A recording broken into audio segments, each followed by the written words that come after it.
you have the ability to enter the black cow's dream at will. However, you find that its dream does not have the fresh green grass as imagined. Instead, it is a variety of posture of black silk beauty and coke fried chicken. Seeing this scene, you are not the slightest surprise, only because this big black cow is your best friend. The two together across the other world. He became a cowherd, while his best friend brother has become a big black cow being released. Perhaps in order to make up for him, the heavens awakened a big dream system for you. As long as you help others to realize their wishes can manifest the same black cow dream things. At this moment, you are sitting on an ox cart, looking at the Han at the entrance of the alley with a look of contempt. Bah! Urinating and defecating anywhere. Ancient people just have no quality. At this time, the big black cow turned back, opened the eyes of the cow like copper bells, and opened his mouth with a mocking face. It's not as big as mine. After saying this, he also purposely shook his hips. Suddenly, a stout man violently stopped before the ox cart, grabbed the two horns of the big black ox, and shouted loudly, "Please, sir, help me. Let's have a talk. Let go of my ox first. All know that Mr. Spiritual Wish loves oxen like a son. If you don't help me, you will crash and die on top of this ox head of yours." In this regard, you have already seen the strange. After all, this half a month in this Tian Valley city has been small famous. Come to petitioners are respected to call themselves a Mr. Ling wish. Since the encounter is fate, you have any wish, this Mr. for you to solve it. Upon hearing this, the man barely calmed down and spread his hands that were gripping the bull's horns. Knowing your rules,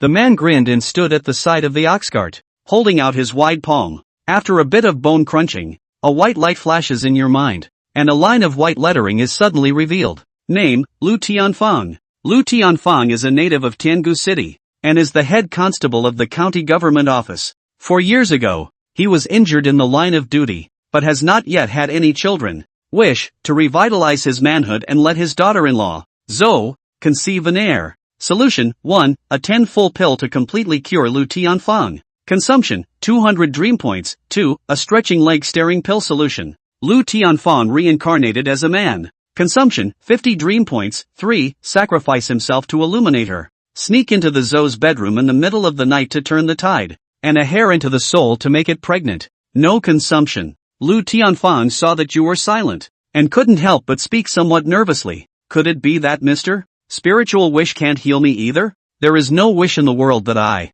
Mr. Spiritual Wish, cannot fulfill. As soon as the words left your mouth, a white light flashed in your mind and you chose the first solution. With a movement of your mind, a purple pill appears in your hand at some point. Sheriff Lu, take this medicine back, with a bowl of rooster's blood and take it together. The medicine will get rid of the disease, and your wife, Zhou's, will surely continue the flame for your Lu family. Lu Tianfang face after listening to the joy, hands trembling holding the pill to kneel down. You get off the ox cart with a long stride and hold Lu Tianfang by both shoulders. Sheriff Lu, please get up. I hang this signboard of ferrying all living beings only to seek peace of mind. No need to be polite. Lu Tianfang nodded slightly, leaving 10 taels of silver, arching his hand and hurriedly leaving. This just came out and finished today's task. Go, Big Black. Go back to Ming Xiangjai to drink tea. Big Black hears your words and gives you another blank look, his face showing displeasure. Don't call me Big Black, call me by my name Dupeng.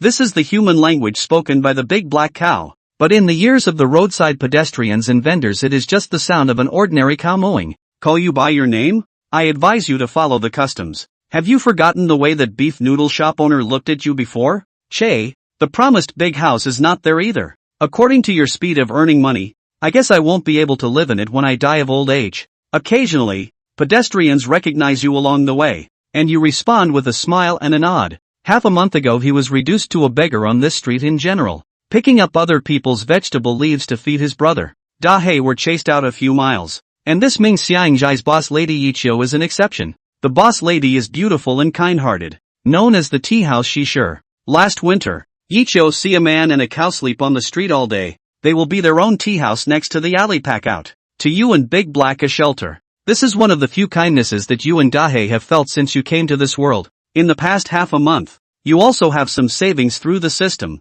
and you also come to take care of the boss's wife's business from time to time, which is considered to return the favor. You are also thinking of renting a store so that you and your good brother Dahe don't have to roam the streets all day long. A few moments later, the second floor of the Ming Xiangjai, You take a cup of tea and sit against the window. The rainy street crowd rush. Thoughts. Only to hear a man downstairs shouted, "Where is the boy surnamed Lu?" The words just fell. Then heard the footsteps hurriedly. Pressed the stairs creaking. The man is bloated and dressed in a flashy outfit. And seeing that you are leisurely sipping your tea, he aggressively walks up to you, towing the line. "My father, Zhang invites Mr. Spiritual Wish to your house. One day, one wish, today has closed." The man sniffed, suspicion in his eyes. "Don't toast, call you sir. Is this young master to give you face?" This person, Zhang Fugue, didn't find much trouble with you before the system awakened, and only subsided a bit after being toppled and flying a few times by the big black cow. Noisy, since it is to invite Mr.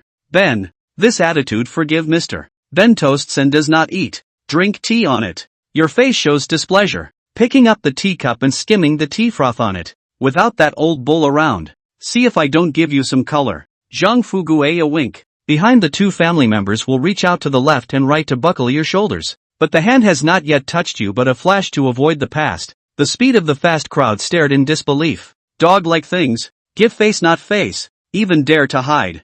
Zhang Fugue finished speaking then raised his palm to strike down. Slap. After 2 sounds, but you saw that you did not move, while 2 more handprints appeared on your own face. The tea drinkers watching from all around finally couldn't help but laugh out loud. Zhang Fugue's face was a mixture of shame and anger as he glared at them viciously, and the tea drinkers immediately shivered and sidestepped to collect themselves. The 2 family members pounced on the front, but one after another, but also received 2 slaps. "My father, Zhang pop. My father, Zhang pop. Father of the family, pop. Just you wait." Zhang Fugue received a few slaps one after another, covering his face with shame and anger. His body shook, and he walked downstairs in a huff, went out and gave the dog at the door a kick in the ass. "Sir, this is Zhang Fugue, the son of Zhang County Minister. You messed with him for fear of not having a peaceful life." Xiao Er came up and said resentfully, "According to this dynasty, the county chancellor is equivalent to the deputy governor.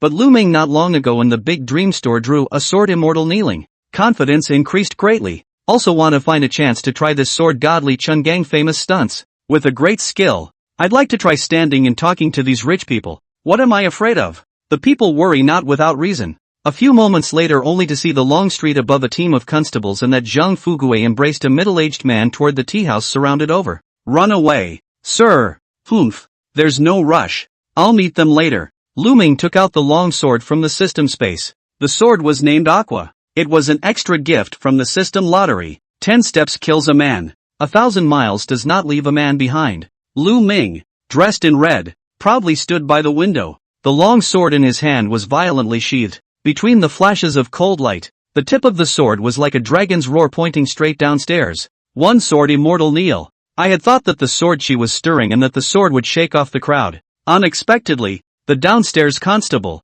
however, knelt down on one knee in unison, and raised his hands high as if he were worshipping the Buddha with his hands together, and each of them had a pained expression, seemingly bound by an invisible force. "One sword immortal kneel. One sword immortal kneel. One sword immortal kneel. One sword immortal kneel." Tried it 24 times and it still had the same effect. What's going on? This is the product of a companion beast stream. A sword immortal kneeling. Original name, 100% being caught empty-handed. Then why this overbearing name to mislead me? Your brother changed his name in a dream. Pitfalls? What kind of bite do you get from web writers? Just as Lu Ming was about to swing his sword again, the leading middle-aged man was the first to open his mouth and shouted, "Sir, stop. This old man has arthritis. I really can't kneel anymore. My dog's son, Zhang Fugue, was reckless. My husband, Zhang will apologize to Mr. I hope you will be generous." Lu Ming watched as Zhang and the constable behind him both crouched on the ground,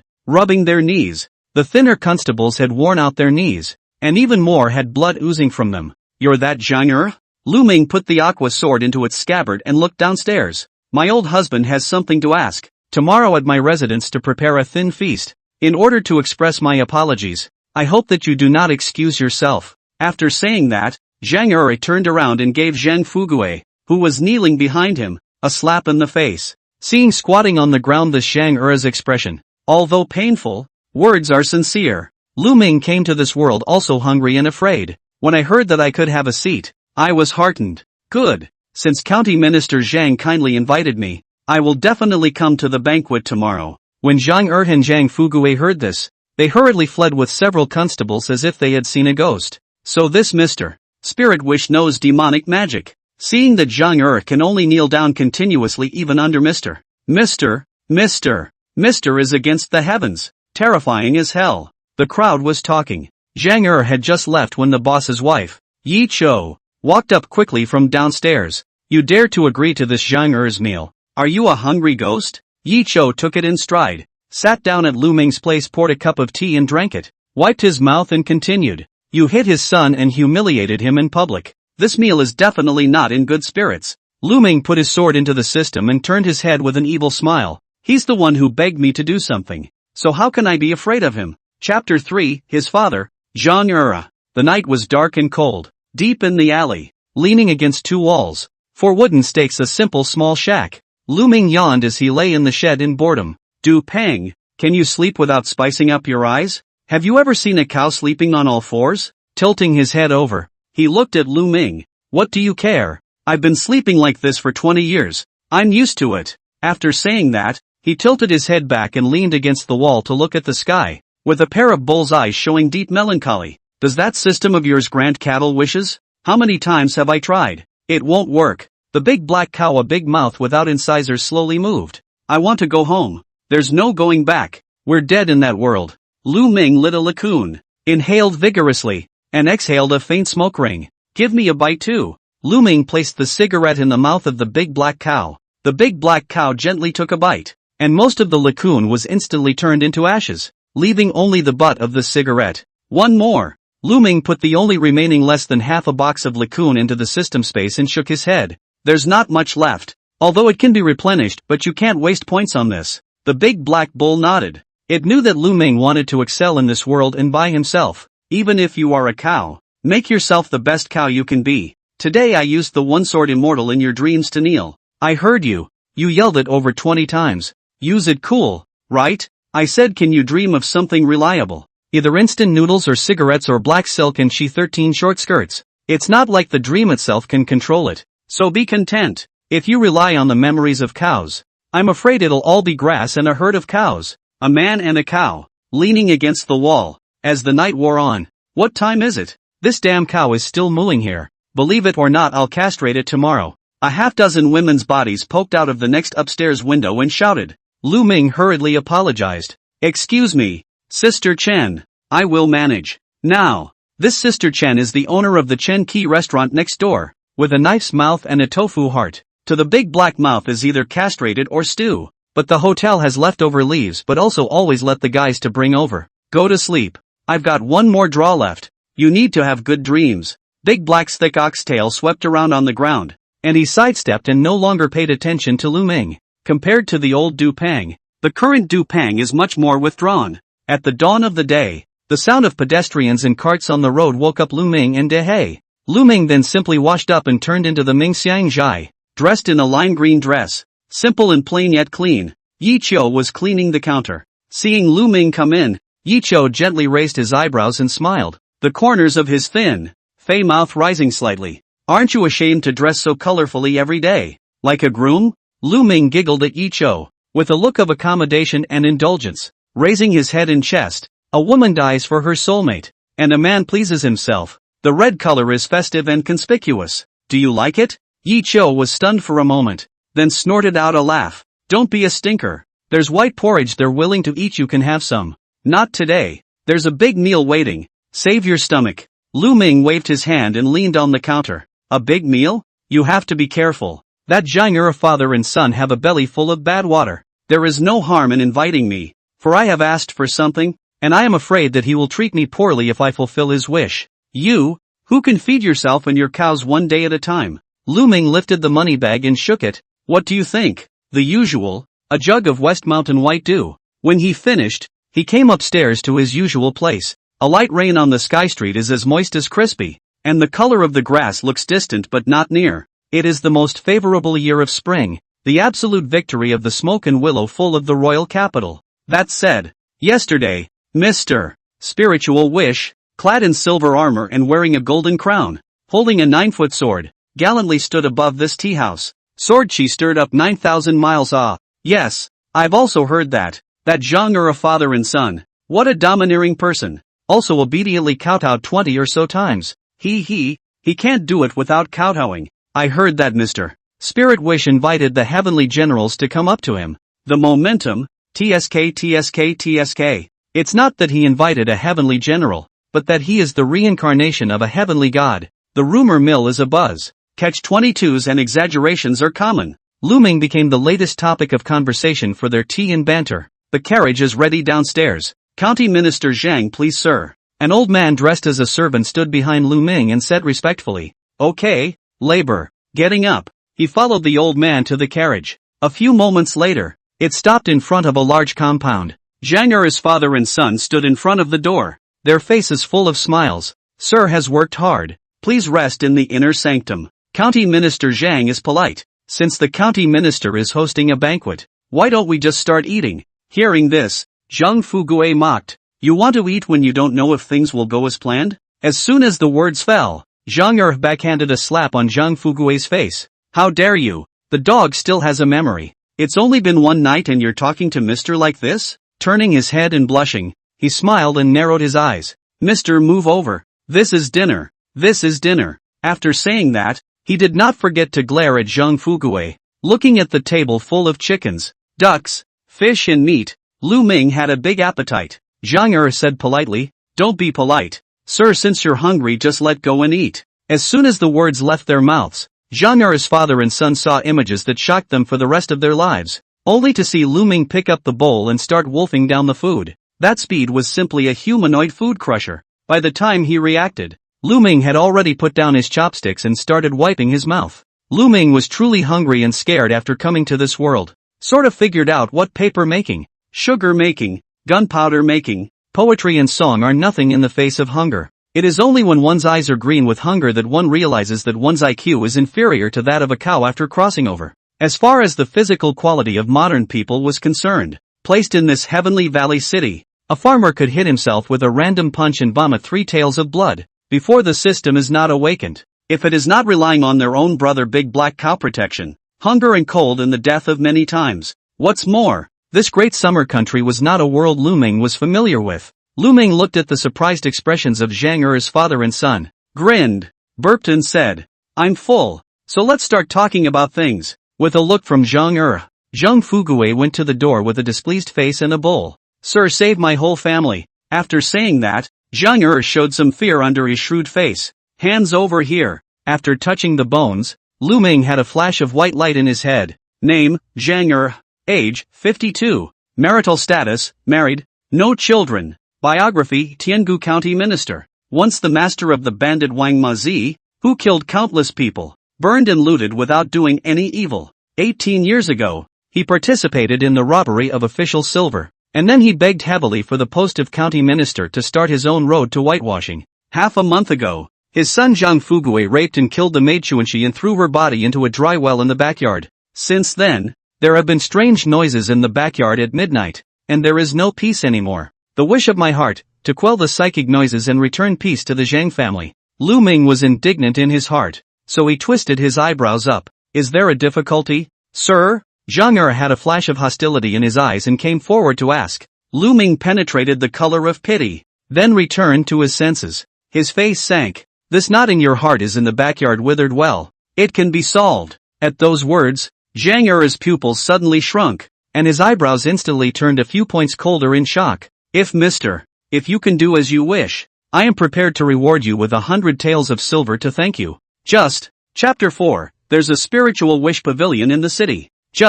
With Mr. Ben, the county commissioner but say so. Mr. Unforeseen, superior wisdom, insight into the end of the autumn and foresee the future changes.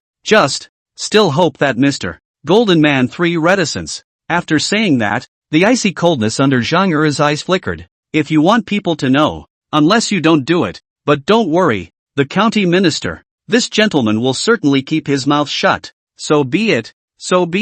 Lu Ming looked at the system solution and also fell into deep thought. Solution 1. Walking corpse face powder, so that the maid Chuanxi will die without rotting, and her face will remain forever. Consumption 300 Great Dream Points. 2. Poison Ivy Spirit Liquid. Solves the root cause of nocturnal rattling. Consumption 200 Great Dream Points. 3. A Green Dragon Crescent Blade. To kill the Zhang family father and son, and to return justice to those who died in vain, without consumption. P.S. Zhang has innate realm killers in captivity under his command. If the host eliminates harm for the people, I can ensure the host leaves peacefully. The living are transients. The dead are returnees. Choosing the first, death don't have swallowed, doesn't change anything in the slightest. Choosing third would only lead to endless trouble. Nowadays, even though he is a little famous in this Heavenly Valley city, he and his brother have yet to live the good life that he wants. To be honest, he couldn't afford to give it up. After all, he had already died once. God had given him and his brother a chance to be reborn, and if he didn't treasure it himself, he had to treasure it for his brother. With a thought, a bottle of poison ivy spirit liquid appeared in Lu Ming's hand. After pouring this spiritual liquid into the withered well, choose a good day. On top of the East Mountain, find a place to hide the wind and gather the chi, and settle the things inside the well together. Then you can return a piece to the house. Zhang took the spirit liquid and coughed twice. Then the butler carried the silver tails and respectfully handed them to Lu Ming. Is the county minister cool enough not to try the real thing? Ha ha ha. In this Heavenly Valley city, I believe no one has dared to cheat me. Zhang sir, smile. Lu Ming got up, a red dress swaying, and clasped his hands. The county minister also when Lu Mao never came to the houses. If he days someone to help in the next remember, Lu Mao can only rather for jade, not for tile hole. After saying that, he collected the silver and walked out with great strides. My lord, do you want to? The butler came forward and looked at Lu Ming's back and made a neck-wiping motion. Zhang looked at the medicine bottle in his hand with a stern expression and waved his hand. This person is as wonderful as God, planning for thousands of miles, not to be underestimated. Zhang Fuguei also came over with his bowl and said angrily, Father, let someone chop him and that cow tonight. Zhang backhanded a slap on Zhang Fuguei's face. Letting you hire someone. You said someone bullied you, causing me to lose face along with them. Waste. Zhang Fuguei could only lower his head, cover his face, look at the bowl that rolled far away, and hold his breath. Nightshade. The white moon is in the sky, and a sparse number of stars are visible. Big Black licked the salt block while saying, Boss, he came to look for you several times today, and looked worried. A couple catfish in the area. That's nothing to worry about. Catfish? You mean there are catfish in that well? Lu Ming nodded, remembering that the girl Chuanxi had thrown herself into the well, and must have been left without a whole body. Catfish eat scavengers, so they make noises every night in the dead of night? Well, that's why I asked that county minister to give him a good burial, which is a good thing for the girl. The ancients are just so gullible. A good cheat? I can't afford this salt block of yours without this silver. Salt and iron are scarce resources in this world, and in cattle. A lack of salt can lead to reduced appetite, slow growth, a rough coat, and reduced fertility. Big Black licked enough salt and lay down on all fours again, cocking his head at Lu Ming and moving his mouth to ask, Where did you know that? Get rich. Da He sniffed, the whites of his huge eyes unusually visible in the darkness. Congratulations, you have successfully wished for Zhang spirit. Trigger reward. Get 300 Big Dream Points. Big Dream Point balance, 1. 100 points. Number of times you can draw at the diamond store, 1. Extract. As the great dream store carousel began to turn, Lu Ming's nervous heart was in his throat. After all, there are very few things of value that can appear in the big dream store in Brother DuPont's dreams. Congratulations on winning a box of beef noodles with sauerkraut. Might as well smoke a cold spirit. What have you been dreaming about all day? Lu Ming sat down paralyzed with disappointment, looking at De Hei's crooked cow head with his tongue hanging out on one side. He really wanted to go down and give him 2 kicks. Big Dream Point balance, 100 points. Number of times you can draw at the diamond store, 0. But the system extracts cannot be changed, and can only be resigned to fate. Looking at his brother on all fours, with his private parts in full view, Lu Ming again felt that everything was acceptable. After all, he was a human being, and he wasn't even a human being. Looks like we need to rent a store. Can't keep letting brothers be exhibitionists. The hedges are sparse and the paths are deep, and the trees are green and not yet shaded. Children rush after the yellow butterflies, flying into the cauliflowers without finding them. The spring rains have not fallen since that day when the sky cleared. The April sunlight fell down like a soft veil, enveloping Tengu City in its embrace. And not long ago, a new store opened on Lime Street. The name is Spiritual Wishes Pavilion. The store's doorway is pasted with a piece of writing in a crooked font that makes the literati nauseous, and it looks like it was written by a novice. But the intention is so lofty that no one passing by stops. Zwishu, to establish the heart for heaven and earth, and to establish the life of the people. Right, to carry on the great learning for the past saints and to open up peace for all generations. Banner, following in the footsteps of the past. And the big yellow flag at the door still reads, 1 wish per day. Ferrying all beings. It's not neat, but the passing literati all give it a thumbs up. This scholar was not very old, but his mouth was not small. It is as if the whole person is cleansed and the soul is uplifted by the sight of these 4 lines. And whenever this happened, the corners of Lu Ming's mouth would always grin up to his ears. His cheeks flushed with self-satisfaction. If we're going to pretend, let's make it a big one. Lu Ming, a red dress sitting in the front hall. A pot of Ming Xiangjai Shishan white dew on the table. Dense bubbling hot air. Big Black has his own exclusive house in the backyard. It's not big, but he no longer has to be an exposed raging bull. Open the properties panel. Host, Lu Ming. Age, 21/60. Current grade, none. Power, 1. Agility, 9. Defense, 1. Spiritual power, 1. Intelligence, ominous. Skill, 1 sword immortal kneeling. Big Dream points balance, 1. 800 points. Click here to enter at the Big Dream Store raffle. Number of draws available, 1. Raffle. As the Great Dream Store draw panel spun. Each time Lu Ming was as nervous as the first time. Lu Ming rubbed his hands together and waited for the system to stop. Congratulations to the host for acquiring a P1911 pistol. Base magazine capacity is 7 rounds. The effective range is about 25 meters. Suitable for close range use. Big Dream point balance, 800 points. Number of draws available, 0. Lu Ming rubbed his eyes,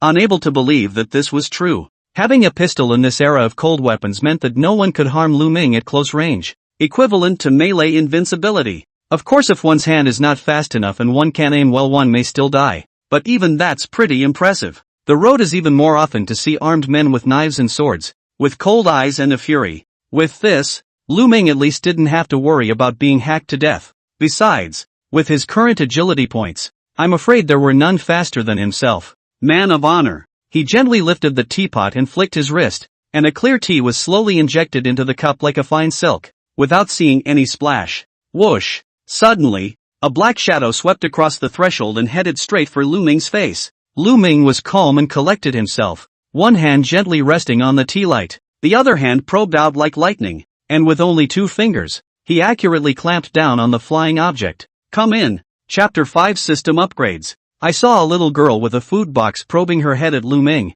Mister. Quick response. This is this year's freshly ripened loquat. You can taste the sweetness. After saying that, he skillfully set 2 dishes and 1 soup on the table. The girl is 9 years old this year. Her name is Belle. Is the daughter of the owner of the Chinji restaurant. Lu Ming 2 meals a day are sent by her daily. Mother says it's going to get hot soon. And Mister. Needs to eat less spicy food. Well, no harm done. Go back and tell Sister Chen to have more rice next time. Suzaku tilted her head on the table and watched Lu Ming wolf down his food. A far cry from his usual elegant and gentle image. Sir, can I have a ride on your bull? Lu Ming wiped his mouth and rubbed Suzaku's head. Then you'll have to ask it yourself if it wants to. Ning Lanxue. Begs to see you, sir. It was at this moment that a woman stood outside the door and shouted. Seeing that there was business on the door, Susie cleaned up the dishes sharply and bounced out the door with her food box. Be careful. Don't fall. Lu Ming's words had just fallen, but he heard Susie let out an ouch, and the food box tumbled out. Sir, come quickly. This sister is bleeding. Susie was lying on the ground, wiping the ash from her small mouth while looking at Ning Lanxue in horror. The woman has a melon face, born very good looking, a white dress, hair tied in a high ponytail, looks clean and sharp. Only her abdomen suffered a heavy blow, a hideous wound cracked open, and blood slowly oozed out, staining the lapel of her coat red. An expression of pain twisted her face. Ning Lanxue's face was pale, and when she saw Lu Ming walk out, she just wanted to speak, but her body went limp and collapsed. Girl! With just a whoosh sound, Lu Ming's figure cut through a residual shadow, and in an instant, he stopped and caught Ning Lanxue. Lu Ming brought Ning Lanxue into the inner hall and had Susie call for Miss Yiqiu, the boss of Ming Xiangjai. Yiqiu jogged all the way here, his cheeks scarlet and gasping for breath. Who did Suzaku say was injured and bleeding? Lu Ming pointed upstairs. A girl? Trouble the shopkeeper to give medicine to bandage. Yi Qiu let out a sigh of relief and sneered coldly. You know that men and women are not related at this time? A few days ago, you touched that widow Wu and you could see that you were frowning and smiling. Lu Ming rubbed between the Ming points. A helpless face. I was doing business to help people touch the bones of the spirit wish it. We this service industry must not let the customer happy it? That can't take that long to touch. I think you're having the most fun, right? You're just beastly. Excuses. Okay, let's not talk about this. If we're late, we won't be able to save the girl upstairs. Yi Qiu sniffed, glared at him, and hurriedly headed upstairs. Half an incense stick later, Yi Qiu wiped the fine beads of sweat on his head and sat paralyzed in his chair. It's bandaged. Who's this? I don't know. I only know her name is Ning Lanxue. You say you do not know you to figure people's beauty to bring to the home. Want to take advantage of people's danger? TSK.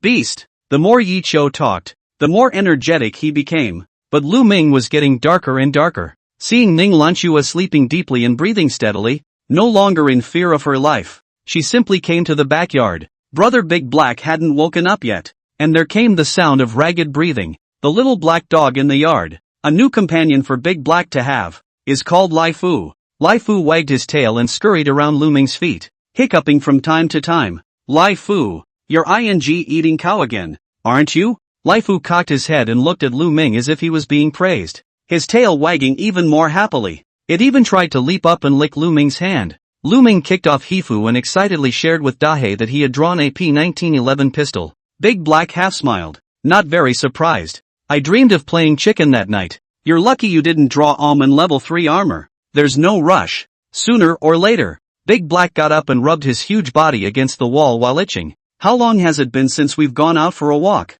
I'm getting sick from boredom. The past 2 months have been busy with the opening of the Spirit Wish Pavilion. And besides, after the opening, there will be no more need to walk the streets. I guess Big Black wants to move around. Let's go out for a walk after these 2 days. Big Black showed his delight, his tail spinning in circles like a propeller. This accompanied by a big dream spring system, although there are shortcomings. But the good thing is that 1,000 points to draw once, no matter how cheap and expensive the items are. The same treatment. Ahem. Ning Lanxue is awake? Lu Ming now had 9 points of agility added and his hearing was far beyond normal. With a light tap of his feet, he arrived at Ning Lanxue's bedside in an instant. The girl has come to me to heal her wounds? Ning Lanxue covered the wound on her stomach and sat up stiffly, bean-sized cold sweat oozing from her forehead as she gritted her teeth and said, I killed that Zhang Fugue. Zhang Er's son, who wasn't her own, was killed by her? What does that have to do with me? Lu Ming said,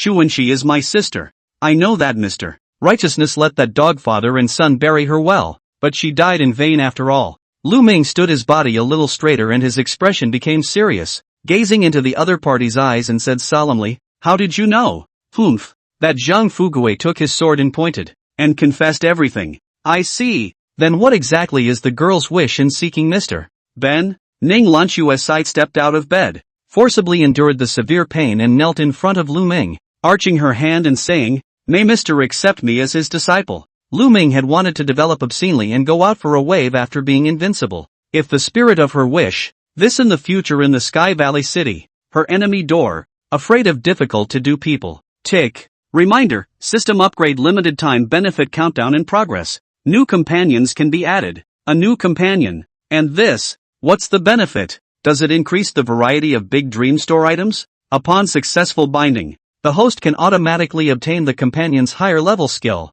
System upgrade limited time benefit giving a companion skill. For nothing? Watching the countdown within the system go by minute, there were only less than 12 hours left before the end of the limited time benefits. If you can't get what you want, sir, Ning Lanxue will kneel long and hard. The corner of Lu Ming's mouth hooked into a faint smile. As long as I have no morals, there is no way to morally kidnap me. But time is short in front of us. This system benefit can't be missed no matter what. Looking at Ning Lanxue with blood oozing out of her abdomen, Lu Ming coughed lightly. To worship a master you should go to a martial arts grandmaster. Why do you want to worship me? Mr. Kind-hearted and famous. The world rumors that Mr. Kind is the god of heaven on earth. Rumors are misleading. Good. Then I have 3 questions that you need to be honest about and not hide. Sir, please. Ning Lanxue felt hopeful, and a flash of anticipation appeared on her pale face. First question. Do you truly want to be my disciple? Whether I am rich or poor in the future,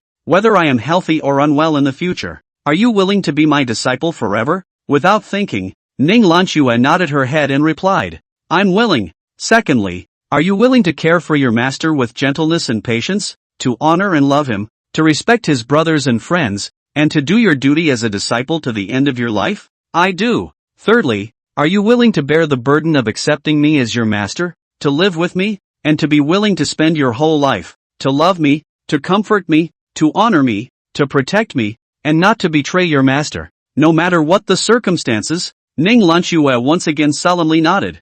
I'm willing. Good. Then this gentleman will accept you as his disciple as you wish. Master is above. Accept my disciple's obeisance. After saying that, Ning Lanxue endured the severe pain and bowed again and again to Lu Ming. Alright, you rest first, and we'll talk about other things when you've recovered from your injuries. Congratulations on the successful wish for Ning Lanxue, gaining 200 dream points. This wish is not consumed. Big dream point balance, 1,000 points. Number of draws available, 1. Congratulations to the host for successfully opening the second column, obtaining the companion Ning Lanxue, and presenting the companion skill, Innate Astral Energy, Companion Version. Astral Deity LV1, automatically immune to physical attacks. Strengthens the practitioner's physical body. LV1 strength, twice that of a normal person. Whether or not to bind immediately, there's no harm in letting it go for a while, until the girl is healed. At the moment, above the roof, there are people lurking, although its voice is as fine as a gnat, but it is difficult to escape Lu Ming's ears. Chapter 6, It's better to kill you than to kill yourself. The bright moon was high in the sky, and there was silence all around. Above the roof of the Spirit Wish Pavilion, an unfamiliar man monitored Lu Ming's every move, but in the blink of an eye, Lu Ming disappeared, making the man seem a bit puzzled. The man was about 40 years old, stocky, holding a long knife in his hand, and his nightclothes could not hide his fierce aura. The man's eyes flashed with a hint of sinister intent. Suddenly, the man felt his shoulders sink. A young man dressed in red with a clear face appeared behind him at an unknown time, his hands resting on top of his shoulders. The man was shocked in his heart. He hadn't sensed the other party's presence at all. If the other party wanted to kill him, he would have been a dead man by now. You've been lying here for half a day. You've been staring at my Spirit Wish Pavilion. What's going on? Lu Ming looked sideways at the man with a puzzled expression. The man was startled and subconsciously gulped. This person was definitely an expert. With his 5th grade Hotian realm cultivation actually not being able to sense the other party's presence, this person's strength was at least in the innate realm, and possibly even the higher sect master realm. The man frantically thought of a countermeasure, but with his own nightclothes plus a black cloth covering his face, it seemed that any explanation would pale in comparison. The man's figure suddenly swept up, as if the wind was suddenly approaching. With a soft buzz, the long blade was sheathed. A jab, a stroke. On top of this roof is like a dragonfly pointing at the water, as if the rain is hitting the duckweed. Lu Ming tapped his toes and stormed back more than a foot. Mr. doesn't keep his word. By order of the family head, I will teach you a lesson even if I have to fight to the death. The man's blade was treacherous, and the shadows of the blade flipped under the moonlight. A long, snowy blade went straight for Lu Ming's life. Noisy, boom. When the sound settled, the man's eyes were full of unbelievable colors. His hand covered his chest, his body swayed, and he fell heavily from the roof, falling in the backyard. Fancy. Lu Ming blew the muzzle of his P1911 and looked at the black man in the courtyard with blood gushing from his chest and said indifferently. Lai Fu was so frightened that he wailed and barked furiously, and De Hei's pupils were also dilated and his body stood rigid, apparently seeing his brother kill for the first time terrified Big Black. Du Peng, if we don't get rid of this person, the trouble will never end. Don't be afraid. I have my own plan. Da Hei nodded slightly and turned his head to stare at Lai Fu with bull's eyes. Raffles was momentarily quiet as well. Zhang you're playing with fire. Although it was normal for a person to die in this Xia, which was founded on martial arts, this was after all in Tiangu City. Besides, the man died within his own backyard. Lu Tianfan Lu Sheriff followed the process, conducted a simple inquiry, and after the site inspection, he respectfully invited Lu Ming and himself to go back to the Yamen. Mr. is aggrieved. My wife is already pregnant for more than a month. All thanks to Mr. Spirit's wish. With me, Lu Tian placed, I will keep you safe. Sir, Lu Ming sniffed and laughed, saying, congratulations to Sheriff Lu. Cooperating is my duty. I'm only afraid that things are not that simple. as Lu Ming expected, into the magistrate without trial, directly escorted Lu Ming into the jail. Lu Tianfan low official position. Can only try to arrange Lu Ming live a little more comfortable? Meals have not treated half a point. No one is allowed to visit without Lu Ming's consent. And in the past 2 days, Suzier and Yiqiu also came to bring Lu Ming meals every day. And their favorite drink, Shishan White Dew, never broke for a day. The news of Mr. Spiritual Wish's murder was spreading in Tiangu City. At this time, within the county government office, Zhang Er and County Magistrate Chen Yenji are worried about how to deal with Lu Ming. According to Zhang Er, the evidence is conclusive. The murderer pays for his life, and he should be beheaded immediately. But since Mr. Ling Wang was brought back to the county office, the magistrate has been burnt out. Martial artists have made quite a few threats, and surprisingly, even the gates of the county courthouse have been pelted with feces at night. And there are quite a few people in this Heavenly Valley city who have pleaded for Lu Ming's favor, including many of the county magistrate's friends. They are all people who have received Lu Ming's spiritual wishes, and when they hear that he has been imprisoned, they more or less want to return the favor. Even if the person who did not let Lu Ming's spiritual wish, there is no guarantee that he will not have to ask for the spiritual wish pavilion in the future. This is also a good time to throw an olive branch to Lu Ming. This is the reason why the magistrate delayed the arraignment of Lu Ming. However, when Shen Yenji held the flying pigeon letter from the Jinwu Division's Zhenwei Jinji commander Wang Ji, he was even more caught in a dilemma. Jinwu Division. In this daxia power equivalent to the Ming Dynasty's West Factory, the Imperial power licensed, first to decapitate. There were 2 major guards under the Jinwu Si, most of which were experts above the Hotian 5th grade realm. True martial guards, responsible for carrying out assassination missions. Spirit Tiger Guard, responsible for surveillance and intelligence gathering. Wang Ji commander's own letter. The words blunt, Mr. Ling Wish, is my dear friend, you must return its innocence. Innocent? So it's a straight acquittal? Old Zhang. You said that Mr. Ling Wang colluded with the rebel party, and even said that he harmed your son. But where is the evidence? County Magistrate Chen's questioning was loud and clear. My lord, that girl recuperating in the Spirit Wish Pavilion is ironclad evidence. Zhang Er responded indignantly, complex emotions flashing in his eyes. Evidence needs witnesses and material evidence. The girl you referred to, can there be bystanders to witness their testimony? Chen Magistrate asked, eyes like a torch. Zhang Er wanted to say something, and when he wanted to mention the man in black, his throat tightened and he finally swallowed his words. He knew that the killers under his command had injured Ning Lanxue, and once he revealed the identity of the man in black, he himself would be in deep trouble. Not to mention the unforgiving black history that, like the shadows of the dark night, always hangs over him. At this time, the intervention of the Jinwu Division has made this matter even more tricky and should not be underestimated. Oh, that man in black, you seem quite familiar with him?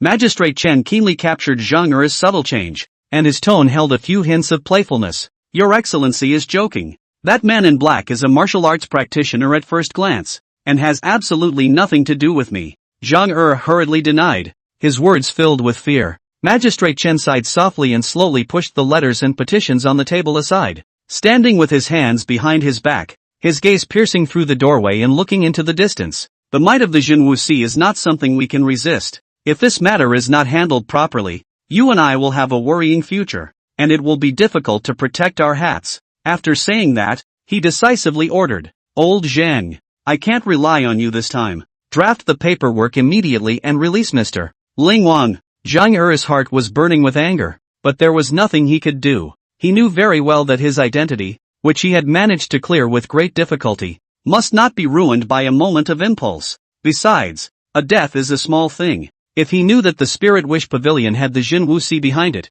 it wouldn't have been difficult to help the Spirit Wish Pavilion destroy its corpse even if he had gone there himself. So, he forced himself to hold back his anger, nodded his head in agreement, and grimly exited the lobby. The next morning, outside the courthouse, a notice stood out, announcing the truth of the incident. A lewd man sneaked into the residence of Mr. Lu Ming, the spiritual wishfulness, late at night to pry into Mr. Lu's privacy, and accidentally lost his footing and fell to his death. This government hereby informs the people of Tian Valley City, hoping that everyone will abide by the convention and build a moral city together. As a lesson, once the notice came out, Lu Ming also got out of the prison unharmed. I can't imagine someone so obsessed with Mr. doing such a crazy and nasty act. I knew that this matter had nothing to do with the gentleman. Mr. usually helps people with their spiritual wishes, and there are many prominent officials and dignitaries among them, so this little magistrate may not be able to move Mr. It makes sense. It makes sense. I heard that the son of County Minister Zhang died. I wonder if it has anything to do with you, sir. Don't be ridiculous. Sir is a good man. That Zhang Fugui is used to being arrogant and domineering, so his death will be considered as removing harm from the people. Yeah. Along the way, the people on both sides of the road were talking. The incident, looming even the magistrate face did not see. Just in that jail good food and drink to live for 2 days, will be hastily done. It was like a windless ripple. Lu Ming had wanted to take the opportunity to maneuver around that Zhang but he hadn't expected it to end so quickly. However, Lu Ming also had an idea of who had helped him. Since it can come out safely, it is also enough to deter Zhang and will not dare to provoke this Spirit Wish Pavilion easily. Back to the Spirit Wish Pavilion. A white silhouette came into view. She had a delicate figure and was concentrating on cleaning the tables and chairs in the house. Seeing Lu Ming return, a smile blossomed on the woman's face as she softly called out, "My disciple pays her respects to Master." Chapter 7, Borrowing the Power of the Big Dipper. Healed? Thank you for your concern, Master. It's no longer a problem. You haven't been drinking for the past 2 days, have you? Ning Lanxue shook her head, her eyes filled with doubt. According to Sister Ye's instructions, taking Master's pills and not touching a drop of alcohol. According to normal medical standards, it was impossible for Ning Lanxue to recover so quickly. The reason why he can't drink is because Lu Ming gave the only box of cephalosporin he had to Boss Yi on his way out. Lu Ming realized that antibiotics were simply too effective when it came to this ancient time. Maybe the ancients didn't have any resistance to drugs and were all gaga about killing inflammation. There are a limited number of them, and you don't usually get to use them yourself. But for the sake of that double gain of Wei Horing, it could only be given to this Ning Lanxue. Tenggu City. The weather in late spring and early summer is always cloudy. Yesterday it was sunny, but today it's drizzling. It rained in the Valley City this day, all day long. People come and go. Men are busy raising families. Housewives go to the bazaar to buy food, while traders gather in the streets. The city didn't seem to be affected by the murders, but rather became the talk of the town after dinner. Occasionally, there were people passing by, poking their heads in to give Lu Ming a goodbye and hello. During these 2 days in jail, Lu Ming was not idle. After all, the system's daily wish cannot be wasted. On the first day, one spiritual Yuan Dan helped a man named Ma Nanshan in the next cell break through the barrier of martial arts cultivation, leaping from the peak of the Hotian first grade into the innate 9th grade realm. And from Ma Nanshan's mouth, he learned that in this world of synthesized martial arts, the path of martial cultivation was divided into 4 major realms: the Hotian, the innate, the patriarch, and the extreme patriarch. Each major realm is subdivided into 9 grades. One of them is honored and 9 is bottom. The next day he helps Ding Si, the jailer of the prison, cure his mother of a hidden disease that she has had for years. 5 spiritual wishes had been fulfilled, and Lu Ming added his agility points to 10. Due to the system upgrade, the first attribute point broke through 10 points, and was awarded the companion beast skill with Big Black, Borrowing Strength. Borrowing Strength, automatic assistance to greatly increase the host's strength, affected by the power level of the companion animal. Current borrowing strength, 60%. Big Dream Points Balance, 1. 200 points. Number of drawings at the Daimon store, 1. The strength of an ox, as steady as a mountain or a river. It is hidden in a huge body, not visible. However, once released, the force moves 1,000 pounds. Although it was only 60% of Big Black's, it was still far beyond the reach of normal people. Lu Ming clenched his fist, strength surging, fierce blow on the table, only to hear click sound. The desktop should be sound and broken. Wood chips splattered in all directions. Ning Lanxue heard the sound and hurriedly came in a brisk pace, only to see Lu Ming gazing at his fist, revealing a hint of joy between his brows. One force breaks all laws, and great strength produces miracles. Oops, if this table is ruined, the landlord is afraid he'll have to deduct a lot of silver. Ning Lanxue was smiling, but it was hard to hide the adoration in her eyes. Lu Ming sniffed and hurriedly took the shattered table into his arms, his hands scrambling as he attempted to restore it. However, broken wood was hard to return, and there was no hope of recovery, so he could only secretly calculate the geometry of this loss. Ning Lanxue, on the other hand, stood on the side with a smile on her face, but her eyes were filled with admiration. Lanxue, since you've already worshipped me as your master, I'll teach you a technique today, so that you can defend yourself in the future. Master doesn't ask where the apprentice came from or how that injury came about? Since I've taken you on as a disciple, why does Master need a servant to bother himself? You only need to remember the 3 questions Master asked you that day. In fact, the system interface to all these Lu Ming already know it well, just that he likes to pretend. Come here, you. Lu Ming's 2 fingers gently pointed at Ning Lanxue's forehead, and the innate astral energy technique transformed into a golden light and entered within Ning Lanxue's mind. This technique is called innate astral qi. You need to practice diligently, strengthen your muscles and forge your bones, and people in unusual realms will not be able to hurt you in the slightest in the future. The system's skills don't need to be learned at all. As long as the moment you equip them, they will automatically blend in. Except that if you want to raise your level, you'll be relying on your own efforts. The gratitude in Ning Lanxue's heart was as hard to contain as a spring, overflowing. She looked at Lu Ming, her eyes full of admiration, and secretly pondered in her heart, Mr. is already profound, and now he has come out with this kind of astounding technique. Could it be that the gods of heaven have really descended upon the world? You don't need to have too much pressure. These unusual feats are all Harry and the Master. More than enough. Ning Lanxue slightly opened her lips, and was shocked again at this moment. Companion Ning Lanxue, the innate astral deities are bound and cannot be changed. Ning Lanxue Big Dipper LV1, automatically immune to physical attacks. Strengthens the practitioner's physical body, LV1 strength, twice as strong as normal. Congratulations to the host for obtaining the strength of the Big Dipper LV2, 4 times that of a normal human. In an instant, his body was gently surrounded by a touch of light blue spiritual energy that was hidden from view. But the good thing is that it's only visible to you. Seeing that it was almost time to pretend, Lu Ming wanted to get up and go upstairs. At this time, Ming Xiang Jiayi boss holding an oil paper umbrella, a green dress strides in, took a look at the broken table on the ground, and then looked at Ning Lanxue. What's going on here? Another enemy at the door? Lu Ming moved his stool back, grinned awkwardly, and explained, Boss Yi has misunderstood. Lanxue's enemies are not in this Heavenly Valley city. This is something I accidentally broke. When Ning Lanxue heard this, her eyes trembled violently and her pupils dilated slightly,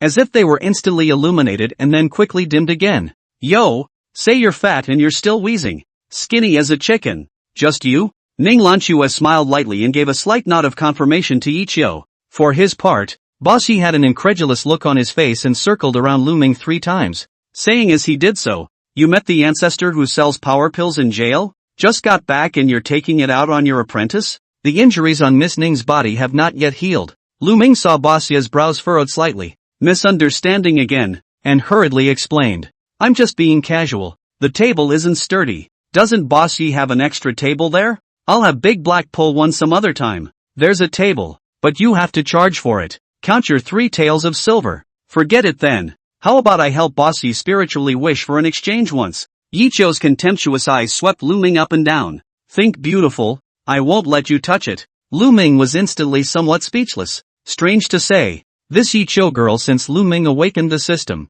have not begged Lu Ming's spirit wish. On the contrary, Lu Ming took the initiative to mention a few times. Each time this reason was rejected. Ta-da-da-da. A string of hoofbeats came. A group of fangs dressed in black flying fish suits led by a man sped past the front of the Spirit Wish Pavilion. The leading man was dressed in a scarlet python coat, with an embroidered spring sword hanging from his waist. What are the Jinwusi true martial guards doing in this Tiangu city? Lu Ming stood in front of the door and muttered as he watched the distant backs of the group. Boss Ye's complexion was aghast, and he came to Lu Ming's ear and whispered, I've heard that someone escaped from prison. Jailbreak? Boss Ye nodded while pulling Lu Ming inside. It's all from the tea drinkers. It seems to be a prisoner of the imperial court, who stayed here in Tengu City for a few days, and was just lost late yesterday night. Your teetotaler is all about blackmail. How can you believe that? Boss Ye rolled his own white eyes to the maximum and pointed at Lu Ming's head with a serious face. Whether you believe it or not, I believe it anyway.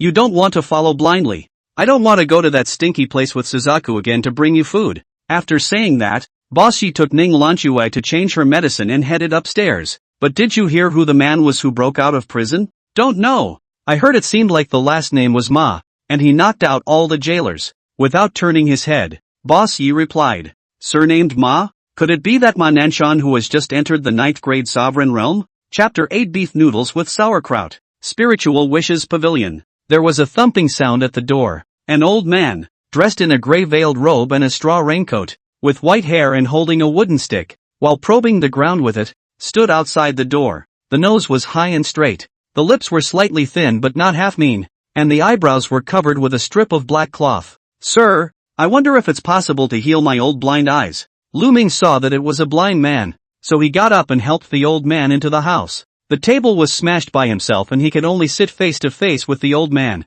All the wishes of this world, not contrary to the wishes of heaven, can be wished by the spirit in this world. After hearing this, the old man stroked his beard and nodded, handing his hand to Lu Ming. Name, Li Guanbang. Age, 54. Marital status, none. Adopted daughter Li Shuanger. Biography, a native of Yangon City. A martial arts practitioner. Famous for his wind and thunder fist, he entered the innate 5th grade realm at the age of 35. 18 years ago, he was the head of the Xinyuan Dark Bureau, and because of the loss of official silver, all the people in the Dark Bureau were executed by the court. Seriously injured but not dead, both eyes are ruined. Duan Gang, the minister of the household, was the only one who saved his life. As the head of the Dart, it is hard to escape the blame, and from now on, he has been hiding in anonymity, avoiding the world and living in seclusion. Half a year ago, I learned that the robbery of the government money was related to the Black Lotus sect. My heart's desire,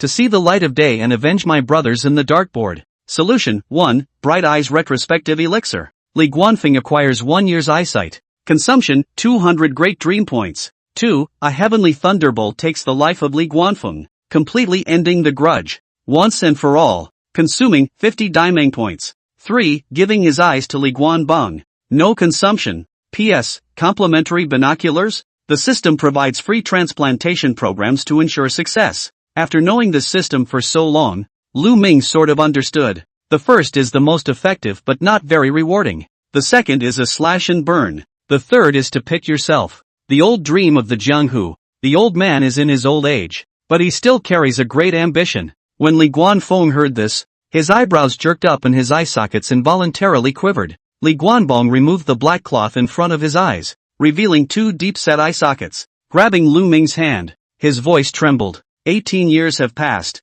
and the sad sight of the fall of the brethren haunts the mind and sea at all times, as if it were yesterday. All these years, sir, have you ever known that I have walked alone and endured endless pathos and remembrance? Li Guanfeng's expression was sad, poking the wooden stick to the ground one after another, and his face was a little twitchy. However, the old man, this kind of wish, I can only help you realize a year period. When a year of light passes, your eyes will still return to the darkness, as in the present, difficult to see the sky. Before Lu Ming finished speaking, Li Guanfeng excitedly stood up. A pair of calloused hands gripped the wooden stick and said 1 year is enough. I had thought that this rumor in the streets that Mr. Spirit Wish had the ability of a heavenly god's presence in the world, and that he was able to penetrate the heavens and the earth. And indeed his name is true to his word. With a thought in his mind, a Bright Eyes retrospective pill appeared in Lu Ming's hand. Lu Ming put the Dan in the hands of Li Guanfeng and instructed him to take it after sunset, and his eyes would be as good as new by daybreak. The old man fished out a book with yellowed edges and corners that were already worn out from his arms and handed it to Lu Ming. This is my wind and thunder fist recipe. The old man has nothing to offer, so I will only thank you with this, and I hope Mr. Secret. Lu Ming was about to decline, but considering that Li Guanfeng had asked him to keep the secret, and fearing that it would be difficult for him to feel at ease, he did not refuse. After saying that, Li Guanfeng got up on his wooden stick to take his leave. He walks the sleeves of his clothes with the wind, although there is no eyes to guide, but relying on the wooden stick in his hand. Each step falls just right, neither stumbling, nor hesitation. Could it be that Zhang Er is related to that Black Lotus sect? But why is Zhang Er still a county minister after 18 years? While Lu Ming was skeptical, Ning Lanxue led Big Black to pull a table back. Master, boss, he said, the table this account for you first, but the silver is certainly not less. No harm done. From now on remember that Big Black doesn't need to be held.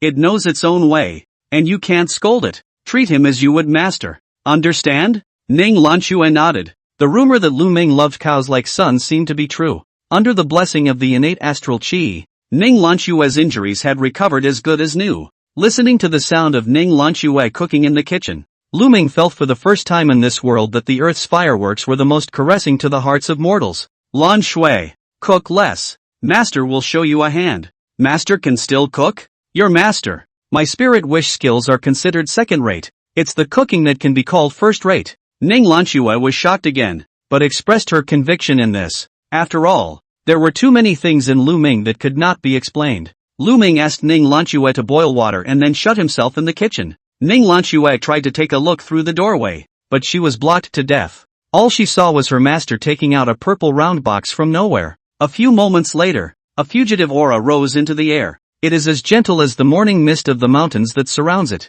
It was a marvelous blend of wheat, oil and unknown incense mixed in a fragrance that was both rustic and tantalizing. It's an aroma that's unassuming but not to be ignored. It crept into every nook and cranny, causing her to take a deep breath. When Lu Ming came out with the bowl, Ning Lanxue was drooling. Just a thin layer of golden grease floated over a bowl of wheat-like noodles. Master, eat first. Ning Lanxue gripped her chopsticks, swallowed her saliva, and said to Lu Ming, Master is tired of eating. Try Master's handiwork. Don't eat it all. Save some for Big Black. Ning Lanxue's eyes lit up when she received permission, and she immediately picked the noodles and sent them into her mouth. Nah. His eyes narrowed slightly, and the corners of his mouth rose involuntarily. His cheeks bulged slightly as he chewed his food, each bite seeming to engage in an intimate conversation with his taste buds, enjoying the delicate texture and rich layers. His brows spread, his eyes flashed with surprise and admiration, and he didn't forget to praise while chewing. Master,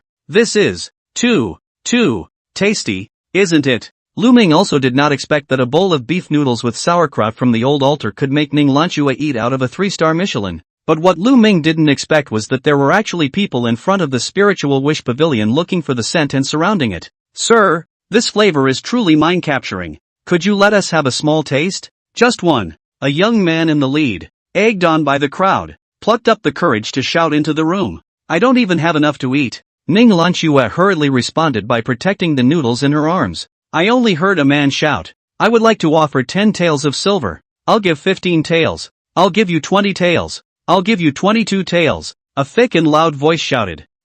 Tak Moon House. We'll pay 40 taels. The crowd was silent. This man was the rich and powerful Huang Hai, the owner of the largest restaurant in the city, the delightful Moon Building. Lu Ming almost dropped his jaw when he heard that it had been offered to 40 taels of silver. Ning Lanxue, on the other hand, felt that the flavor was worth it. Ladies and gentlemen, this item was obtained by chance by this gentleman, and it's the only one of its kind. And now there's only some soup left. Everyone, I would like to persuade the crowd to stop. The words did not fall. Huang's shopkeeper heard only this one, hurriedly opened his mouth and said, 50 taels. I'm sure I'll take it today. I hope you'll do it. Then he turned to the crowd and said, Huang, prefer the world's food. So my delightful moon house is famous by its food, and even for the soup. Such a rare top-quality soup. I'll take it. Lu Ming could only shake his head when he saw how determined Boss Huang was, and asked Ning Lanxue to bring out the noodle soup. The crowd tiptoed around casting curious glances.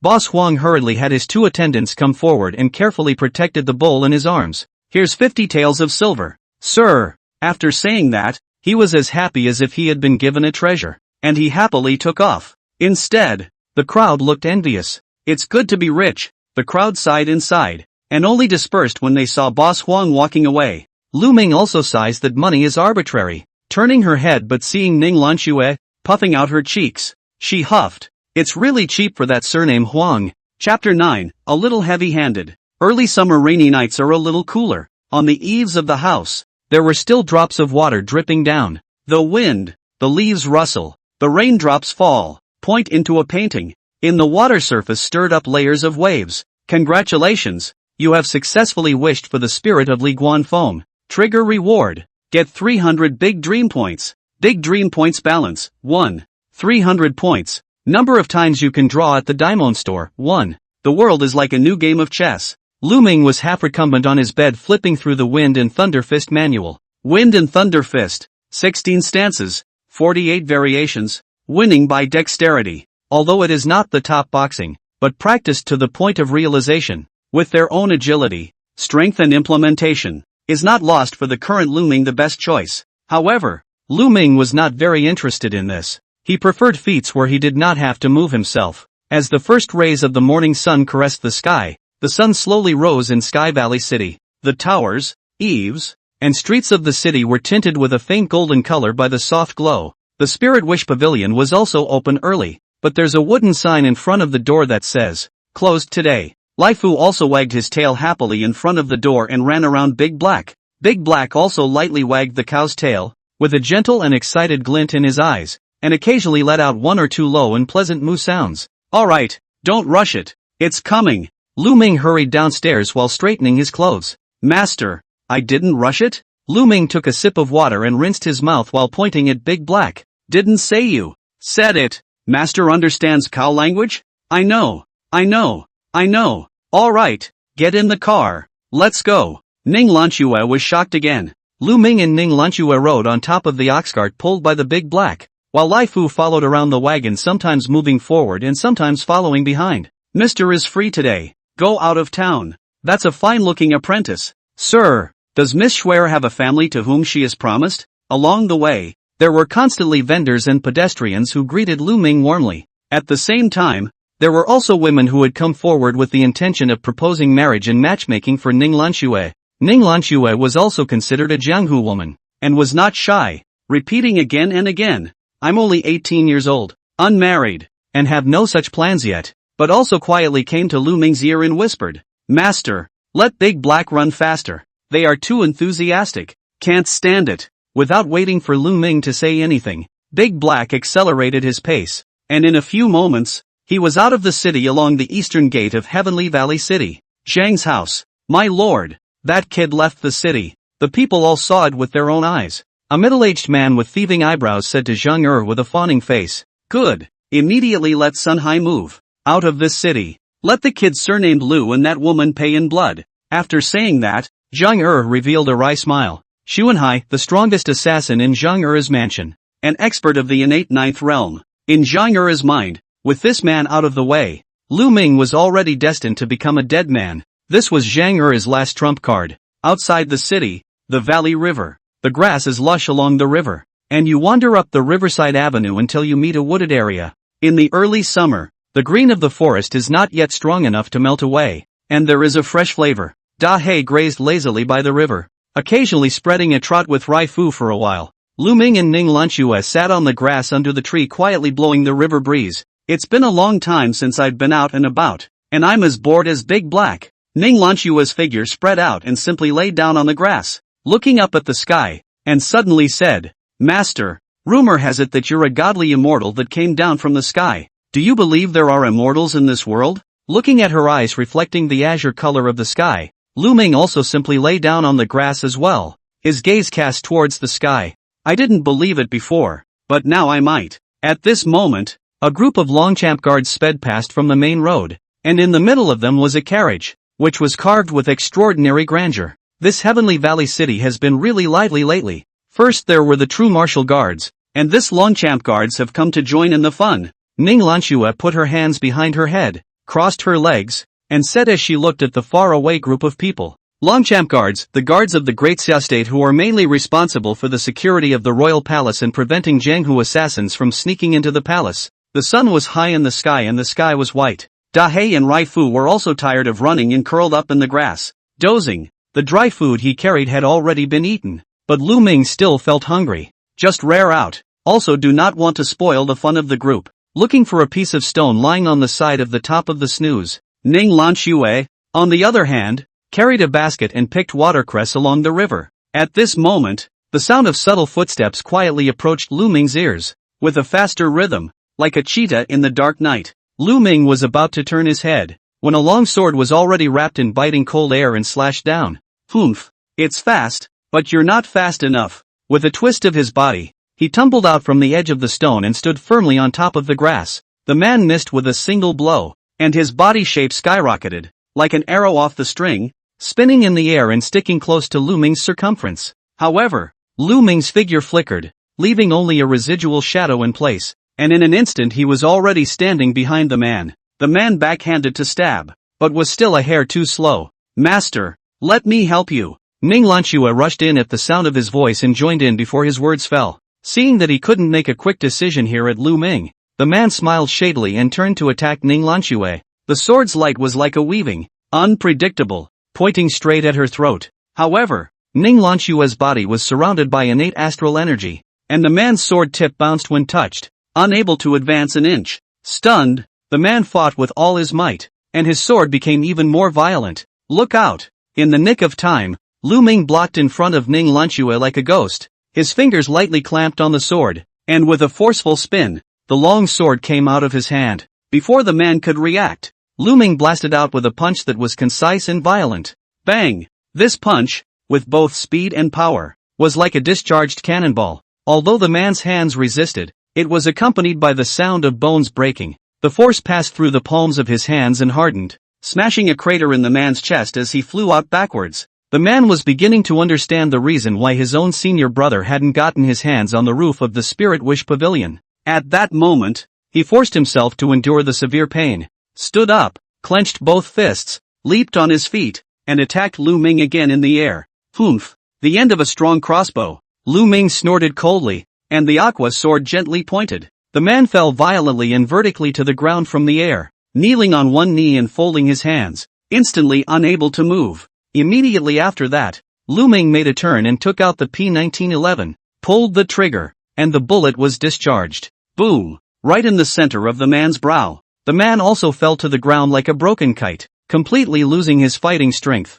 Yikes! Struck hard. Still don't know what his name is and who sent him? Lu Ming looked at his fist and said regretfully. Ning Lanxue looked at Lu Ming, incredulous. The seemingly thin body actually contained such a rigid force. Master, what is this martial art so martial? So silky? It's just faster and a little bit more vigorous than him. Master doesn't know martial arts. Lu Ming picked the killer's sword to Ning Lanxue and turned his wrist. Luckily it didn't break. It's a good sword. Take it. Da Hei and Raifu also rushed over. Lu Ming looked at the man on the ground bleeding from his 7 orifices, already out of breath. Turning to Big Black, he said, "Go back. Save yourself the trouble." I saw the big black man twist his head around and in a few moments he was arching a big hole in the mud. Big Black held his head high, looked at Lu Ming, and said, "Bury it." Lu Ming grabbed the body with one hand and threw it into the pit like a basketball. The sun was already fading to the west, and a gentle evening glow was rising in the sky. "Sir is finally back.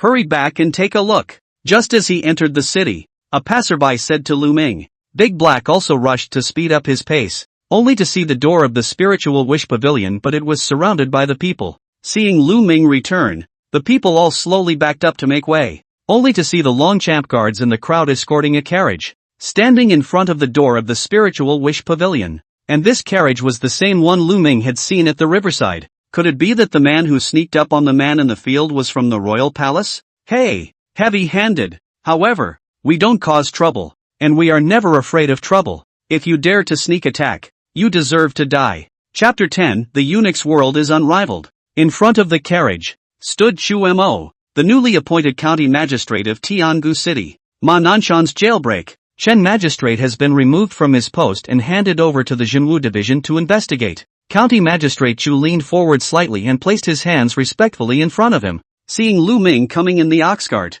he attached himself to the carriage in a low voice. "This red-clothed young man is that Mr. Spiritual Wish." A hand reached out from the carriage and gave a gentle wave. The Longchamps then gave way. Lu Ming had just passed through the opening, but Ning Lanxue was blocked out. "Those who trespass will be killed without pardon," Longchamp guards said aggressively. Next to the people are scared by the momentum back a few feet. "Lan Shui, go to Mingxiang Jai and buy some tea and come back." Ning Lanxue burned with anger, and saw Lu Ming with a cloudy and light attitude, and expected that he already had a valley in his chest. Letting Da Hei and Laifu wait in front of the door, he himself turned around and headed to Mingxiang Jai. "Commander Wei, let the people disperse." The man in the car had a gentle voice, and although his tone was light, it revealed a burst of majesty. At this time, the sky was also getting dark. After half an incense burner, there was no one else in front of Spiritual Wish Pavilion except for this carriage and the Longchamp guards. The Longchamp guards also formed a formation 100 meters away from the Spirit Wish Pavilion.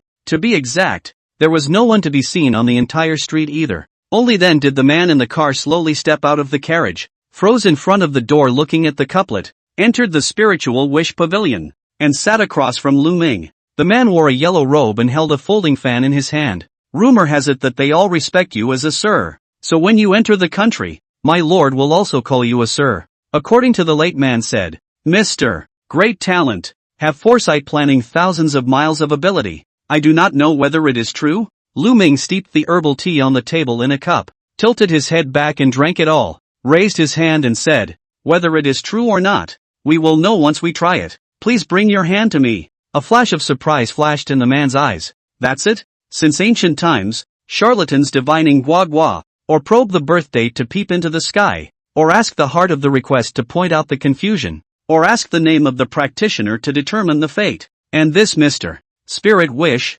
just a touch on top of this hand? Unbelievable. Naturally, after touching the bones, a white light flashed in Lu Ming's head. Name, Xiaoyu. Age, 19. Marital status, none. Red clay, private. Biography, Prince of Daxia. Born of a concubine, without the right to inherit the throne. He is from a lowly background and has been despised since childhood. He is not lacking in material things, but is mentally suppressed and prudent in seeking survival. His Majesty's only son other than the Crown Prince. Half a month ago when the Crown Prince died in the East Palace, the cause of death is unknown. The coroner's autopsy suspected poisoning, but due to the wide range of correlation has not dared to finalize, because the cause of death has not been determined. The sovereign's office has not made progress in the investigation for many days, so the imperial court has not announced. And the rumor in the court is that Xiaoyu wanted to take the crown prince's position and plotted to kill him. Wishful thinking, to provide information that will lead to self-incrimination.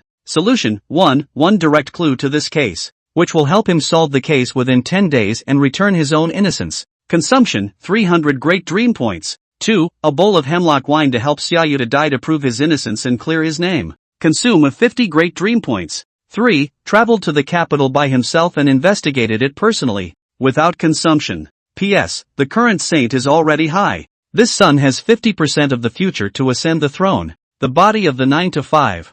Hope that the host is careful to maneuver.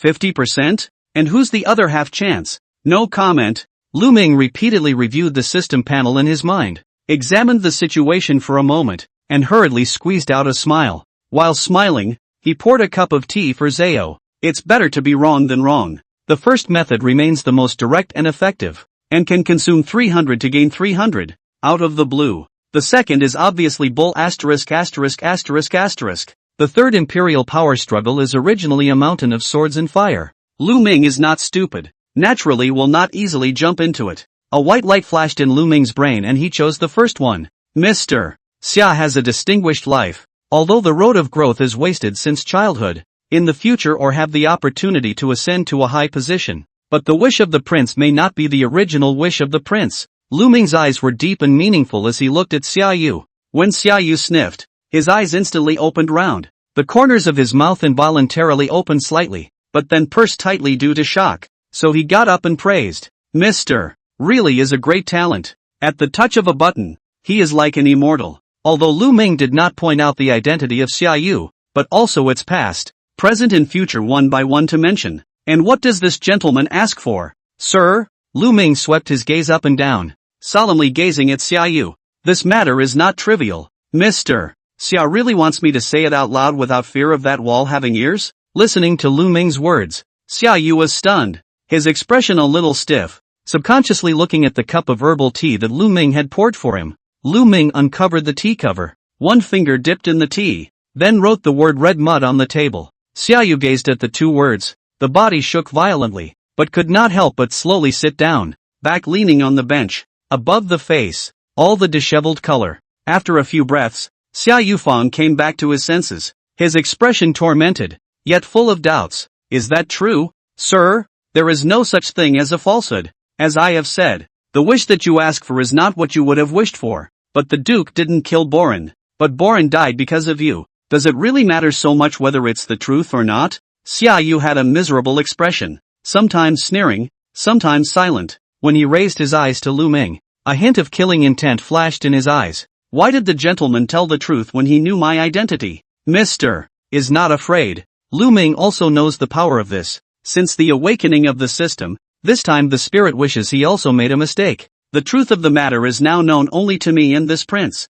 and it is clear that the prince is determined to harbor his beloved, and then I fear for my life. The only way to have a chance of survival at the moment is to make him not dare to move. Though if we start fighting, we can be sure to escape. But if we escape today, how can we resist in the future when there will be thousands of troops? Lu Ming's mind moved, and he immediately turned around, put one hand behind his back, and spoke. Your Excellency is frank and honest. so there is no need for me to be fearful. The woman in white who returned with me today is named Ning Lanxue, the righteous daughter of Ning Xuanji, governor of the Jinwu division of the Great Summer Kingdom. Although she is my disciple, she is also a pawn of the Jinwu division that has landed in the Spirit Wish Pavilion. What if the gentleman were me? Lu Ming bit down on the words and how with an extremely heavy voice and threw his voice to the ground. Although the Jinwu Sea is a secret service organization, it is under the personal command of His Majesty alone. When the companion system was bound on that day, Lu Ming already understood the identity of Ning Lanxue, but the system determined that the person, since it will not be unfavorable to the host, it did not ask. Today, the situation is critical, and can only be used as a shield. Xia Yu borrowed the Longchamp guards from His Majesty this time, and traveled to this Heavenly Valley city, originally for the purpose of demonstrating the determination to prove his innocence in front of His Majesty. And this spiritual wish pavilion was recommended by Wang Ji, the commander of the Zenweiwei of the Jinwu division. Xia Yu frowned slightly, threw his wide-sleeve robe with force, turned his back to Lu Ming, and looked at the door with a gloomy expression. Chapter 11, Recruiting a Pooper Scooper. As it turns out, it really works. Weighing the pros and cons, after thinking for a moment, Xia Yu picked up the teacup and took a small sip, said with a smile, "The tea is good tea, but the water is a bit cold. As one drinks water, one knows when it's cold and warm. Neither Mr. Xia nor I will say whether this tea is cold or not, so how can those outside this door know?" Xia Yu sniffed and muttered, "What a nice phrase, like a man drinking water, knows his own warmth and cold." Then he looked austere, "But also please remember, sir, the water is cold, it becomes ice, and if it is frozen, not an inch of grass grows for miles." Lu Ming arched his hand and said, "I'm mindful of Mr. Xia's teachings." Xia Yu's expression was implacable and introspective, but turned to a smile as he shouted at the door, "Back!" And then you can hear the sparse sounds coming from the roof, like the night cat scurrying across the beam. The Longchamp guards also regrouped in front of the Spirit Wish Pavilion in a few breaths. Looking away from the carriage, Lu Ming sat on his butt on the stool. Cursing, he said, "Trees attract wind. Might as well help men with their aphrodisiacs and women with their plastic surgery. It's too risky." Before the words left his mouth, Commander Wei threw a cloth bag through the door. Lu Ming's figure has not moved, and he has held the bag firmly in his palm in a light manner. "Thank you, sir, this is my son's honorarium."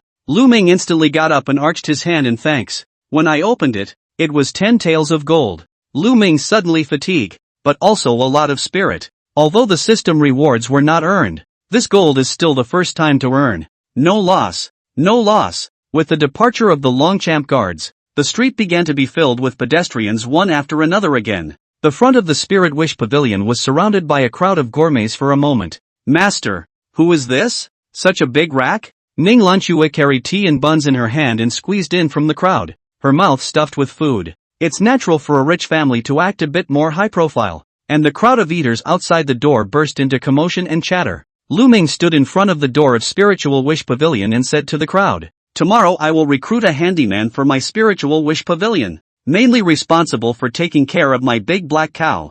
Interested parties please come early tomorrow. The treatment will be 5 taels of silver per month, with food and accommodation." The crowd stirred again at this news. Today's visitor is bound to have a high position of power and identity. If you join the Spiritual Wish Pavilion and work with Mr. Wish, you'll have a backer. Our Tiangu City, the county government office also did not have Mr. This Spirit Wish Pavilion out of the limelight. Close to the water is the first place to get the moon. To be able to spend time with Miss Schwerer, I'll do it even if I don't want to be paid for the labor. Monthly salary of 5 taels. Annual income of 60 silver. Treatment is comparable to eating imperial food has also had. The crowd was divided. Lu Ming had naturally heard the story of the 33 pieces of silver. Although there are exaggerations in the story, it also reflects the imbalance of the people's income and expenditure and the straitened circumstances. So the monthly salary is naturally higher. Upon hearing this news, the one who was the happiest was Ning Lanxue. "Never again will I have to clean Big Black's cow poop myself." Although Big Black, unlike the unusual buffalo, eats, drinks and takes care of itself, but doing it always made her a little less comfortable. After Lu Ming finished his announcement, he took the bun from Ning Lanxue and turned to go upstairs. Before he could step to the end of the stairs, he had swept away all the buns. Early Summer Valley City. The moon was like water, the lights were off, and there was a slight coolness in the silence. Opening the secondary system panel, under careful scrutiny, Lu Ming was pleased to find that the attributes had all changed. Host, Lu Ming. Age, 20/80. Current grade, none. Power, 2. Agility, 11. Defense, 2. Spiritual power, 2. Intelligence, ominous. Skill, 1 sword immortal kneeling. Accompanying skills, borrowing strength, the Big Dipper. Big Dream points balance, 1. 300 points. Click here to enter at the Big Dream Store raffle. Number of draws available, 1. It turned out that the system upgrade not only added new companions, but the basic attributes were also raised a little bit each. Life expectancy has also increased by a full 20 years. At 80 years old, it was considered a top longevity in this great Xia. Just looking at that progress bar, I don't know how many more times I'll have to spiritually wish for the next system upgrade. Lu Ming is not greedy. The coming day is long. There is a system in place, and it is not a dream to survive to immortality. Early the next morning, Lu Ming was still dreaming when Ning Lanxue shouted outside the door. Master, hurry downstairs and take a look. There are a lot of people coming outside. Looking through the window, Lu Ming was shocked, only to see the spirit of wishing the pavilion outside the door in great numbers to come, always hundreds of people.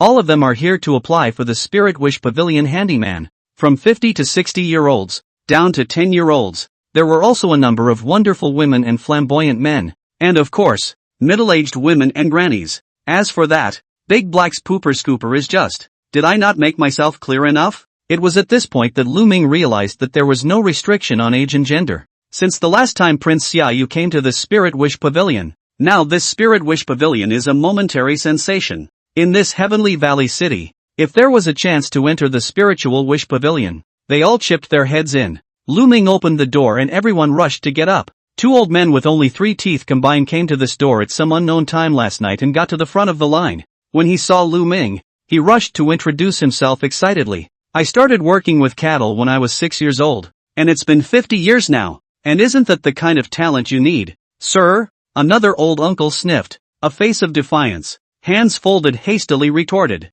My old Li head, although the start of 2 years late, 8 years old only began to herd cows. But I will give the cattle to do birth control surgery, but also counted as half a veterinarian. The crowd behind them also stirred at once, and a young man cried out, Sir, at their age they will die in a few years. Elect me. I can follow sir until I die. The 2 old men were trembling with anger, but they couldn't find a reason to retort. As if they had found a breakthrough, the crowd expressed, Pick me. I can give Mr. Big Black his end. Pick me, and I'll still be able to give Mr.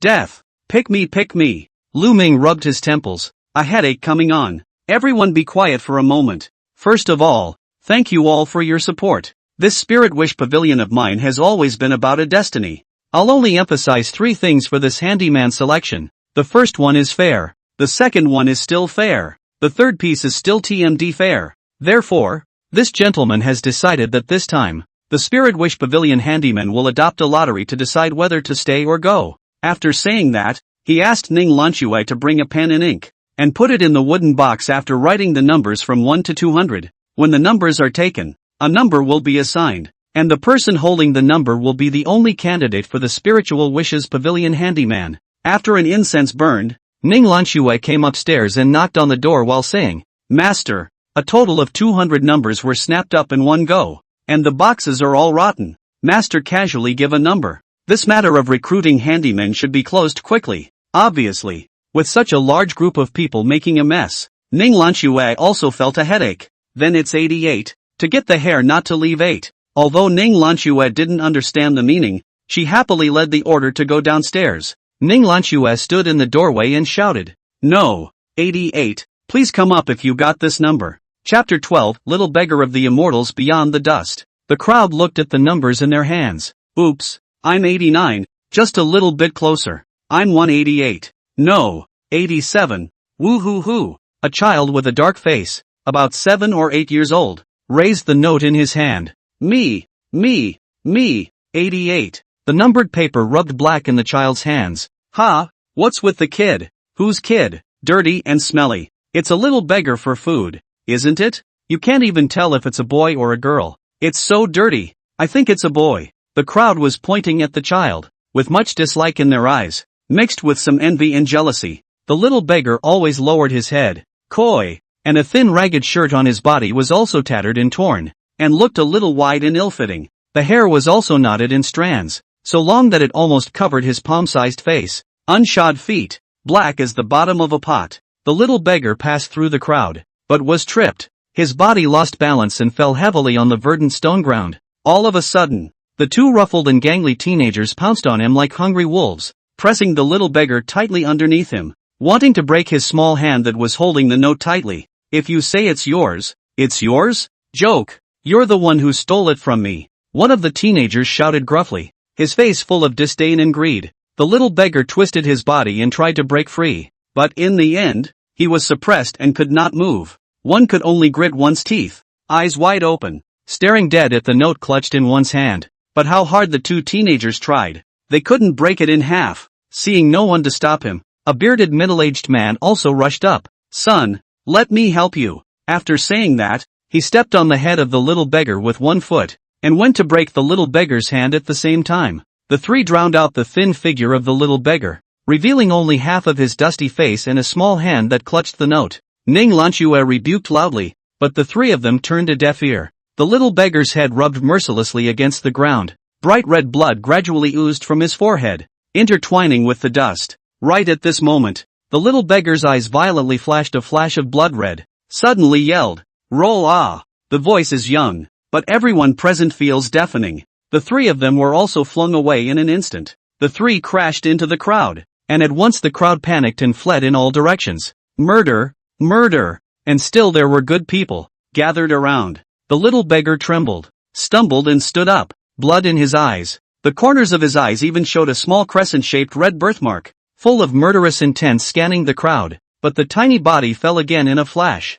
Just as Ning Lanxue was about to go forward to help, two more delinquents jumped out of the crowd. They looked at each other and smiled, seemingly unconcerned about the situation at hand, and walked straight towards the little beggar. Boom! A deafening roar came from within the spiritual wish pavilion. The crowd followed the sound and saw that the table in the hall was already in pieces, with wood shavings splashing out and stirring up gusts of smoke. In the midst of this smoke and dust, a man dressed in red clenched his fists, and under the force, his clothes fluttered. This person was none other than Lu Ming. Lu Ming's gaze was like a torch as he scanned the crowd and said softly, "This child is already a member of my spiritual wish pavilion. If anyone dares to touch him again in the slightest, it will be like this table." The voice was small but loud. The crowd looked at each other in disbelief, and the two delinquent teenagers also showed scorn, and ultimately retreated unhappily. Although that day in the Ming Shanghai saw Lu Ming a sword immortal kneeling, but have not seen Lu Ming Han's strength is also so fierce and domineering. The crowd was silenced, not daring to take a breath. Ning Lanxue hurriedly picked up the child and entered the inner room. Seeing the dust settle, the crowd slowly dispersed. Only a few beautiful women were left behind, looking inside the spiritual wish pavilion with eyes full of fall waves. "Mr. Fierce, I love it. Me too, me too." The woman twisted her body with a shy face, biting her lip for a long time. Lu Ming stood at the edge of the bed and watched the dark red crescent birthmark looming at the corner of the child's eye. "Master, this little boy is as strong as you. How strange." Lu Ming pinched his Harumi point and shook his head guiltily, saying, "I wanted to recruit a handyman, but I didn't expect to make such a big commotion. Blame Master for not thinking clearly, bullying the weak with the strong, although in this world is no longer normal." But looking at the weak child in front of him, suddenly felt a burst of pity. "Lanxue, you go out first. Master will examine his injuries." Ning Lanxue closed the door to the room and retreated.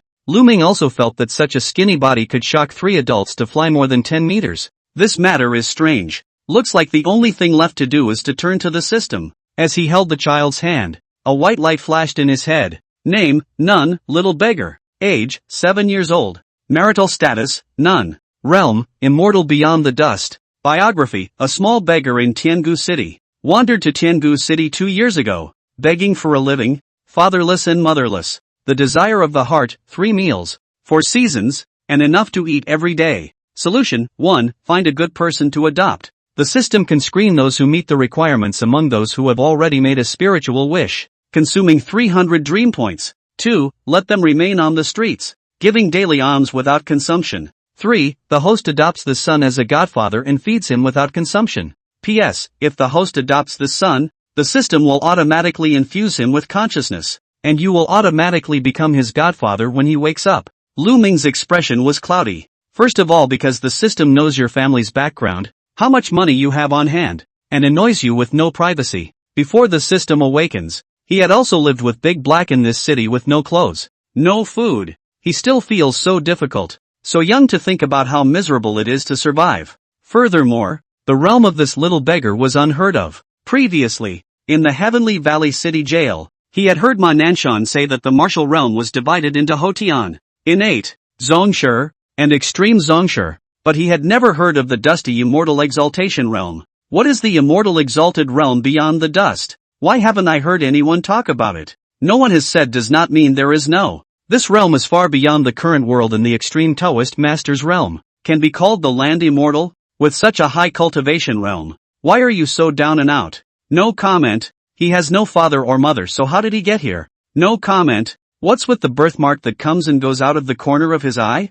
No comment. Is he a boy or a girl? No comment. Boys and girls, you have no comment? Do I have to take off my pants and see for myself? I'm sorry, it just came out. She's a girl. This girl had ended up in such a situation because of her own poor consideration. And since she had no father and no mother and was only looking for food and clothing, adopting her would ease her conscience. After thinking for a moment, Lu Ming chose 3 with a flash of white light in his brain. Let's be godfathers too. Congratulations, you've successfully wished for the little beggar. Congratulations to the host for adopting the little beggar as his daughter. Trigger reward. Get 300 dream points. The system has automatically injected consciousness. Big dream points balance, 1. 600 points. Number of times you can draw at the Daimon store, 1. Reminder, the host has the number of draws. Is it immediate? Don't smoke it yet. Try to get a double strike in a couple days. After giving the little girl medicine and seeing that the girl was no longer in any danger, he went back to the backyard to look for his brother.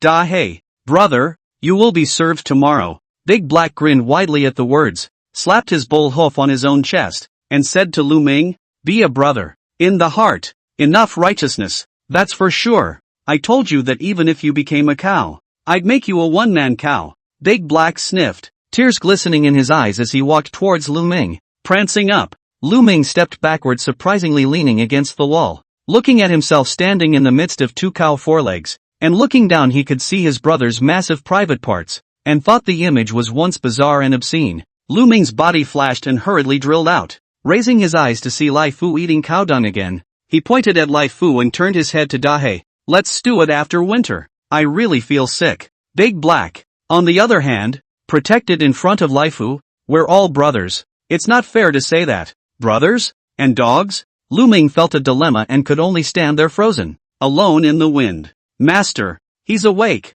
Come on you. Chapter 13, The Strange Case of the 10,000 Flowers Mansion. Where am I? The little girl stared at Ning Lanxue with round eyes and panic on her face. This is the Spirit Wish Pavilion. Master has taken you in. Don't be afraid. The little girl continued to look around at the clean, fluffy bedding underneath herself and hurriedly jumped out of bed. It's all because I'm so dirty I made the bed. At this moment, Lu Ming walked in. The little girl rubbed her eyes and looked at Lu Ming, hurriedly kneeling on the ground and shouting, Greetings, Godfather. Ning Lanxue was bewildered.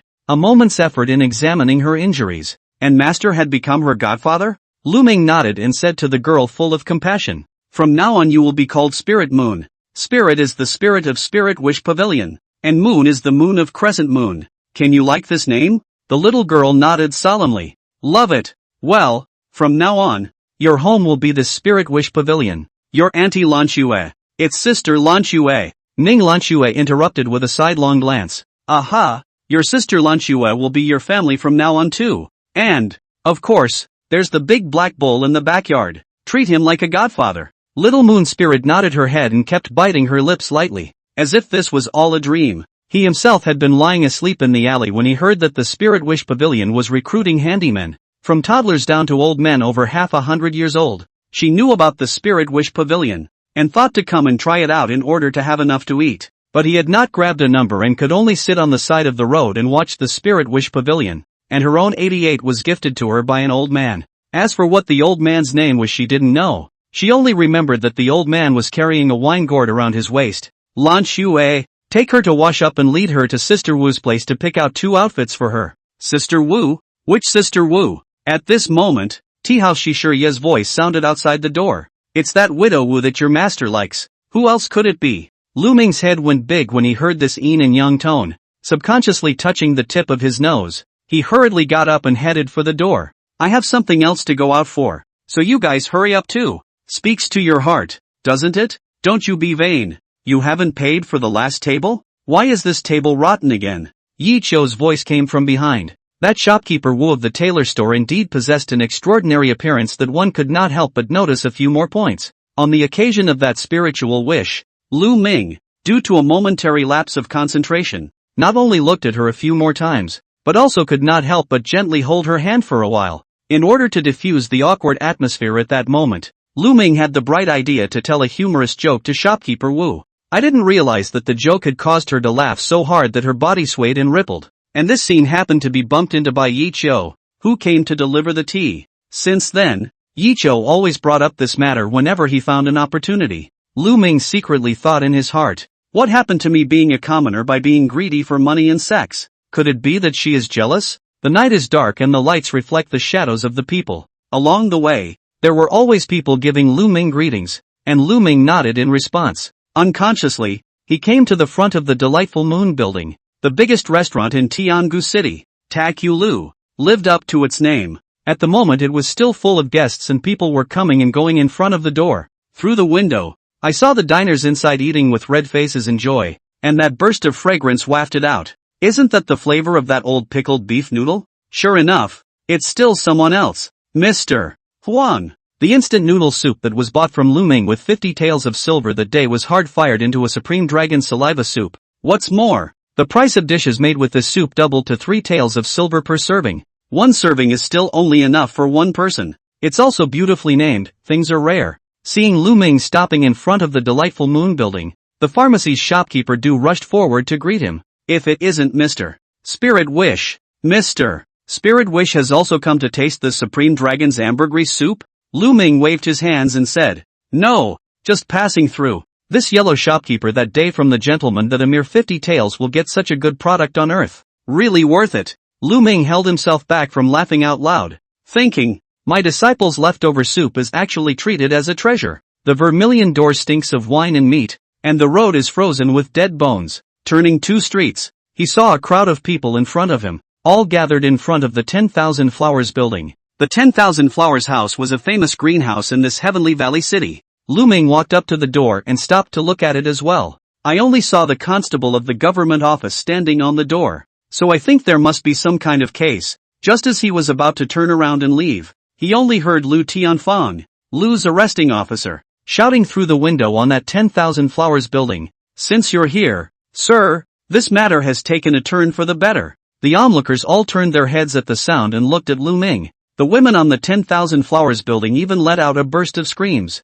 At this time a constable jogged to Lu Ming's side. Constable Lu, please sir. Last time in the prison good food and drink for their own. Now in front of so many people's face is not good to stroke the face of Lu Sheriff. Can only be hard into the 100 Flowers house. It turns out that Senator General Zhang of the city's defense died strangely in his room today. Pallbearers diagnosed poisoning. But this senator has always been cautious. The things eaten have to be accompanied by a face-to-face taste, to confirm that there is no error. Before eating, a man on the city's defenses died in the city, and the commanding general limited the case to 3 days to solve it. Seeing that the first day was already dark, Lu Tianfan was at a loss. Lu Ming is thinking that the number of spiritual wishes has been used today. If you can't see the clues, won't you lose face in this 100 Flowers building? Carefully scrutinized, only to see the senator's mouth rose densely herpes. Look at the clothes is just finished that thing soon. Does the gentleman ever see a clue? Lu Ming pondered for a moment. What was Senator Zhang with before he died?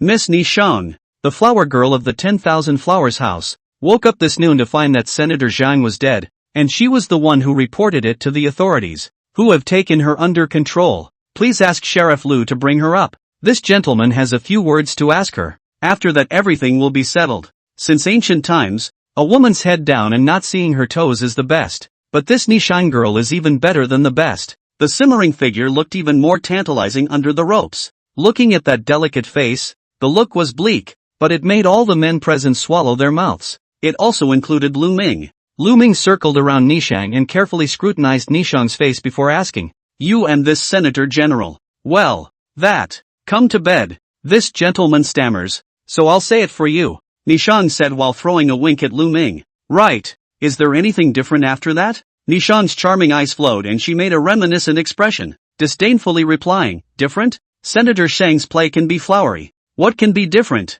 I don't know what the eunuch. How dare you be insolent? Dare you be unreasonable to Sir? If you do not cooperate properly, tomorrow you will be that scapegoat to the city defense zone commanding officer. That group of men guarding the city, all like wolves and tigers, could be enough to keep you coming back for the rest of your life. After Lu Tianfan finished speaking, he bowed and stood behind Lu Ming again. When Nezumi heard this, she lost her color. Don't, my lord. I say, there is indeed something different. Chapter 14, Love is Deadly. The House of 10,000 Flowers. What's the difference? This gentleman wants you to tell me honestly. No half-assed concealment. Nishang froze, her eyes lowered, pursed her lips and said, after last night's rooming with Senator General Zhang, chest, and private parts, don't stutter. If you have something to say it. Sheriff Lu snapped. After last night's rooming with Senator General Zhang, some blisters were born on the sensitive part of the chest and the private part, and it was strangely itchy and unbearable.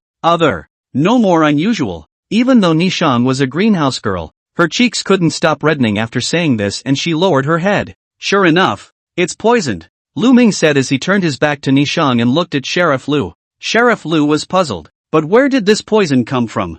Who could have poisoned the two while they were sleeping? But why is it that only Senator Zhang is poisoned, but this Nishang girl is unharmed? Everyone on the scene focused their eyes on Lu Ming. Lu Ming walked over to Senator Zhang's body and pointed to his lips. As you can see, this herpes infection can occur when the body's immune system is low, and certain toxic conditions can drastically weaken the body's immune system. If I'm not mistaken, the same type of herpes is present in the two private areas that Nezumi girl is talking about. It's just that it's quite a bit milder than Senator General Zhang's case, and it's not advisable to notice it. After saying that, Lu Ming turned his gaze to Nishang, who also nodded in surprise. Sheriff Lu scratched the back of his head and continued to ask in disbelief. Then why was this poison able to kill Senator Zhang to death? Lu Ming looked at the crowd, paused, and continued. When a man is in the depths of his love, he will forget himself and perform some intimate actions on a woman. For example, kiss here, or get in your face and turn it on. When Lu Ming said here he pointed at Miss Nishang's breasts and private parts in turn. But when Lu Ming talked about sticking his face on the big one, Sheriff Lu was the first one who didn't hold back and snorted out a laugh. The rest of the crowd clenched their teeth and held their faces, and when they saw that Sheriff Lu laughed, they finally dared to laugh as well. Immediately, Sheriff Lu coughed twice and said with a straight face, "What are you laughing at? We are all professionally trained. Sir is helping us to solve the case. Who dares to laugh again? Go back and hit 20 big boards." Lu Ming saw that the crowd had quieted down and then added, "Senator Zhang should have stuck out his tongue and swallowed the poison. The poison enters the 5 organs before it can be fatal. If it is only on the skin, it will cause just mucous membrane corrosion." After Senator Zhang swallowed it, he kissed Miss Nishang that. So, at this time, although the people tried their best to restrain themselves, when Lu Ming said that Senator General Zhang had stuck out his tongue, the sound of poofs sounded one after another all around, with one hand pinching his thigh and the other pointing at the blisters around Senator Zhang's mouth.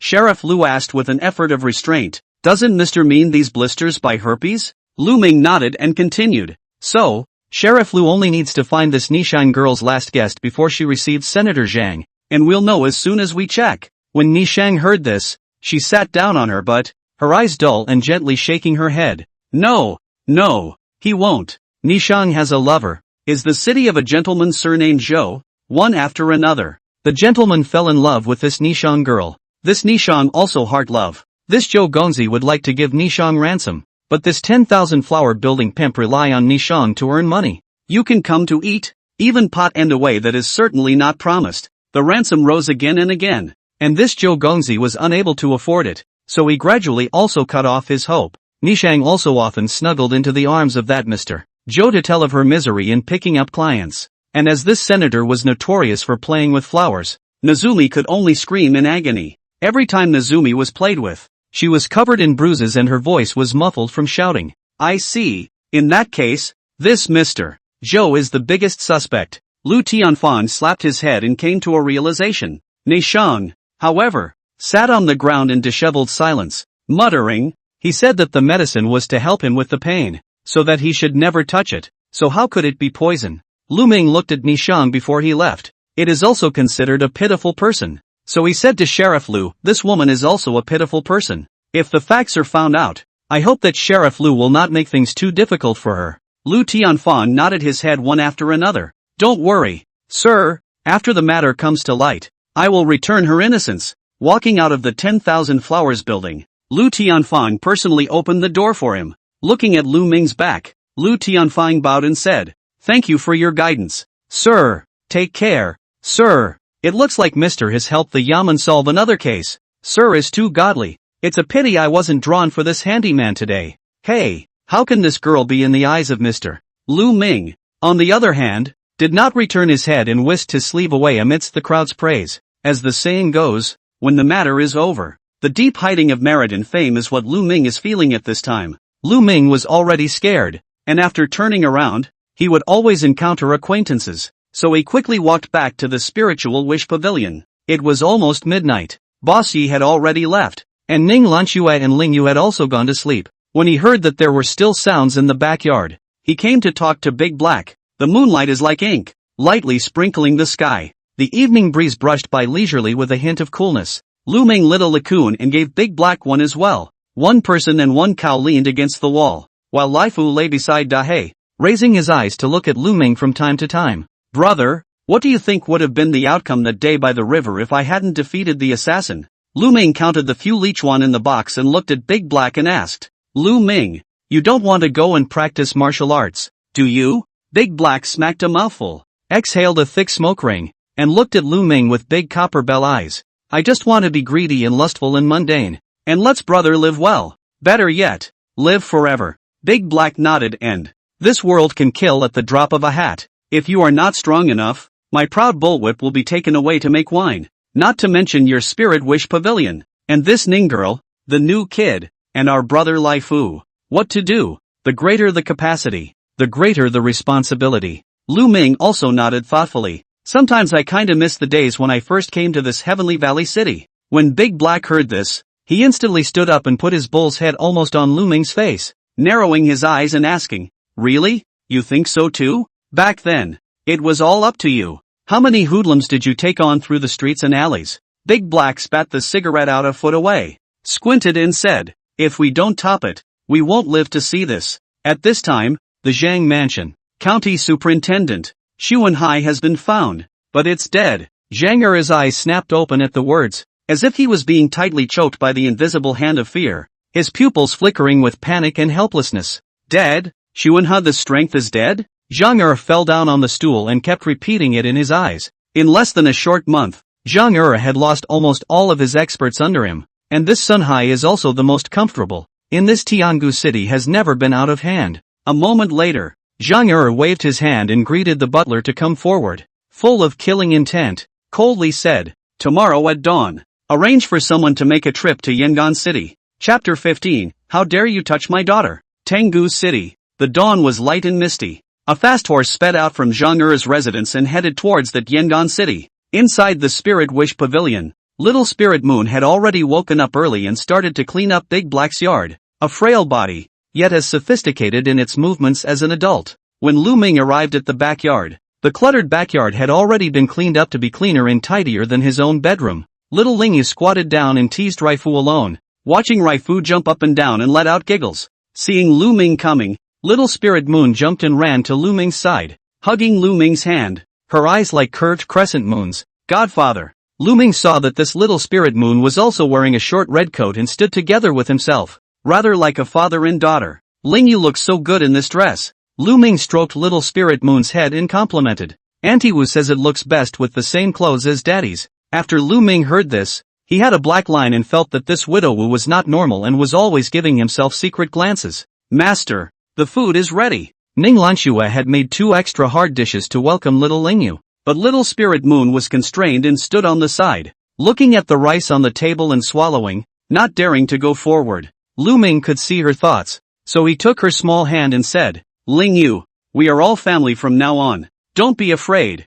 Eat. After saying that, Lu Ming gave her a sample and winded up with a bowl of rice. Although Lingyu also started to eat, she buried her little face in the bowl and only ate the rice. Don't just eat. Eat more vegetables. Master is full. Saying this, he pretended to be serious. This dish was specially made for you by Sister Lanxue. Eat it all. Don't waste it. Little Lingyu's little face, buried in the bowl, looked up at Lu Ming and then at Ning Lanxue. Do you hear me? Your godfather told you to eat it all. Listen to your godfather's words. Ning Lanxue said as she chucked 2 pieces of ribs into Lingyu's bowl. Little Lingyu nodded heavily. Don't worry, godfather. Lingyu doesn't waste it. When she finished, she picked up the bowl and fired it up. A big bite of rice mixed with vegetables was stuffed into her tiny mouth. Soon her cheeks were puffed out like a groundhog's, somewhat cute but also a little poignant. Despite looking a bit wolfish, it was obvious that she was still maintaining her proper manners. Careful when pinching the food.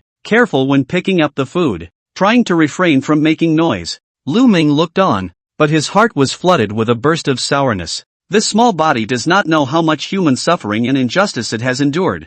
Lingyu, from now on we're a family. Eat like a godfather, like a vicious dog snatching food. Understand? But just as he finished speaking, he felt that Lingyu was a girl, so it was better to be more civilized. Then he changed his words and told Lingyu not to be formal. Eat slowly, not enough there is. The sun was shining brightly, and the light spilled through the leaves of the pomegranate tree in front of the door and crumbled into the house. When she wasn't taking care of Big Black, Little Spirit Moon followed behind Lu Ming like a tail. As Lu Ming helped people with their spiritual wishes, Little Spirit Moon propped her little head on the side and quietly listened. When Lu Ming drank tea, Little Spirit Moon stared at the teacup with round eyes, and as soon as she could add a little bit of water into it, she immediately filled it up. The entire day the Spirit Wish Pavilion resounded with the tender voice of little Lingyu calling her godfather. Time flies like an arrow. Since that day, the city all know that this Mr. Spiritual Wish newly received a daughter. Is that day arranged to fly 3 people of the little beggar? And this little Lingyu walking on the street, also be teasingly called Little Mister. Lingyu wasn't shy and nodded her head in agreement, revealing some of Lu Ming's embarrassing stories to the crowd from time to time. And it's the girls in this town who love to hear these messages the most. Lingyu, why do you always like to follow your godfather? I'm afraid. Godfather doesn't want me. I'm afraid. At once, Lu Ming's fatherly love flooded him, squatting down to hold Lingyu's small face and solemnly said, Lingyu, as long as Godfather and Big Black live, you will always be my daughter. Remember? Lingyu's eyes glistened with tears and her tiny head nodded heavily. Gradually Lingyu also stopped calling Lu Ming as her godfather and directly called her daddy. Lu Ming also became the closest person in her little heart. Lu Ming also told Lingyu stories from time to time about how he had once slayed in a place called King's Canyon, and Lingyu was always left wanting more. On this day, the pomegranate tree in front of the Spiritual Wish Pavilion bloomed. Little Lingyu collected the flowers on the ground, one by one, and concentrated on squatting in front of the door, preparing to wear a wreath to give to Sister Lanxue. Child, is Mr. Spirit Wish available? Father has gone to the yamen, so old grandpa can go to the house and wait for father to come back. Lingyu looked up and saw that it was an old man. The old man was not tall, but his nose was surprisingly big and he had gray hair. Today father's spiritual wish is full. Old grandpa can come back tomorrow if he wants a spiritual wish. As soon as the words left her mouth, Lingyu only felt a lightness in her body, and she was gagged with something. Immediately afterward, he went black and was put into a cloth bag. By now, the sky was also darkening, with dark clouds covering the moon. Ning Lanxue made the meal and searched the entire Spirit Moon Pavilion without finding Spirit Moon's figure. Da hey, can you see little Spirit Moon? Moo. Big Black shook his head, also showing a worried look, remembering that the man by the river was killed in a sneak attack half a month ago, and so far there hadn't been any movement. Ning Lanxue felt bad. Sky Valley County Office. In the middle of the inner courtyard, the county magistrate Chu Mo, the county minister Zhang Er and Lu Ming were sitting around the table, sharing the delicacies on the table. Mr. solved the case with great speed. I can't imagine that eating is also so great. Chu Mo stroked his 2 beards and gave a thumbs up while speaking. County Magistrate Chu has just taken office in this Tiangu city not long ago. You are unaware of this Mr. Spiritual Wish's magical powers. Zhang Er also chimed in. It's all a show of hands. Besides, Sheriff Lu and I are old acquaintances. Why are you 2 adults so polite? Lu Ming, facing the 2 official foxes, also learned to play around. At this time, Sheriff Lu came in and said, Sir, Miss Ning came to look for Sir. It seems to be something urgent. After Lu Ming heard this, he hurriedly stood up and then hurriedly walked outside. Looking at Lu Ming's back, A hint of cunning flashed in Zhang Er's eyes and he nodded with a light smile. With County Minister Sang's knowledge of the gentleman, would this Mr. Spirit Wish be willing to come to my county office as a division master? Zhang Er, however, was non-committal, picking up the wine in front of him and drinking it all in one go. Slowly speaking, life and death are unpredictable. This Mr. Lingwang is not an immortal after all. In front of the Spiritual Wish Pavilion, Lu Ming looked at the note on the door with a cold expression. Ning Lanxue followed behind while gasping for air and looking at Lu Ming. Ling Yu is in danger? Lu Ming nodded and said in a deep voice, I'll go and return. When he finished, he hurried through the crowd, his footsteps so fast that he could barely be seen, swept by like a gust of wind. Since the city gate east out, there is a broken temple, old and dilapidated. Between the wreckage, a fire inside the temple, the firelight flickering. By the fire stood an old man, his huge nose glistening with oil in the firelight. A girl in red was huddled in a corner with her hands and feet tied and a ball of cloth stuffed in her mouth. But not the slightest bit of panic was born in her eyes. I have asked this Mr. Spirit Wish, as fast as the wind and as quick as electricity,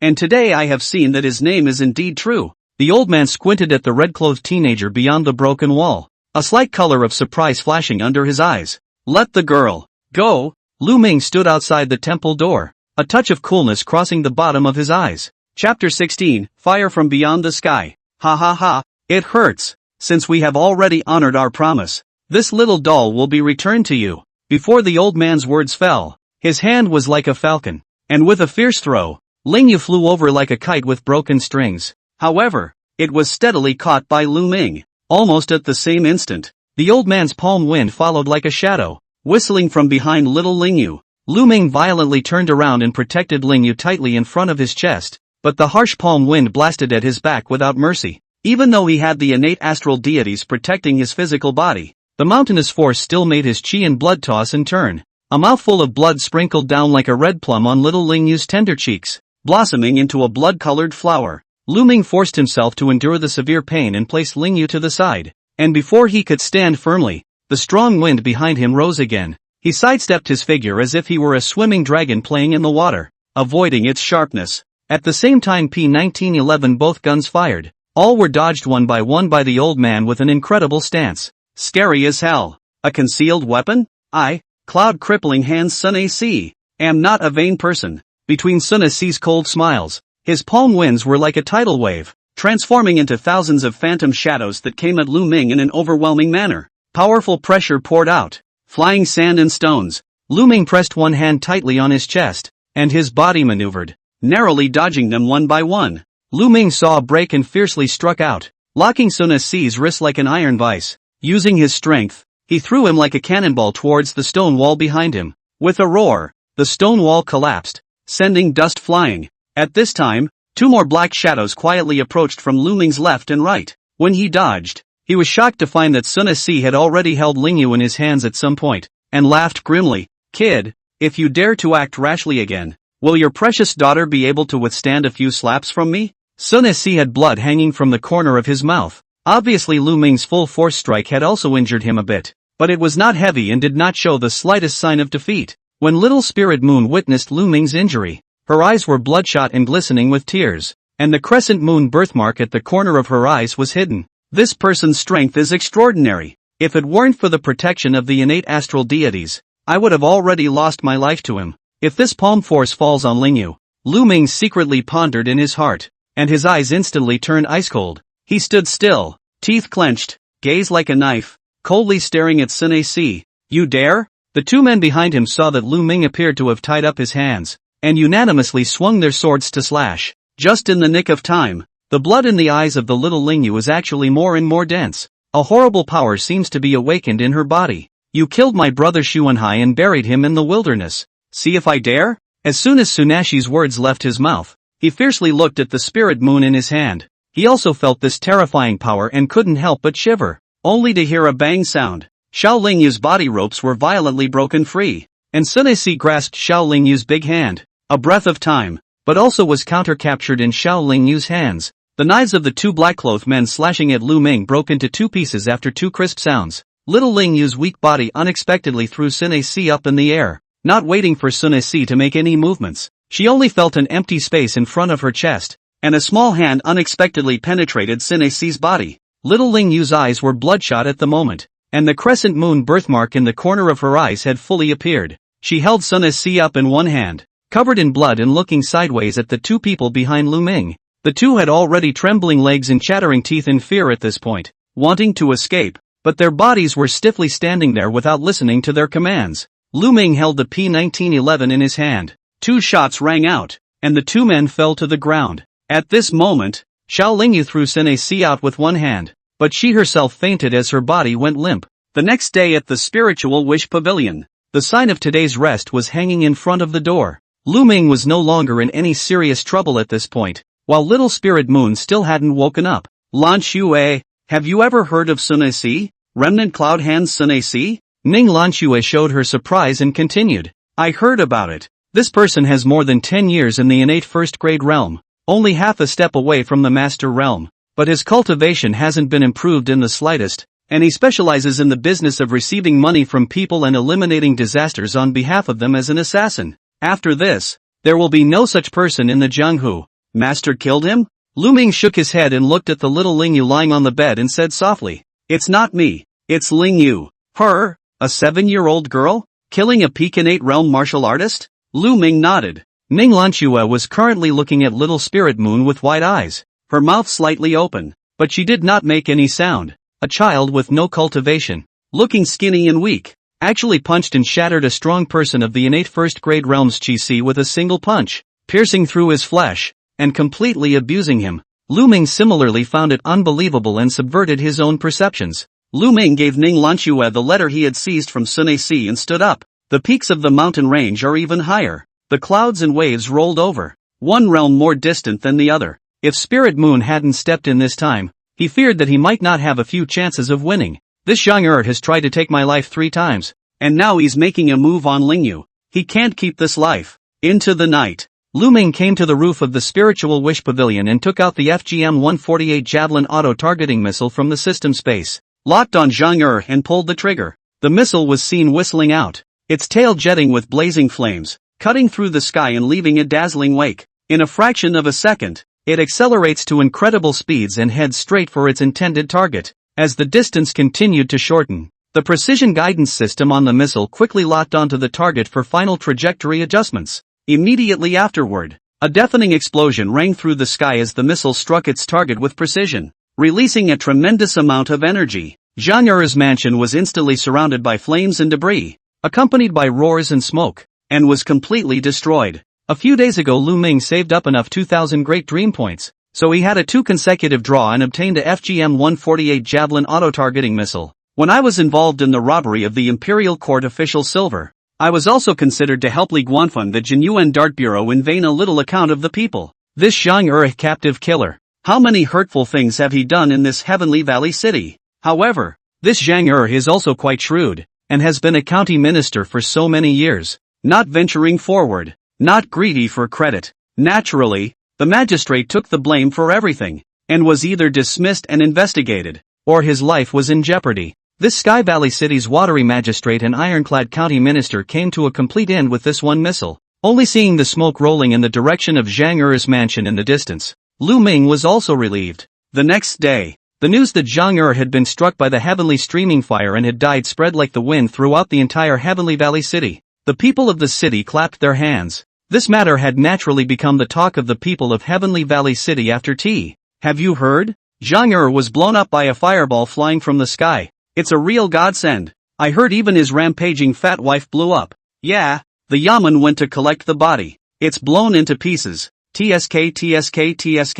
Do you think this is strange? How did that stray fire happen to blow up Zhang family? What's so strange about that? The old gods have opened their eyes. Good and evil will be rewarded in the end. It's time. The rumor mill is abuzz with various versions, all of them different. There were even storytellers who made up different versions of the story, walking the streets and talking about it. And that Su Butler had followed Zhang for so many years, and in his heart, he knew better than anyone else why this Zhang would end up like this. He also did a lot of heartbreak, this time to retrieve a life. So in order to peace of mind, the Zhang family property sold, dismissed the subordinates. He also intends to return to his hometown. Before you leave, you specially come to the Spirit Wish Pavilion. This Su butler knows. That day Zhang Er borrowed Chu magistrate to invite Mr. Ling Lang to give thanks for the case of the 100 Flowers house, to transfer the tiger away from the mountain. Sun Si before arresting Mr. Daughter. Originally thought to take Lu Ming's life in one fell swoop will be able to rest easy.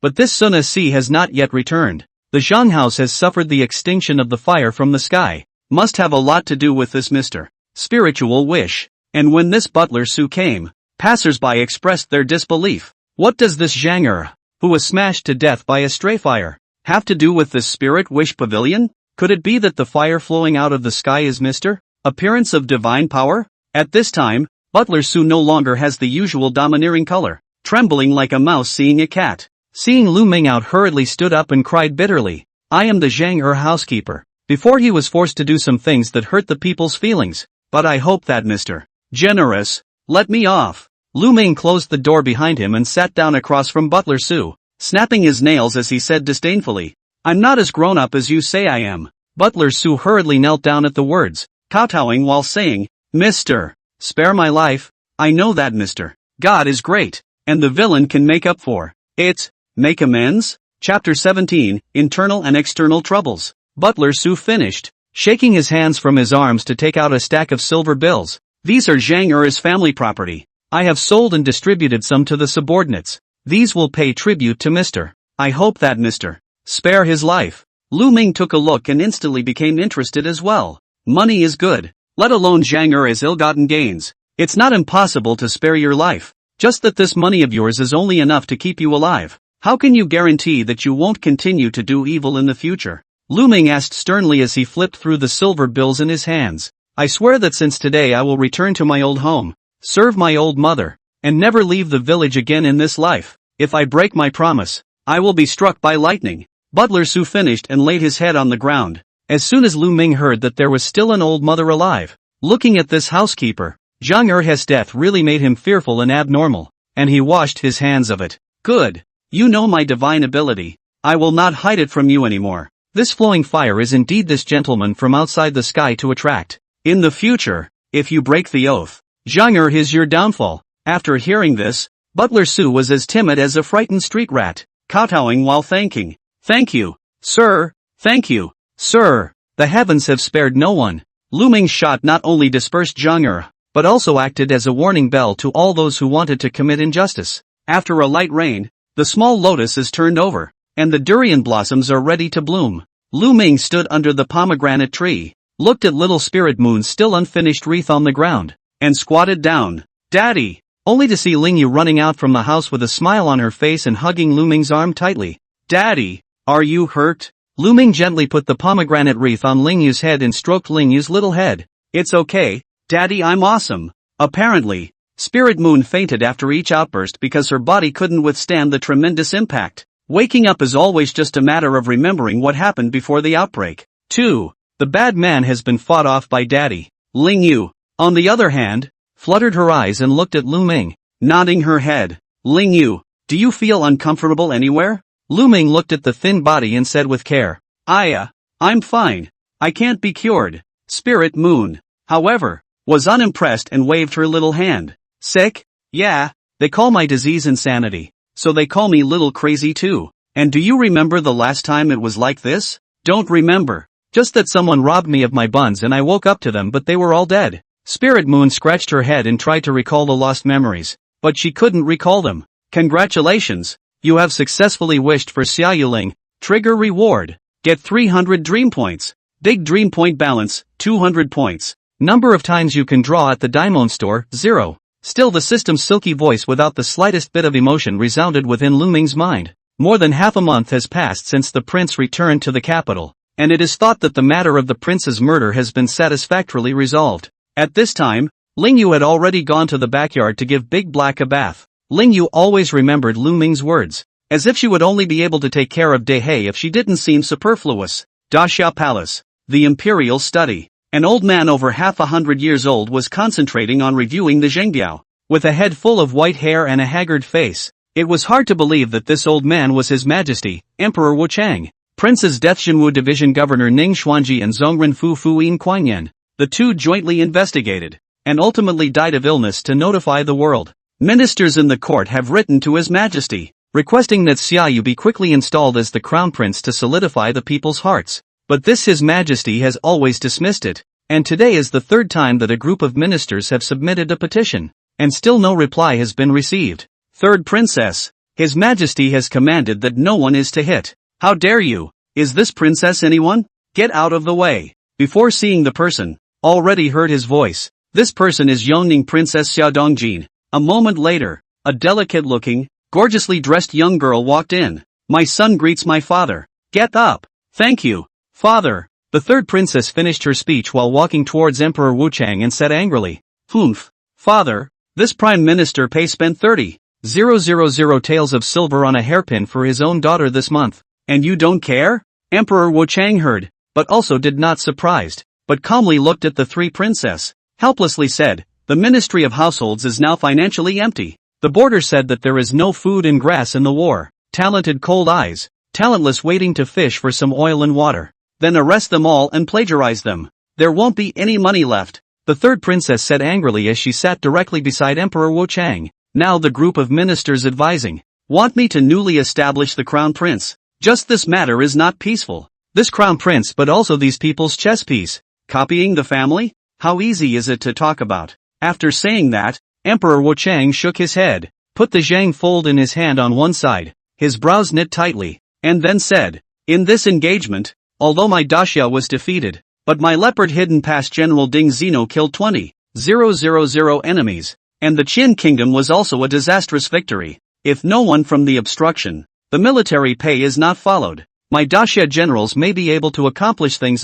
After saying that, Emperor Wuchang shook his head regretfully. "Father, how about leaving the matter of military pay to my son? You would be best placed in this matter if you were a man, but alas, nowadays, the court is full of moths, and the enemy country Demang also frequently border incursions. Although Emperor Wuchang has the intention to reorganize the dynasty, he has the intention but not the ability. And this third princess, in the palace to the barbaric capricious famous, handling the means of thunder and lightning, the minister's scruples, but after all, is a daughter body. In this daxia court also has no real power. So what if it's a daughter's body? It's the same as sharing father's worries. I can do just as much as they can." The third princess casually flipped through the folders as she did so. The Prime Minister Pei Hong, the Minister of the Household Duan Gang, the Zhenwu Si Ning Xuanji led the group of ministers all spoke out, hoping to establish Xiaoyu as the new crown prince. There must be something fishy about these guys being in such a hurry.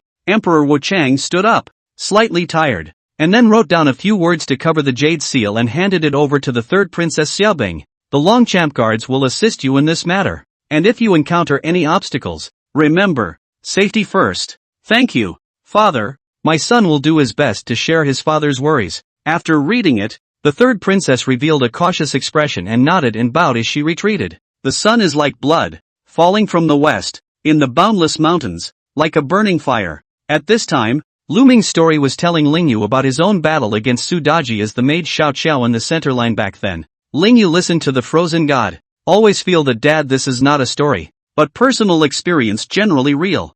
"Daddy, are you dizzy from being fixed by Daji?" "No fainting, just immobilized." When dad was carrying purification but it hadn't cooled down yet, so it was close to her taking his life. Inside the Spirit Wish Pavilion, the more Lu Ming spoke, the more energized he became. And even Ning Lanxue carried a stool and sat over. It wasn't until the other party's crystal was shattered by Lu Ming once again that Lingyu went to bed with a fondness. Ning Lanxue looked at Lingyu's back and said with a sigh, "Master, I may have to leave for a while." Ning Lanxue is originally a cheerful woman. At the moment this look is full of reluctance and attachment. Going back to Zhenwu Si? Lu Ming's eyes fell. "So long living together, no feelings, that is false." Ning Lanxue nodded and did not say a word more. "Then master won't be able to eat your cooking in the future." Ning Lanxue's eyes contained tears. Wanting to say something but unable to, she paused. "Don't worry master. No matter where Lanxue goes, you will always be my master." Lu Ming stumbled for a moment, took out the last liqueur from the system,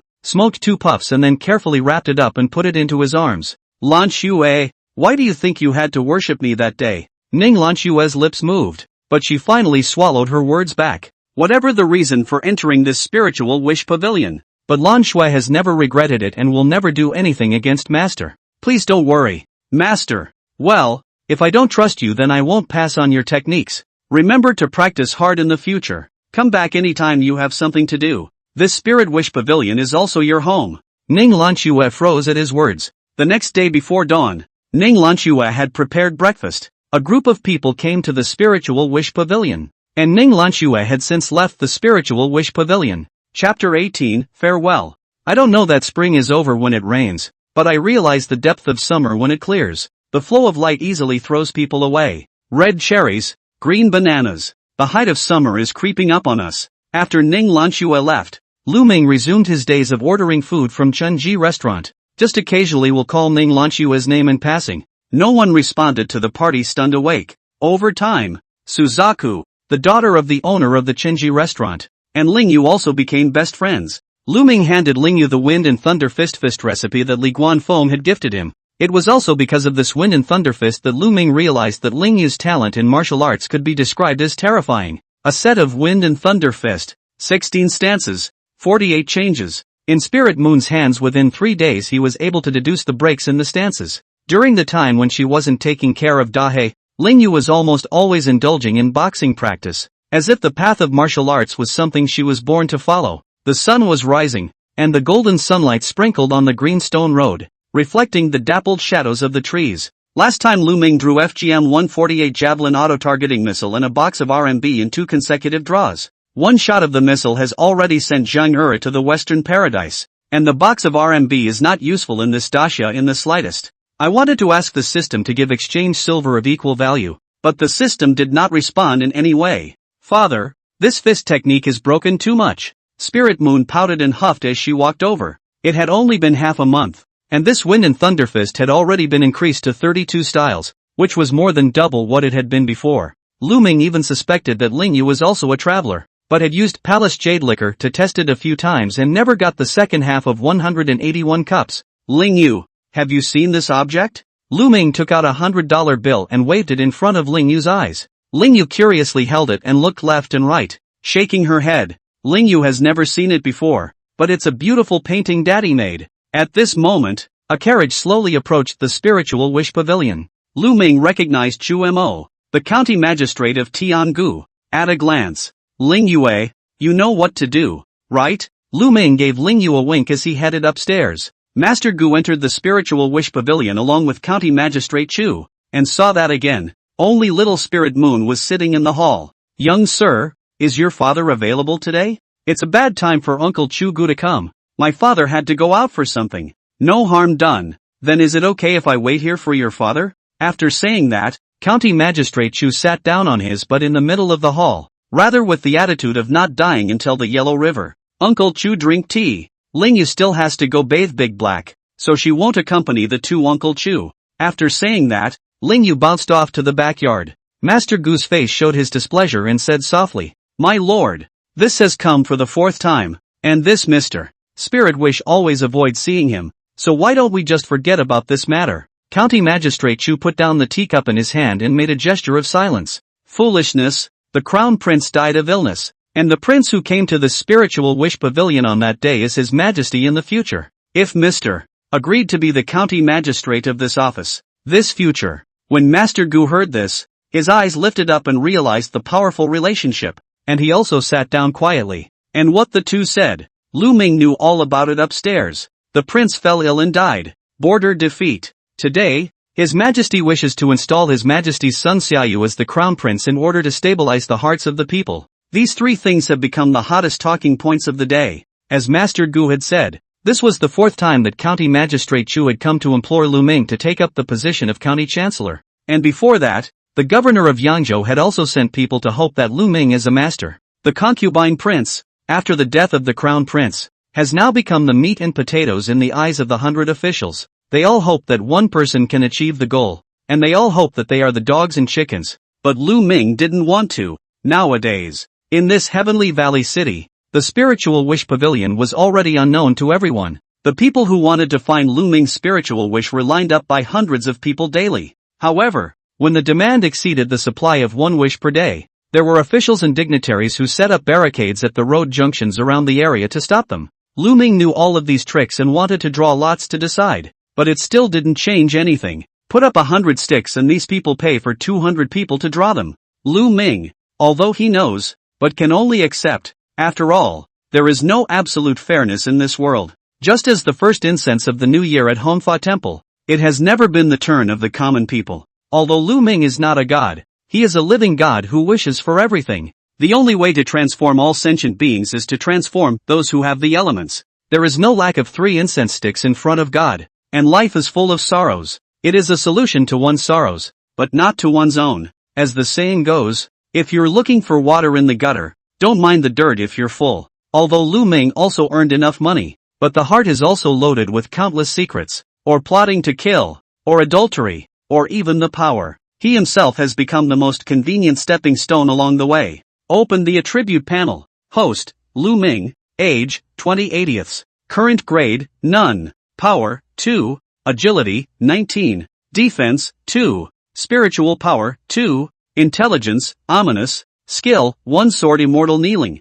Accompanying skills, borrowing strength, the Big Dipper. Balance of Daimon points, 2. 100 points. Click here to enter the Daimon store lucky draw. Number of draws available, 2. Lu Ming looked at his attribute panel and fell into deep thought. The wind will destroy the wood when it shows. The sun is already in the west. And downstairs in the house Ganshu County Magistrate, Tiangu City Defense Commanding Officer Zhou Ping again downstairs to continue to wait up. This person is bent on seeking money, and has a huge appetite. In the way of this city defense leader, Lu Ming is not good to offend. Sooner or later, Mr. Spirit Wish is going to be the hawk and dog of these people. Last time my grandmother was very sick. She wanted to come and beg for Mr. But she was stopped before she could even meet him. Mr. is not the same Mr. he used to be. The passers-by in front of the Spirit Wish Pavilion whispered, but all of this Lu Ming heard in his ears. In recent January, such gossip in the community. Lu Ming went out. The people are only far sideways look.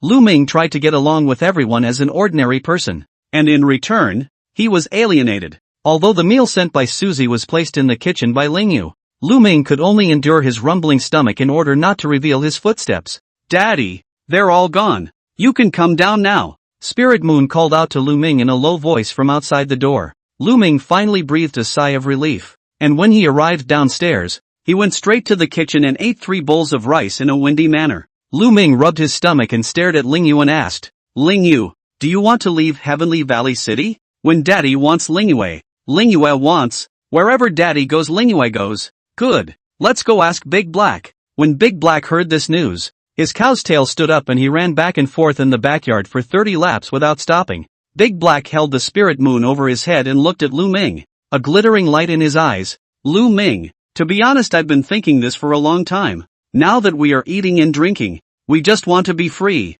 This place has indeed stayed long enough. The mooing of the Big Black had just stopped, and Lai Fu ran around it excitedly. Late at night in the middle of summer, all is quiet. All that remained was a chorus of cicadas with the occasional cries of nightbirds in the distance. Lu Ming sneaked into Ming Xiangxian and quietly placed a stack of silver tickets next to Yiqiu's pillow. Looking at the sleeping Yiqiu, Lu Ming bowed deeply. Lu Ming knew that saying goodbye in person would only bring Yiqiu endless trouble. With a flash of his body, he left Ming Xiangxian. This is a goodbye. The sky is far away and I don't know when we will see each other again. The sadness of being away from home. I wish you peace and safety. The mountains are high and the waters are long. The road is long and the heart is in the old days. Chapter 19, Acting in Broad Daylight. The next day, before dawn, Lu Ming and the Big Black Bull trekked along the road, heading north and gradually disappearing deep into the streets. The surrounding people woke up and went out on the street to hear that the Spirit Wish Pavilion had been emptied. And some people were inexplicably happy, feeling like they had driven away the hawks and dogs. Some people are also disappointed, thinking that Lu Ming is indeed a good person, and he has not done anything wrong to everyone. And Yiqiu's Ming Xiangzhai also closed for the day on this day. Follow the Valley City River into the Kangwu Mountains. Kangwu Mountain. The terrain is like a knife and axe like the top of the sky. Winding mountain range, winding and circling, overlooking the foot. White clouds filled the air and the mountains were green with a little mist. Since the war with the Qian kingdom in the north was tight, refugees in rags were occasionally seen on this road. On the mountain path, a red-clothed young man was sitting on top of an ox cart, and a red-clothed girl was sitting on the head of the big black ox in front of the cart, the girl's hands grasping the 2 horns of the ox tightly. A yellow flag still hangs above the ox cart, which reads, 1 wish per day. Ferrying all beings. The big black cow has not been out for a long time, and it is excited to run between the mountains and fields. The little black dog Lai Fu also wagged his tail excitedly and ran in the forefront, sometimes chasing butterflies, sometimes biting a few weeds to give to the big black cow.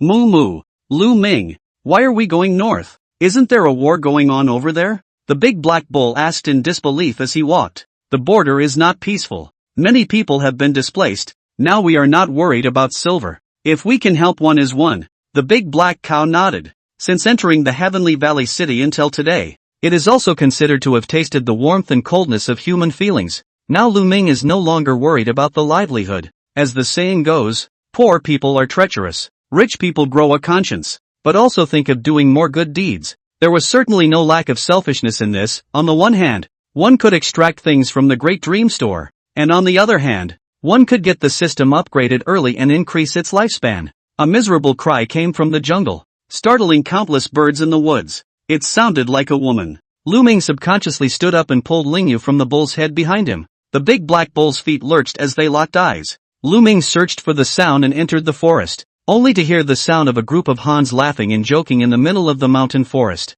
Looking at the dress of this group of people through the forest gap, Lu Ming recognized these people as a group of mountain bandits at a glance. The mountain bandits were gorging themselves on food and drink, and there was a goat roasting on the fire. 2 of the bandits were still holding the village woman in their arms, eating meat with one hand and touching the village woman's arms with the other hand, with big beads of sweat on their foreheads mixed with their red faces, looking unusually excited. Even though the village was burned, being a bandit is no more pleasurable than being in the village. Yes, boss. It was hard to get a wife in the village with that little land. Now we have endless girls to sleep with and meat to eat. Yes.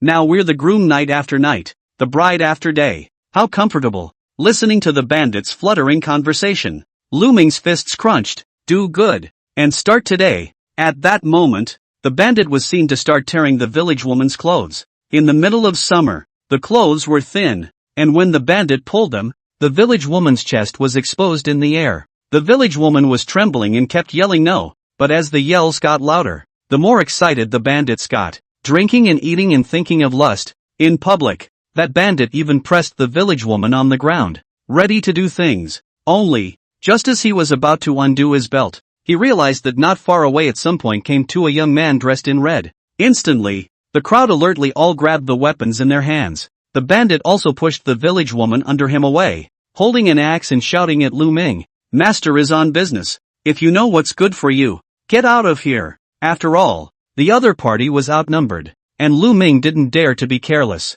The P-1911 also only had 1 round left at this point. With just a whoosh sound, Lu Ming's figure cut through a residual shadow and appeared in front of the mountain bandits in an instant. "Deaf boy, our boss didn't hear you, did he?" A mountain bandit stood in front of Lu Ming, his short sword in his hand reflecting the flash of daylight, while picking his teeth and clamoring. But just as he was about to make a move, Lu Ming unleashed his borrowed strength and struck the man in the face with a swinging fist. The action was so fast that before the crowd could react, they saw the bandit fall to the ground. A mouthful of teeth was knocked out without a single one left. His jaw was crooked to the side, and blood gushed from his mouth as he fainted. A few others saw this and gathered around together. The people threw their fists at Lu Ming and then struck with all their might, but only a few bangs could be heard, and the people all covered their fists and cried out in pain. Several other bandits saw the situation, holding a knife cut over, but only feel the hands of the blade buzzing, but do not see hurt Lu Ming a bit. Lu Ming stood firm. The bandits were shocked. Run! The dozen or so bandits had never seen this battle before, and instantly fell into chaos, scattering in all directions to flee for their lives. The leader of the bandits reacted the fastest and directly turned on his horse to escape from this place. With a flash of his figure, Lu Ming chased after him. This leader's horse whipped his crotch horse to neigh, but when he raised his eyes, Lu Ming was waiting for him in front, turned his horse around to change directions and still got the same result. Damn it! See a ghost in the middle of the day. This bandit leader was guilty of muttering. He didn't believe that people could be so fast, faster than a wildly running horse, but after a dozen or so attempts, he was convinced that he had really seen a ghost. By now the horse was also gasping for air with his mouth wide open, while the leader's face had turned pale. Seeing that he couldn't escape, he could only grit his teeth and hold the axe to slash at Lu Ming, just not waiting for him to urge the horse underneath him to escape. a jangling sword sound suddenly came out beside his ear, and in the next instant,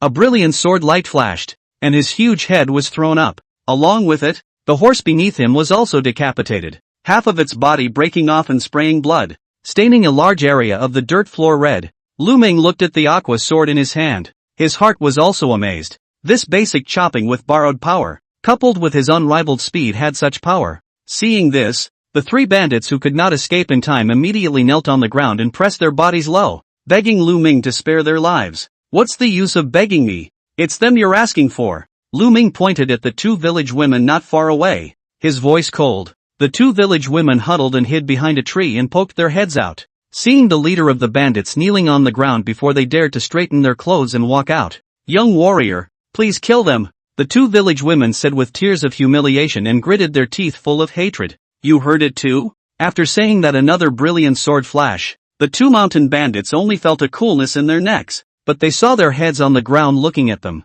"Thank you, young warrior, for your great kindness. We have nothing to do but..." "Hold it. The bandits are gone, you guys hurry up and leave." Lu Ming was afraid that the two village women were going to give their bodies to each other, so he left the forest in a hurry after saying that. And at this time, two mountain bandits fled to this main road, saw a cow, a dog and a child, and then moved to a crooked mind. After all, the further north you go in the war-torn lands, you can buy 3 women for the price of 1 cow. Second brother, do you see if this girl is dressed exactly the same as that person in the forest? Or let's forget about it. I say, Blackie, just like you're such a wimp. If brother takes you to be a bandit for a few days to have a quickie, it's worth it if you die. After saying that, he held the short stick in his hand and slowly approached towards Big Black. "You want to rob my cow? Aren't you afraid that my father will come back and kill you?" Seeing the two of them looking at Big Black with thieving eyes, Little Spirit Moon stood on the cow's back and warned, "Ha ha ha, I say girl, even if your father is more powerful, when he comes back, we'll be long gone." Seeing that it was only a child of a few years old, the two of them went to untie Dahe's rope while mocking. "Don't you dare." Chapter 20, The Cow Robber's Pain. On the forest, there is a not-so-small bluff. On the cliff, 2 people wearing bucket hats were watching Lu Ming, and one of them, dressed in black, had a pen in one hand and a small notebook in the other, seemingly recording something. Look carefully, you can vaguely see a sentence, "Spirit wishes Mr. Kangwu Mountain, a sword to break the mountain bandits dozens." And at that moment, the 2 mountain bandits were reaching out to untie the rope on Dahe. Moo! Moo! Big Black was about to do a Thomas full spin that he hadn't done in days, when he saw Lingyu jumping down from his body to block in front of the 2 mountain bandits. His eyes widened in anger and he shouted, "This is my family's cow. What are you doing? Little doll, we're about to rob your family's cow. Stand far away if you don't want to be beaten." The 2 mountain bandits threatened Spirit Moon as they spoke, reaching out and preparing to push Spirit Moon away. But just as he reached out, he felt a gnawing pain in his abdomen. The other mountain bandit held a sword to slash, but he also received a punch and retreated. "Second brother, this girl knows kung fu too, so we should forget about it." "Forget it? You can't beat his old man, but you can't teach this girl a lesson?" After saying that, he rushed forward again, but did not expect halfway to kill a big black cow. A huge force from the side of the fierce attack will be his whole person instantly knocked flying, enough to fly out of more than a foot, and finally leaned on the trunk of the tree in a state of disarray. Moo! Moo! The big black bull's mellow bellow resounded through the valley, turning his gaze to lock onto his next target, another mountain bandit, only to see the big black bull's momentum was like a rainbow. The breath coming out of its nostrils was like rolling smoke, and its 2 sharp horns were pointing straight at the panicked mountain bandits. Despite the great black bull's strength, it seemed that speed was not its strong suit, and the bandit barely dodged the charge. However, just as he was secretly celebrating, the big black bull's 2 hind legs were like fallen leaves dancing wildly in the autumn wind, violently sweeping across. The mountain bandit couldn't dodge and stumbled, falling heavily to the ground in a cloud of dust. Moo! Moo! Moo! The big black bull snorts in triumph and looks up to the sky. At this time, little Lingyu was not willing to show weakness, and snatched the long stick from the mountain bandit's hand, then struck the bandit's head. "Let's see if you still dare to bully me, and dare to rob my family's Dahe." The mountain bandit attempted to resist, grabbing Lingyu's wrist in an attempt to throw her off, but Lingyu was as light as a swallow, landing firmly on the ground, and instantly reeling back in like a small whirlwind. The wind and thunder fist she performed was tigerish and small, but it caused the mountain bandits to be overwhelmed and retreat. Rifle also showed his teeth and raided left and right. Seeing this, the big black bull found the right moment to charge again. Like a moving mountain, crashing straight into the mountain bandits. The two collided and the dust settled in an instant as the two mountain bandits lay upright. Get up! Aren't you going to rob Big Black? Moo! Moo! Woof! Woof! Woof! A little girl, a big black cow, and a little black dog surrounded the two mountain bandits in front of them, who kept shrinking backward for fear that the big black would give them another blow. The two bandits looked embarrassed and begged for mercy while enduring the pain. Little heroine, please let our brothers go. Even my big black dares to move. You two are really looking for death. Moo! Moo! Woof! Woof! Woof! Spirit Moon is right. If you dare to touch Big Black, you'll die. Lu Ming didn't know when, but stood behind Ling Yu and said coldly, Daddy, see if we're good? Lu Ming rubbed Ling Yu's head, his eyes full of praise, and with a stern look he twisted his head to look at the two mountain bandits. What's the name? How do you want to die? Speak! The two bandits were immediately trembling with fear, trying to get up but unable to lift their strength because of their injuries. My name is Lin Air. His name is Lin Si. We don't want to die. Please spare our lives. Warrior, give me one reason not to kill you. The two of them covered their chests and looked at each other. Lin Air spoke up. Warrior, our master's name is Ma Nanshan. He's an innate realm powerhouse, so I hope that warrior will spare the two of us for his sake. Ma Nanshan. Lu Ming had made a spiritual wish for him in the Heavenly Valley City jail, helping him break through the peak Hotian realm and become an introductory Hotian 9th grade realm powerhouse. Ma Nanshan, your master?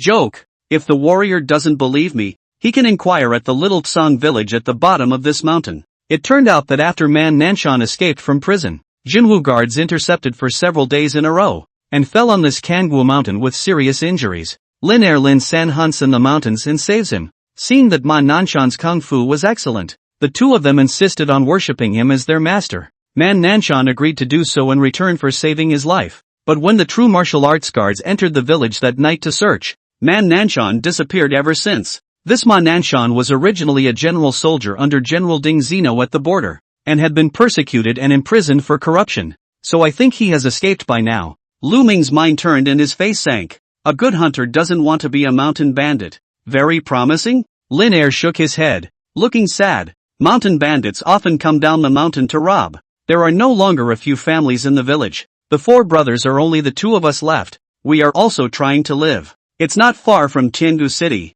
Doesn't the court care? The imperial court only needs silver to fight bandits, but not to fight bandits. And I heard that the silver to fight bandits will also be given to the bandits to get a share of the silver. So it will stop for a while, and then come back again in a few days. Lin San also added, when there is a lack of silver on the city's defenses, let the bandits come down to the mountains to make trouble, and the officials and bandits collude and work together. Lu Ming shook his head at these words, smoothed his sleeve robe, turned his back, and turned his head to Ling Yu. Ling Yu, let's go. The warrior has extraordinary skill. Why don't you help the people get rid of this scourge on Kangwu Mountain? Lin Air gathered his courage and shouted at Lu Ming, his tone both indignant and mixed with supplication. There's someone else besides you guys? There's a washy-walled city on Kangwu Mountain, and the leader of the bandits is called Hu Biao, and he's the one who's colluding with the imperial court. We're just the minions. He's the master of Kangwu Mountain. Lu Ming sniffed and looked at Big Black, who pounded the ground with both hooves and was furious. Knowing what happened, Lu Ming slowly stood up. Got it. You guys go. Lu Ming replied back indifferently, turned around and got into the ox cart, placing Ling Yu beside him, and continued along the path to the depths of that Kangwu Mountain. Lin Air and Lin San were stunned. Thank you for sparing my life. I just don't know the name of the warrior yet? Lu Ming burped and did not reply, handing half of the roasted lamb to Ling Yu. Daddy, this lamb is delicious. Eat as much as you like if it's good. It's a gift from my uncle in the mountains for Daddy. Moo, moo. Ling Yue, save some for Dai Hei, or he'll get upset. Got it. Daddy, you eat too. Daddy ate a little on the way and is full. Woof, woof, woof. Ling Yu raised her small hand and threw out a piece of bone. Lai Fu, take it. Woof, woof, woof. Summer days are like that menopausal woman who changes at the drop of a hat. Without realizing it, the wind stopped and dark clouds crept in from behind the mountains, hiding the sun.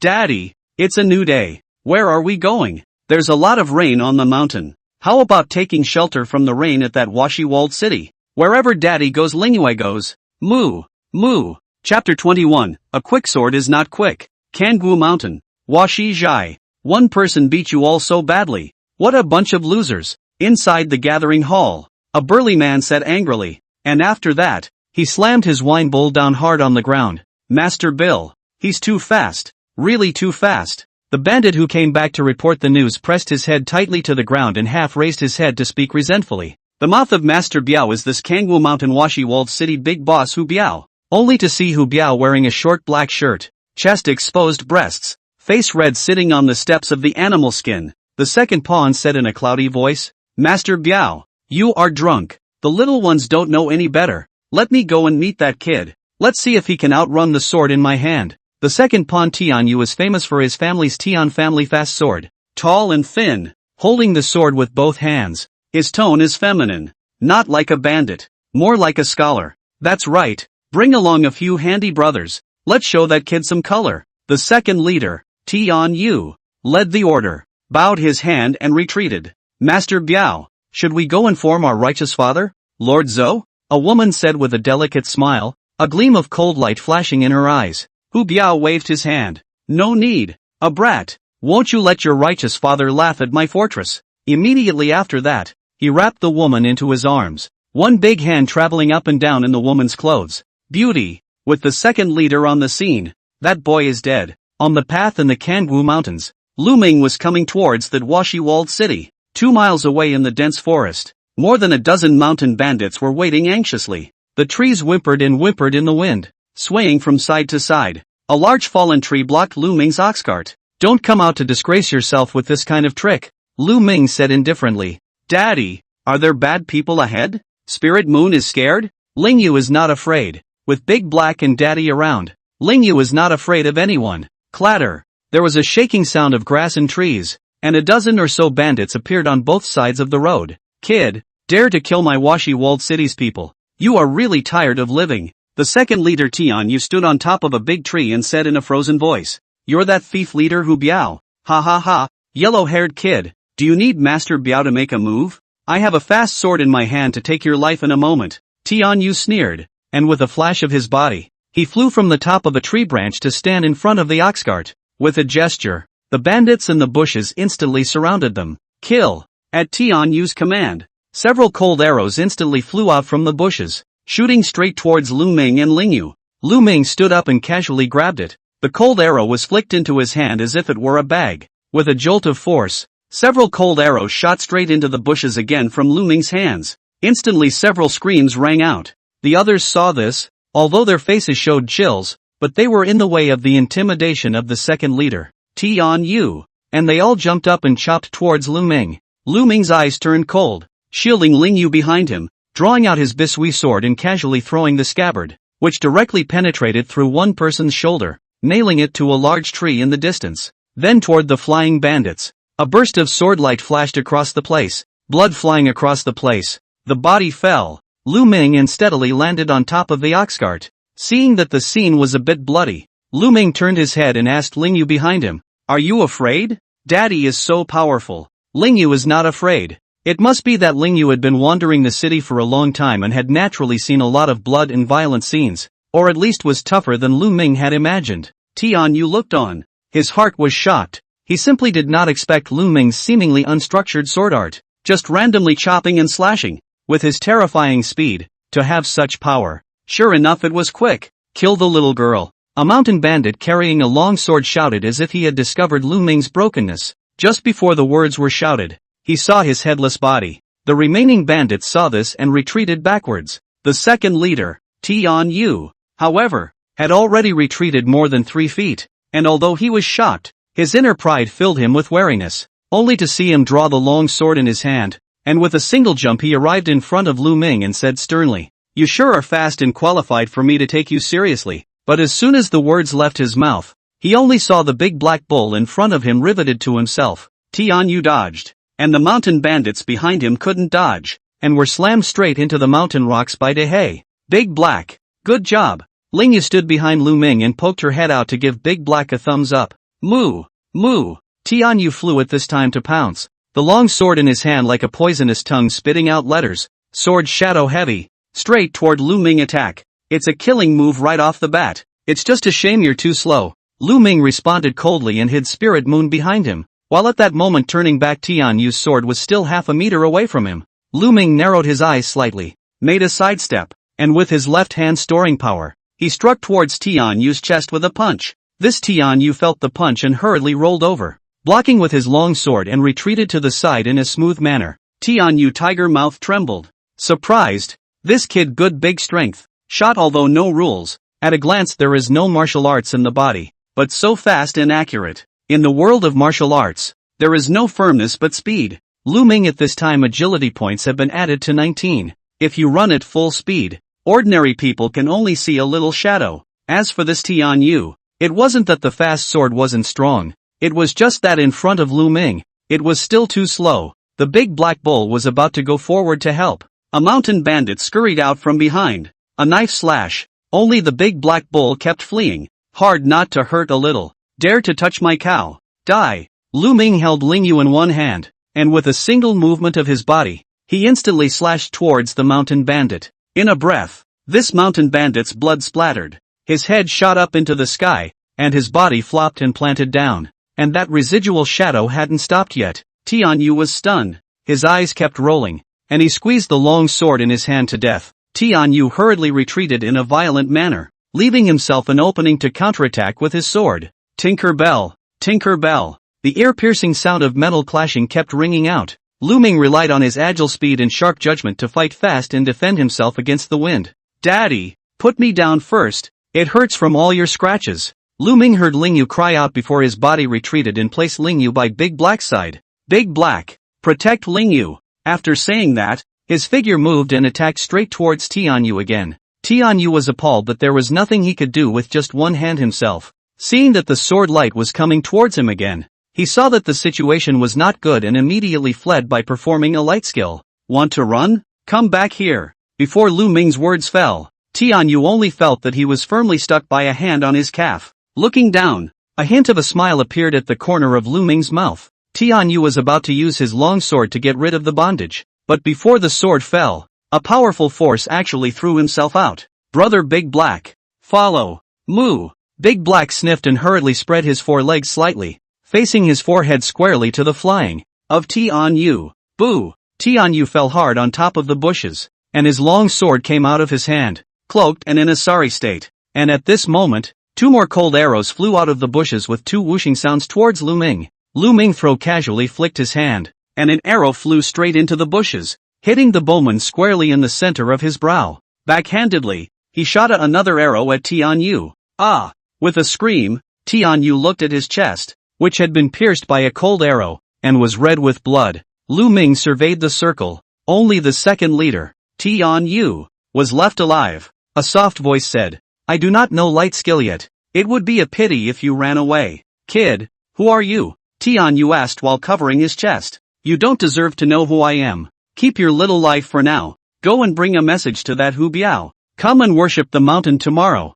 Chapter 22, The Lime Girl. Tian Yu, the second head of the washy-walled city, didn't even dare to go up and pick up his long sword, staggered and covered his wounds, and disappeared into the woods. Daddy, look at the silver on this man. Daddy, there's another piece of jade. Just after Tian Yu left, Lingyu started cleaning up the battlefield. Habit makes it so. And Lingyu said that in those days she often went to the mass graves to look for food, and was lucky enough to find good things that could be exchanged for silver. Lu Ming didn't stop him, only saying that whatever he found would go to Lingyu. Lu Ming, do you really want to go up to Washi-Walled City tomorrow to fight the bandits? Big Black mooed twice and asked while toppling the large tree blocking the road aside with his head. After promising those 2 cheap disciples of Malinshan to rid the people of evil, we must be honest. Then why not go today? Officials and bandits collude, and it's only complete when they're all in one pot. Heavy rain is coming and the mountains are foggy. The leaves were silent in anticipation, and the air was dull and full of foreboding. Lu Ming found a cave, a man and a cow, and hid inside with Lingyu, while Laifu guarded the outside of the cave. Looking at the mangled green mountains, Lu Ming had a feeling in his heart, and casually chanted, a cup of wine for 10,000 feet of red dust, and a pot of tea for 1,000 years of great endeavors. If there is a pot of tea in this situation, it is really cozy. In a few moments, outside the cave, the rain was torrential, the sky was dark, and there was one shocking thunder after another. Lu Ming built a small fire and roasted the uneaten mutton on it. Lingyu was clinging to Lu Ming's arms, and Lu Ming was clinging to the top of Big Black's belly. Father, if only Sister Lanxue were here. Lu Ming sniffed, looked down at the half-smiling Lingyu in his arms, and also fell into deep thought. Nightfall, Tile Rock Cottage. Mr. Spirit Wish? Commander Lord Zhou and the governor of Yangzhou had several invitations. This person was indifferent, and even came to this Kangwu mountain? A dainty woman, full of doubts, looked at the black-clothed man in front of her, and with a wave of her greenish fingers, the black-clothed man leapt out of the window and disappeared into the night. Beauty, where is beauty? Hu Biao shouted, his tone filled with anger. The woman's face changed, instantly thinning her voice. She spoke back in a delicate voice. Master Biao, you're finally here. If you don't come, concubines are going to sleep. Hu Biao wrapped the woman in his arms, one hand restlessly attached above her waist. This kid, I can't imagine that he's a tough opponent. The second leader didn't even get a bit of a bargain. Instead he was seriously injured and lost more than 20 brothers. Hu Biao's eyes rolled round and he huffed. Then Master Biao is not going to seek help from his righteous father. Lord Zhou? That kid is coming to take my life tomorrow. Even if he really has that ability, righteous father may not agree. When Hu Biao finished, he pulled the woman's shirt away and pressed it under. Master Bill. You're gentle. The rain eased off and sparse raindrops tapped gently on the windows. Early the next morning, a large group of people in Tiangu City headed toward Kangwu Mountain under the leadership of Commander Zhou Ping. Bandit suppression. How many times has this been done? It's just for show. If we really want to fight, we'd have done it long ago. Inside the tea ceremony, the teetotaler looked at the soldiers and men outside the door and complained softly. In the cave within Kangwu Mountain, Lu Ming had already explained about Lingyu and Big Black. If he didn't come back by himself before nightfall, he would go back to Heavenly Valley City to look for Boss Yiqiu. Lingyu cried out and stood reluctantly in front of the cave looking at Lu Ming. Moo, moo, woof, woof, woof. Daddy, I want to stay with Daddy too. Lingyu, listen to me. You are the master of the Spirit Wish Pavilion when Father is not here. Dahei and Laifu still need you to take care of them. Then Daddy come home early. Ever since yesterday, with one sword and one minion, Lu Ming had a clear perception of his force value. As long as he didn't encounter those famous martial arts experts in the rivers and lakes, what with the mountain bandits and horse thieves, he would be able to kill himself without any pressure. With that kind of power, what's the point of being polite? Lu Ming looked at the tile stone-walled city that was built halfway up the mountain, and held the aqua sword tightly in his hand. He felt his blood boiling inside him. After all, this kind of thrill was what made the martial arts dream in Lu Ming's heart shine into reality. When coming to the door of this tile stone fortress, a passionate blood instantly cooled by half, only to see people hanging above the mountain gate just like wind chimes, as many as 30 to 40 people. Lu Ming instantly recognized one of the corpses as that fast sword Tianyu. Someone went ahead and did the people a favor? Lu Ming speculated in his mind, observing the wounds on the corpses, some of which had been hacked to death by chaotic blades, and most of which had been killed by a single blow. Seeing that the blood on some of the bodies had not yet dried, it was obvious that they had been slaughtered just before dawn. My little daughter Lime, I have an invitation for Mr. Spirit Wish. Lu Ming heard the sound and walked toward the fortress, only to see a beautiful woman standing on top of the steps inside the fortress, with thin clothes and snow-white skin. On each side of the steps, however, stood two neat rows of longswordsmen. Lu Ming vaguely guessed that these people might be true martial guards, or Longchamp guards, from the neatly organized stance and resolute look of those longsword men. And in the middle of these two rows, there were still a dozen or so bandits tied up with their heads bowed, waiting for their fate to be decided. Yesterday's men have much offended Mr. I heard that Mr. Mercy, can you? Seeing this, Lu Ming put away the long sword in his hand and walked forward, looking at the man and then at the woman on the steps. You recognize me? Although Hu Biao is in this Kangwu mountain, the name of Mr. Lingwang has been heard long ago. I only heard people say that Mr. Undiscovered, responding to requests, but I do not know that this sword is also so fast. Their second head of the hard 18 years of practice of Tian's fast sword, but it is not easy to hit. If not for his concubine Lime, I'm afraid that at this point I still only thought that it was an ordinary martial arts person to take his life. This person who was asking for help is the head of this washi-walled city. Hu Biao. Lime coldly glanced at Hu Biao and rested his gaze on Lu Ming. And who are you in the court? Sir has good eyesight. And truth be told, my daughter is Vermilion Birdway Lime. Previously, I had only heard of the Jinwu Wei, Linghu Wei, and Longchamp Wei, but I had never heard of this Vermilion Bird Wei. However, looking at this momentum, Lu Ming will know that this tilestone fortress has been entrenched in Kangguo Mountain for many years, and since then it will be removed from the name. Since there are Vermilion Bird Guards in attendance, and the mountain bandits have been eliminated as much as possible, then it would be inconvenient for me to stay, so I'll take my leave. After saying that, he turned around and walked towards the outside of the fortress. Sir, wait, this mountain bandit is just a small fish. The real big fish is on its way at the moment. Please help me, sir. Oh, how can I help? Mister has the courage to fight with 1 against 100, so please help my daughter purge the court scum behind this mountain bandit. The system in Lu Ming's head flashed with white light, only to see that the last option was for Lu Ming to personally fight in battle without consumption. Thinking about yesterday's unopened. Helping this woman will get you 300 big dream points for nothing. Moreover, although it is for the people to get rid of the harm, but there is this Vermilion Bird Guard in, they are also at most playing soy sauce. Is not it fast? Lu Ming made his choice after thinking about it, turned to Lime and arched his hand. It is the duty of a man to punish evil and promote good. Then this mister will join Miss Lime in ridding the people of evil. Beauty, I'll give you all my money. Please spare my life for the sake of past love. Hu Biao's eyes flashed with the last glimmer of hope as he pleaded. Mr. Gaoi. Lime smiled and returned Lu Ming's salute, but ignored Hu Biao's shouts and turned his head with a sneer to the Vermilion Bird Guard with a wink. Asterisk asterisk asterisk asterisk kill me, and my righteous father, Lord Zhou, will make your lives worse than death. As soon as Hu Biao's words fell, he only heard the sound of swish, swish, swish and chop. A dozen or so mountain bandits instantly fell head over heels and planted themselves on the ground. Hu Biao also had a chill in his neck and looked at his head spinning on the ground. Blood and rainwater pooled into patches of blood-red puddles that shone with a haunting light in the sunlight. Report! Commander Zhou Ping's men have arrived at the bottom of the mountain. About 200 sergeants. Chapter 23, A Piece of Armor Never Returns. When Zhou Ping, the commander of the Tiangu City garrison, received the news from the Washi walled city last night, he had already guessed that this person was Mr.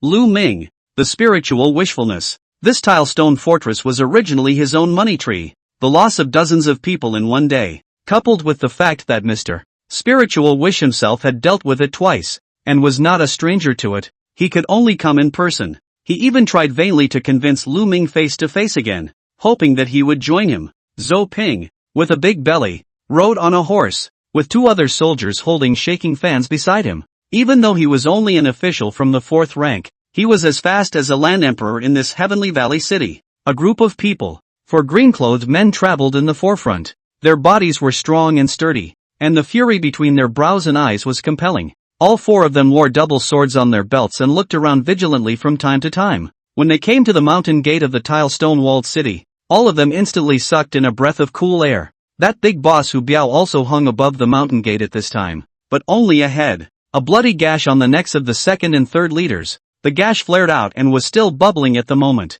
Since it was already the height of summer, flies and mosquitoes were attached to that wound. The large mountain gate, hanging densely, each in a miserable state of death. However, this Zhou Ping is a frontline soldier origin. At this moment, although chilled, still hard-headed order. Soldiers divided into 2 columns of left and right respectively into the tilestone fortress. Seeing this, a general of the Senate could not help but be terrified and said softly, "My lord, why don't we go back?" "Go back? You didn't wimp out when you took the silver, but now you're wimpy? Even if the King of Heaven comes, he'll have to give an explanation today. This Spirit Wish Pavilion is bullying people too much." But Zhou Ping thought, with the power of one person, "I'm afraid it is difficult to become this matter. Form a defensive formation, strengthen the guard, and kill without mercy except for Mr. Spirit Wish." Once the soldiers heard that Mr. Lingwan was also in this fortress, their inner panic intensified, and they all cowered and moved forward slowly. There were a few bodies lying on the ground, flies buzzing around, and the scene, it looked really unpleasant. The 4 green-clothed men then drew their twin swords and shielded Zhou Ping behind them. Inside the tilestone-walled city, the Vermilion Bird Guards had ambushed the surrounding area. Just wait for the soldiers to enter and take the lead. Although the soldiers were numerous, except for the leading 4, the others were obviously negligent in their training, and most of them were slow to move in a fat body. On the other hand, this Vermilion Bird Guard, all of them are heroic, and their faces are rigid and murderous. Can't say 1 for 10, when 7 or 8 is not a problem at all. Lu Ming and Lime were drinking tea inside the gathering hall. Miss Lime, why do you recognize me? The name of Mr. Yangzhou in this territory of thunder. And even the capital of the court also heard a little. How can I not recognize Mr. After Lime finished speaking, she took a small sip of tea, and her remaining light scrutinized Lu Ming from within the teacup. Mr. Spiritual Wish, who was rumored to call the winds and rain and drive the thunder and lightning, was not even close to his own age. Lu Ming is not too accustomed to this tea drink. Then sip a mouthful, put down the teacup and said, "This people rumors are the most unbelievable. The street before the death of a dog to the end of the alley that is the death of Erlang Jinju and snarling dog. Unreliable tight. Mr. is so funny." Lime giggled as she lightly covered her mouth and nose. Forgive the further presumption. Dare to ask the girl since she is the Vermilion Bird Guard. And this Hu Biao. Miss Lime sniffed and stood up to look at Lu Ming with a grumpy sigh. The war on the border is tight and in dire need of military pay. We are just doing our bit for His Majesty. When he said that, he only heard the sounds of fighting outside. Boom! Wooden shavings flew, dust splattered everywhere, and the solid and heavy-looking door of the gathering hall exploded like crumbs. A soldier fell heavily in front of Lu Ming and Lime. Lime stepped backward and said, "The young woman does not know martial arts. My mission is complete. The next please sir help." Lu Ming did not speak. His right hand gripped tightly above the hilt of his sword, and the killing intent in his eyes spread out in all directions. Pathos. The sound of a long sword being sheathed rang out. "You guys are a little slow getting here." There was a buzzing whisper. The soldiers outside the hall felt as if a fresh breeze had brushed against their ears. A rustling wind was heard. He looked down as if he was aware of something. Crimson as mist. Turns out that's the sound of my blood spurting out. Flutter. The two soldiers fell straight down. Zhou Ping was shocked to see the situation, before seeing Lu Ming a scholarly appearance. But I cannot imagine that killing people is also so in the line. "Sir, we meet again," Zhou Ping shouted through the air, but was obliterated by the sound of the soldiers fighting with the Vermilion Bird Guards. Seeing that the hundreds of soldiers had lost more than half of them, Zhou Ping gave an order to the green-clothed man at his side. Either a friend or an enemy. Kill him. Two green-clothed men with knives rushed toward Lu Ming. A short distance of 100 paces. The two double knives flying between 6 Vermilion Bird Guards instantly became a dead soul under the knife. The two men curled their legs and glared, transforming into two green shadows that attacked Lu Ming on the left and right. Swish! The four long knives were so fast that they were shadowless, as if they were clear winds flying and rustling. Lu Ming made a sidestep, picking off one man's blade, and turned back to pick his sword in from diagonally below, and one man was unable to dodge. Above his neck, a thin, narrow line of blood was seeping out. The wound is as thin as a cicada.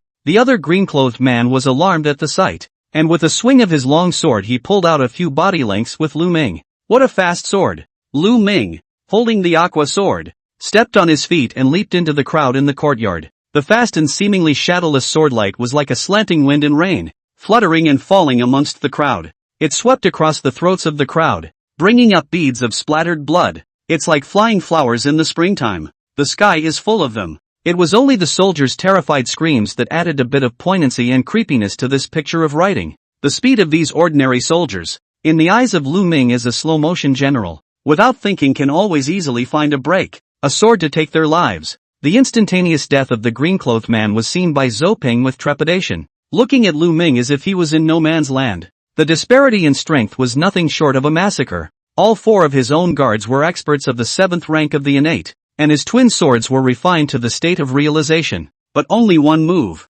Zhou Ping stepped back and signaled the three green-clothed guards to go together. The three green-clothed guards nodded, gave each other a wink, and surrounded Lu Ming with a single leap. The three of them held dual swords, and Lu Ming held a long sword. Storm bursts of sword light sword, issued a series of clanking sound of gold and iron. Big brother, he doesn't know martial arts. One of the guards saw the signs and flashed behind Lu Ming, while the other two launched a fierce attack with both swords at full strength. Only in a matter of moments, the break behind Lu Ming was slashed away by the green-clothed man's single blade. "Look out!" Lime exclaimed as she stood in front of the gathering hall. However, he saw that the long knife slashed at Lu Ming's body, but it was not even close to being able to advance an inch anymore. The Hanyu was shocked. His figure turned another long knife like a windmill to slash again. Lu Ming single-handedly held his sword against the two people in front of him, and the man behind him slashed his double knives 4 times in a row, all of which could not reach the slightest bit. This man knows demonic magic. When the other two heard this, their pupils shrunk, and they could only intensify the attack in their hands. striving for a quick battle. The three men saw that they could not be defeated, and immediately stomped with force, and with an explosive bang, their bodies were like powerful crossbows, bursting away at a rapid speed in the opposite direction. Want to back out? A fast wind broke the sound of the air from behind. The three men could not help but follow the sound to look back. Suddenly feel the heart in gall, only to see a sword shadow flashing by. A person's hands, double swords clanging to the ground, his hands tightly gripping his neck, his eyes full of unwillingness. Puff! Only two of the green-clad guards remained. At this time, the fight between the vermilion bird guards and the soldiers was nearing its end. Seeing that the defeat was assured, Zhou Ping hurriedly ran towards the outside of the fortress. Your master has run away. You. But before the words fell, the two guards flicked their sleeves and countless flying needles came at Lu Ming. Stubborn! Lu Ming coldly grunted, holding the sword forward with a full swing. Between the lightning and fire, another person's head was different. Another green-clothed guard saw that the flying needles had failed to sneak attack, and was about to vanish when a force came to meet his face. Although he held his double swords across his body and tried his best to resist, the powerful force still caused his mouth to spurt blood and his heart to burst and die. Report! Zhou Ping has been captured. Chapter 24, Giving Too Much. Tile Rock Cottage. Zhou Ping was trembling. His lips trembled a few times, and he looked at Lime and Lu Ming with supplication. Sir, Miss Lime, can you give this official a chance to live? Oh, Lime looked at him with interest. Live? That depends on how much you can pay. Zhou Ping tremblingly raised a palm. All the warriors present each have 50,000 taels of silver. With 50,000 taels of silver per person, there were at least 30 people present plus Lu Ming. The moment these words came out, the crowd of vermilion bird guards immediately stirred, and a few people's eyes became even more fiery. Not to mention others, Lu Ming was quite moved by this price. 50,000 taels of silver, the annual service of 500 taels, all have to work for 100 years, and besides, many people's annual service is not 500 taels at all. Seeing that the crowd seemed to be somewhat moved, Zhou Ping, like grasping a life-saving straw, hurriedly raised his chips. As for Mr. and Miss Lime, each of them will be sent an additional 50,000 taels of silver afterwards. Money can pass God. Zhou Ping now cannot care about anything else, even if he scattered his money. But as long as he could save his life, as long as he could keep his official position, there would be plenty of opportunities to get it back later. This will require at least 1,600,000 taels of silver. Can you really take out so much silver for this little Tian Valley city, Commander? Lime grunted questioningly. Don't worry, girl. This official has been planning for many years. As long as we return to Tiangu City, the silver will be not a penny less. Lime shook her head slightly and sighed. To be honest, the temptation is indeed quite great.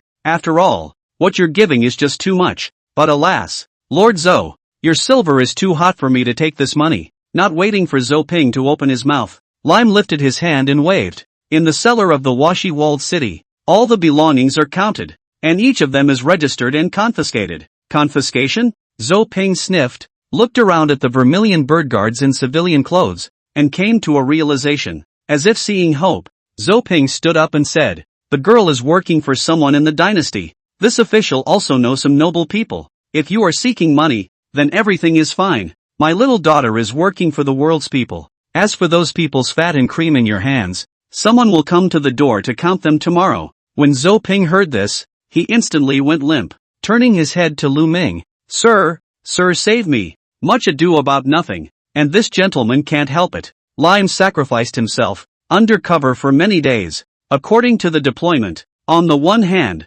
is to explore this tilestone fortress property, collect evidence. On the other hand, he was also waiting for the commander to come to this washy-walled city in person to make a clean sweep. You colluded with the bandits as an ungrateful official, and even interfered with the front line's food and supplies. Today is the day of your death. Lime's words just fell. Zhou Ping behind the vermilion bird guard long knife swung down. A round head on the ground turned a few times. Eyes round, lips are still slightly trembling. Seeing that the matter was settled, Lu Ming put away his longsword and then bowed his hand in farewell. Thank you, sir. Lime saluted, and the crowd of vermilion bird guards also arched their hands in agreement. Corpses were strewn everywhere, and blood flowed in rivers. The large yard Lu Ming unexpectedly could not find a clean place to put his feet. You can only dodge from side to side with a bounce. Mister is so funny. Lime looked at Lu Ming's back with a smile in her eyes. Under the mountain, Dai blocked the cave entrance halfway with a boulder. Hearing Lu Ming call out to Ling Yu outside the cave,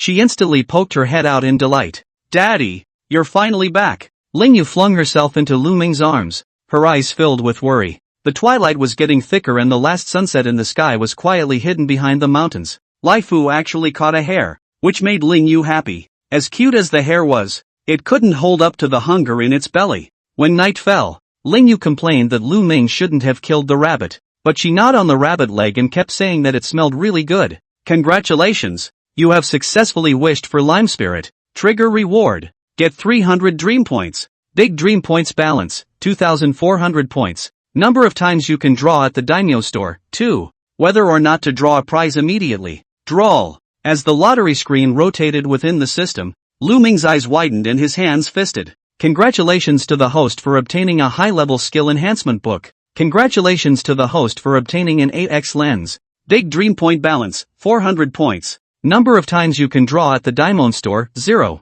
High-level skill enhancement book, can greatly enhance any one active skill. 8x lens, the 8x lens can be used as a telescope. The 8x scope is a high magnification telescope with 8 times magnification, able to magnify the immediate field of view 8 times. Recommended for use with sniper rifles. The skill enhancement book. Lu Ming could understand that it was to enhance one of his skills. And this 8x scope is recommended for use with sniper rifles? You give it to me. Lu Ming was lying in the cave with a grimace on his face. However, one also understands that the system draws, once drawn, can only be resigned to fate. Silently tapping on the skill enhancement book, only to see a golden light flash by. One sword immortal kneeling enhancement appeared in one's attribute panel, flashing with a golden light. Host, Lu Ming. Age, 20/80ths. Current grade, none. Power, 2. Agility, 19. Defense, 2. Spiritual power, 2. Intelligence, ominous. Skill, 1 sword immortal kneeling enhanced. Accompanying skills, borrowing strength, the Big Dipper. 5 spiritual wishes have been fulfilled and may be added. Plus agility. A tingling sensation ran through his entire body, and every time he added some, Lu Ming was very addictive. There was a feeling of the soul being pulled out of the body, a sense of limpness and flexidity spreading throughout the body. A single attribute point exceeds 20, and the companion animal skill is improved. Current borrowing strength, 100%. If before it was 60% of the power of a bull, now it was the power of a top-quality bull. Lu Ming clenched his fist, and the strength in his hand was much stronger compared to before, making a clicking sound. The next day, at midday, the sun pierced through the mist and illuminated the winding mountain road. Lu Ming would easily remove the boulders from the cave entrance, but he heard the sound of pedestrians on the road. I can't imagine that this Commander Zhou really did a good thing before he died. Yes, it's amazing that they fought with the Washizhai bandits to the same death. Really misunderstood Lord Zhou. If we don't get rid of these bandits, we won't dare to go on this road. However, I heard that Mr. Spirit Wish also helped Lord Zhou. Yes? Yes. You didn't see the big fire on the mountain last night. I think it must be Mr. Spirit Wish's handiwork. After a few sentences, Lu Ming probably understood the ins and outs. Although Zuping was preserved his reputation, but it is clear that it is a signal to the interest groups behind this release. I'm afraid only the common people will believe the pretense of dying together. As for putting out the news that he had come to his aid, it was nothing more than placing himself completely in a position of opposition to this interest group, so that the corrupt officials who wanted to pull their strings would have scruples in their hearts. I think that today that Zhou commanding Envoy's house has quietly been copied. After all, that is a huge sum of money. Just what is the intent of intentionally hiding the existence of the Vermilion Bird Guard? Lu Ming looked at the rolling hills in the distance. The sea of forests was reckless, turned his head to the Big Black and Lingyu who were still sleeping in the cave and said, "Get up, let us continue to go north." Chapter 25, Black Lotus Jade Pearl. The mountain bandits led by Kangwu Mountain were destroyed, and all the other small-time rabble in various places have since collapsed. This major road leading to the border city of Yangon also gradually recovered its usual bustle. Lu Ming added a sunshade roof to his ox cart and sat cross-legged in it with Lingyu. The big black cow occasionally made mooing noises and chatted with Lu Ming without a word as they walked. Lingyu played with the 8 times mirror in her hand, looking east and west, curious about the object with a metallic luster. "Father, that place Lingyu seems to have lived there." Spirit Moon raised her small hand and pointed to a small courtyard on the far side of the road, the northern foot of Kangwu Mountain. The small yard is dilapidated and overgrown. A small bamboo forest behind the house encloses the hut. The entire small courtyard is again wrapped in layers of trees in the arms of Kangwu Mountain. Standing in the courtyard door to look down, 100 meters away is the avenue. Crunch! A forecourt came into view, and when he walked into the forecourt, a shell wall that wards off evil spirits and keeps out demons was across the center. Looking east, a loquat tree is planted against the wall, lush and pavilion-like. Some unknown weeds under the tree stuff the yard full. Lanxue, this place looks like no one has lived here for a long time. You remember correctly? Lanxue scratched her head and cocked it, thinking but unable to remember. Just pretty sure I've lived here before. Lu Ming looked back to the south. Kangwu Mountain was visible from afar. The scenery was great. Through the porch behind the wall is the atrium, which leads to a house on each side, with a hall at the front and a small backyard with a well at the back. Young man, hurry up and come out. This place isn't clean. An old man passed by the door carrying 2 hares, and when he saw someone inside the door he hurriedly shouted, "Old man, dare I ask what's so weird about this house?" A few years ago, this Ben lived in a family. Overnight the whole family was killed. The yard also more than a dozen corpses. By the people will be the heart are dug out. The death is very horrible. A Taoist priest passed by said this place has a demonic evil haunting, specializing in eating the hearts of the people. After saying that, the old uncle scanned the yard and hurriedly left like he had something to fear. Died? People die like lamps. What's there to fear? Lu Ming shook his head with a light smile and watched as Lanxue stood in the weeds looking at the loquat tree surprisingly out of her mind. Lanxue, let's go. Lu Ming called out twice, but still did not see Lanxue return to her senses. Spirit Moon. Spirit Moon, however, did not look back and walked towards the tree, peeling back the grass under the tree to reveal a green stone tablet. Daddy, there's something down here. There were some characters carved on the green stone monument, which had been blurred by the erosion of the years. Lanxue looked at the lapis lazuli, her expression mute. Lu Ming saw this situation, but his heart flashed a trace of panic. Rumor has it that children can see things that adults cannot see. Could it be? A thought. And instantly the wind of this summer evening had a few seeps in it. Seeing how determined Lanxue was, Lu Ming could only swallow and gently move the green stone away with both hands. There was only a wooden box behind the stone tablet, which was plain, roughly made, and already full of holes. Lu Ming opened the wooden box and it was a quail egg-sized bead. The beads were black in color, and reflecting the sunlight. One could vaguely see a statue carved within the beads, not a Buddha or a Taoist. The statue is of a woman, seated in a black lotus disc. The woman's clothes were fluttering, and she was holding a scroll in her hand with an immortal aura. Lu Ming took it in his hand and carefully examined it, realizing that the jade bead had an unusually hard texture and a full sense of weight. There was a flickering fluorescent light on it, which was actually synchronized with his heartbeat, transmitting a weird and evil aura. Lu Ming handed the bead to Lanxue, who took it in her hand and threw it to Lu Ming after looking at it for a couple of moments. With a small mouth. This stone is ugly. How did Spirit Moon know there was something in here? I don't know. I just know anyway. Lu Ming scrutinized the black beads in his hand and could not see anything special. I just don't think the workmanship is the level of craftsmanship that could be expected in this day and age.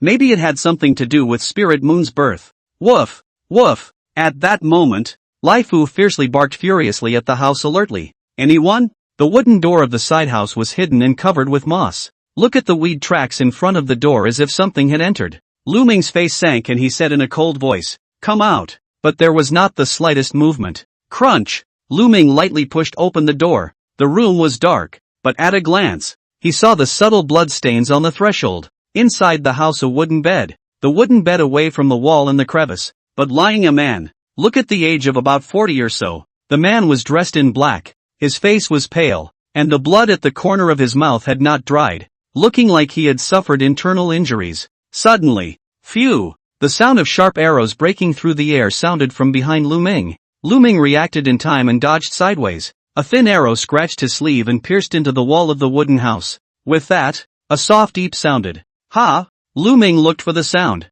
I do not know when that door outside the loquat tree stood a woman, is holding a crossbow at him. Seeing Lu Ming looking over, the surprise in his eyes converged and he smiled. Good hands. Lu Ming smiled faintly and nodded, saying blandly, "It's not bad. Not bad. What kind of reaction is this?" The smile on the woman's face froze. He had thought that Lu Ming would panic, but he didn't expect the other party to be so unorthodox. The woman's face sank and she said in a cold voice, "This place is not for you." Lu Ming raised his eyebrows lightly. "Then I'll go?" "That won't work." The woman shook her head. "You see what you shouldn't. You'll have to die here." With that said, he once again raised the crossbow in his hand, aiming it steadily at Lu Ming. I don't even know you. And you want me to die as soon as we meet. What kind of reasoning is that? Lu Ming secretly sighed. He turned his gaze to the roof of the room and suddenly said, "Old man, goodbye." The woman moved, but did not pay any attention to it. Instead she laughed contemptuously, trying to divert attention,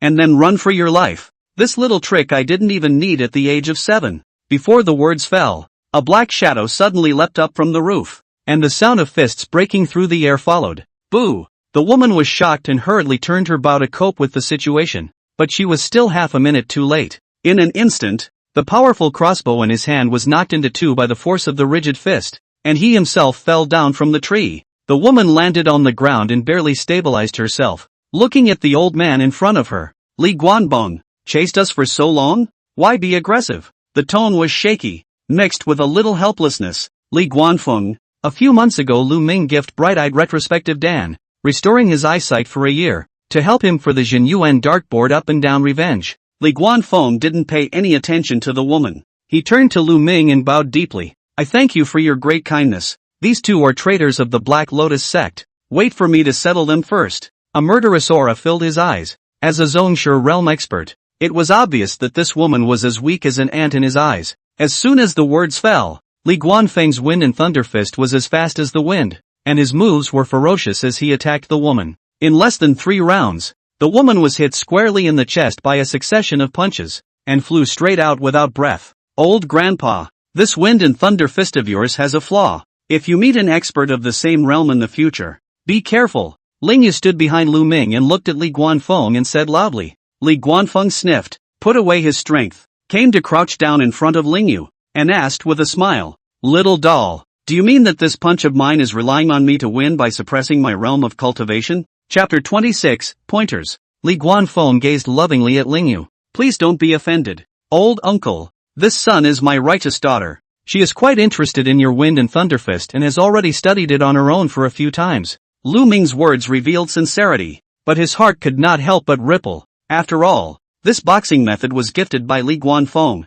Although he knew that what Lingyu said was not true, it was slightly embarrassing, as if he was tasting the flaws of a dish in front of a culinary master. "Ha ha, no harm. Children's words are reckless." Li Guanfeng laughed cheerfully. "Mr. is a worldly man. Your righteous daughter is extraordinary. I am happy." After he spoke, his gaze gently turned to Lingyu, his eyes full of expectation and curiosity for his juniors. Then, "Little girl, tell me, what are the deficiencies in this wind and thunder fist of mine?" When Lingyu heard this, her small body couldn't help but tremble lightly, and her large eyes that were as clear as spring sneaked a glance at Lu Ming. Lu Ming nodded his head gently in acquiescence. After receiving permission, a confident smile blossomed on Lingyu's small face. She stepped into the courtyard, and she followed the wind and thunder fist stance, demonstrating it carefully, one move at a time, each movement revealing a precision and strength beyond her years. At first, Li Guanbang had a smile on his face and his eyes were full of praise for Young Wol's ability to imitate.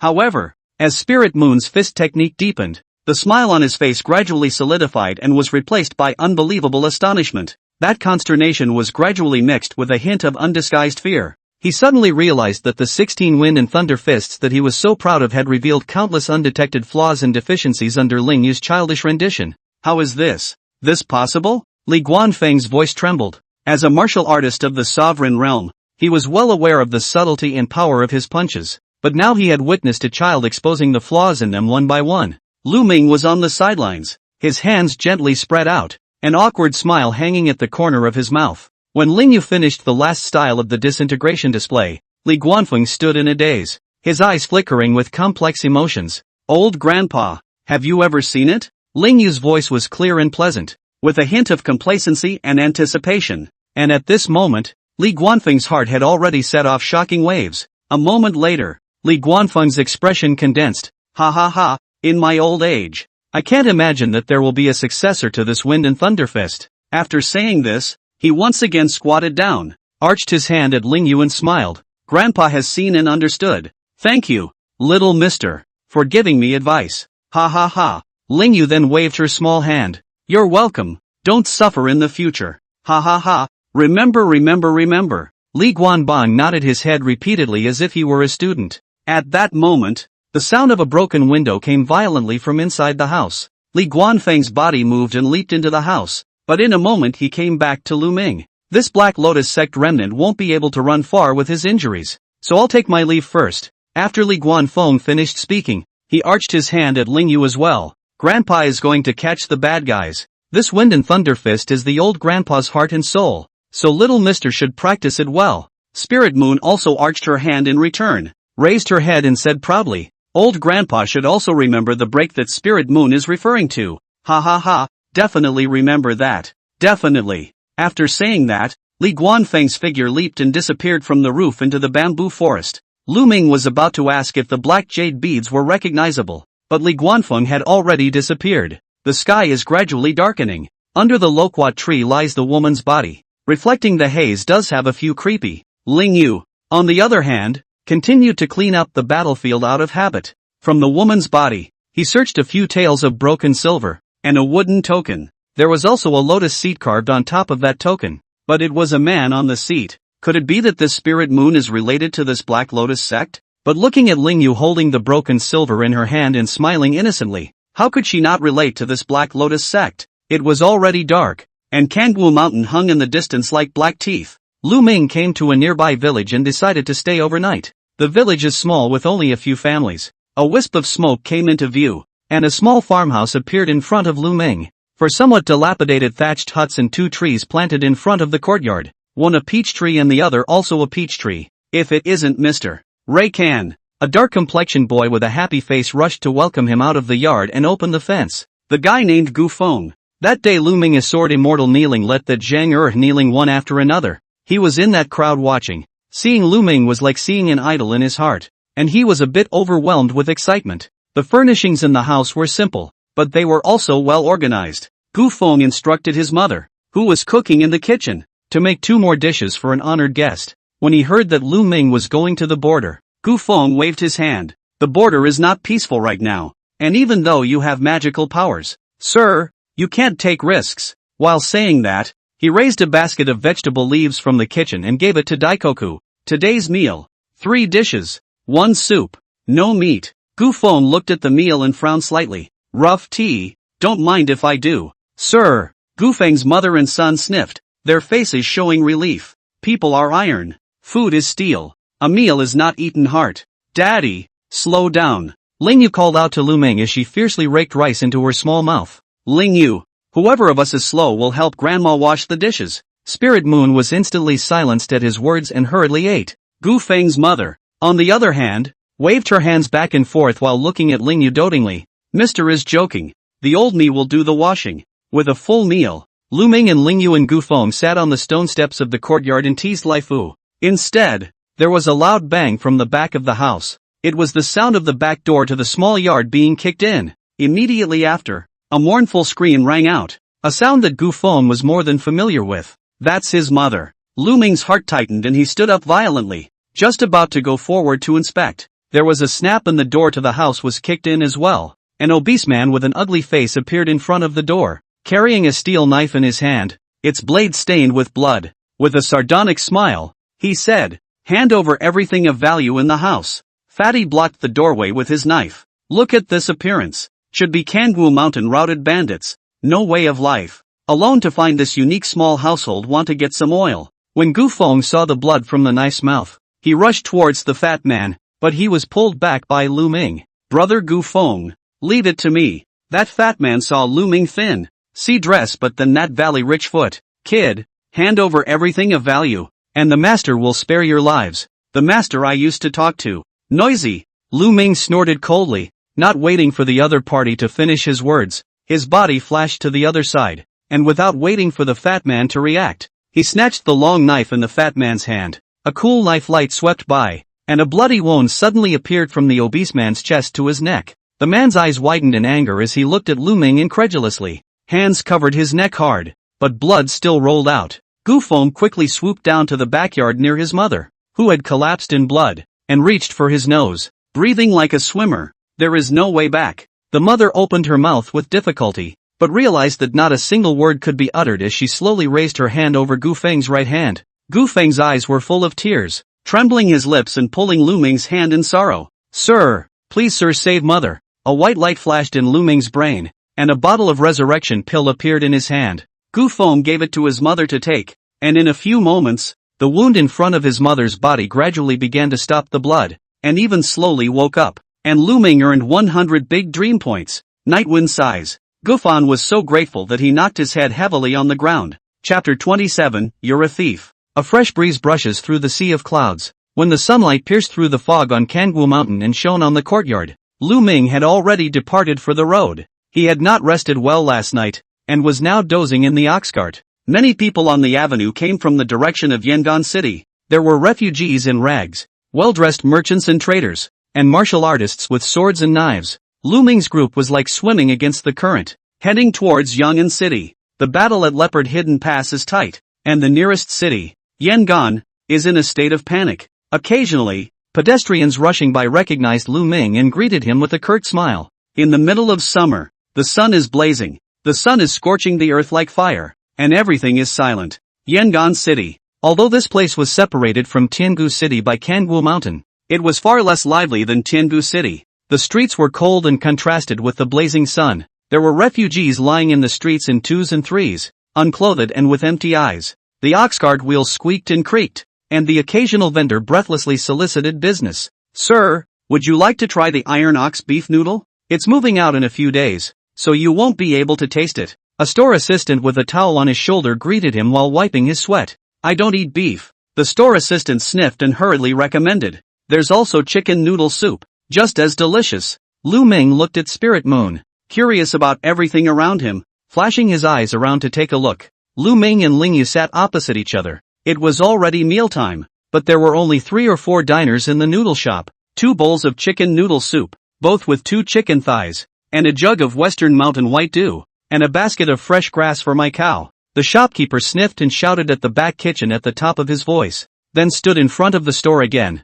Daddy, can I have one more chicken leg? Spirit Moon is afraid there won't be enough to eat? No, I wanted to give one to Raffles. You see he's eating cow poop again. Lu Ming looked at Lai Fu and instantly lost half of his appetite. If Daddy eats one, give it one that is. A group of people galloped by on the street, raising a cloud of dust. Lu Ming raised his head to look at the dark clouds in the sky that had densely covered the sky at some point, and said to Lingyu, let's find a place to stay after dinner. It might be raining. The two of them buried their heads in their noodles, but they heard Dahe moo a few times, and Lai Fu woofed as well. In Lu Ming's ears, Dahe was shouting, Lu Ming, a thief is stealing. Lu Ming stood up and looked at the ox cart around the corner, where a pudgy little thief was rummaging through his packages. There was nothing of value in the package, except for Spirit Moon's daily necessities and clothing and nothing else. The little thief was also quite disappointed, hanging his head and looking at the car full of wreckage. Suddenly, a loud cry came from the noodle shop,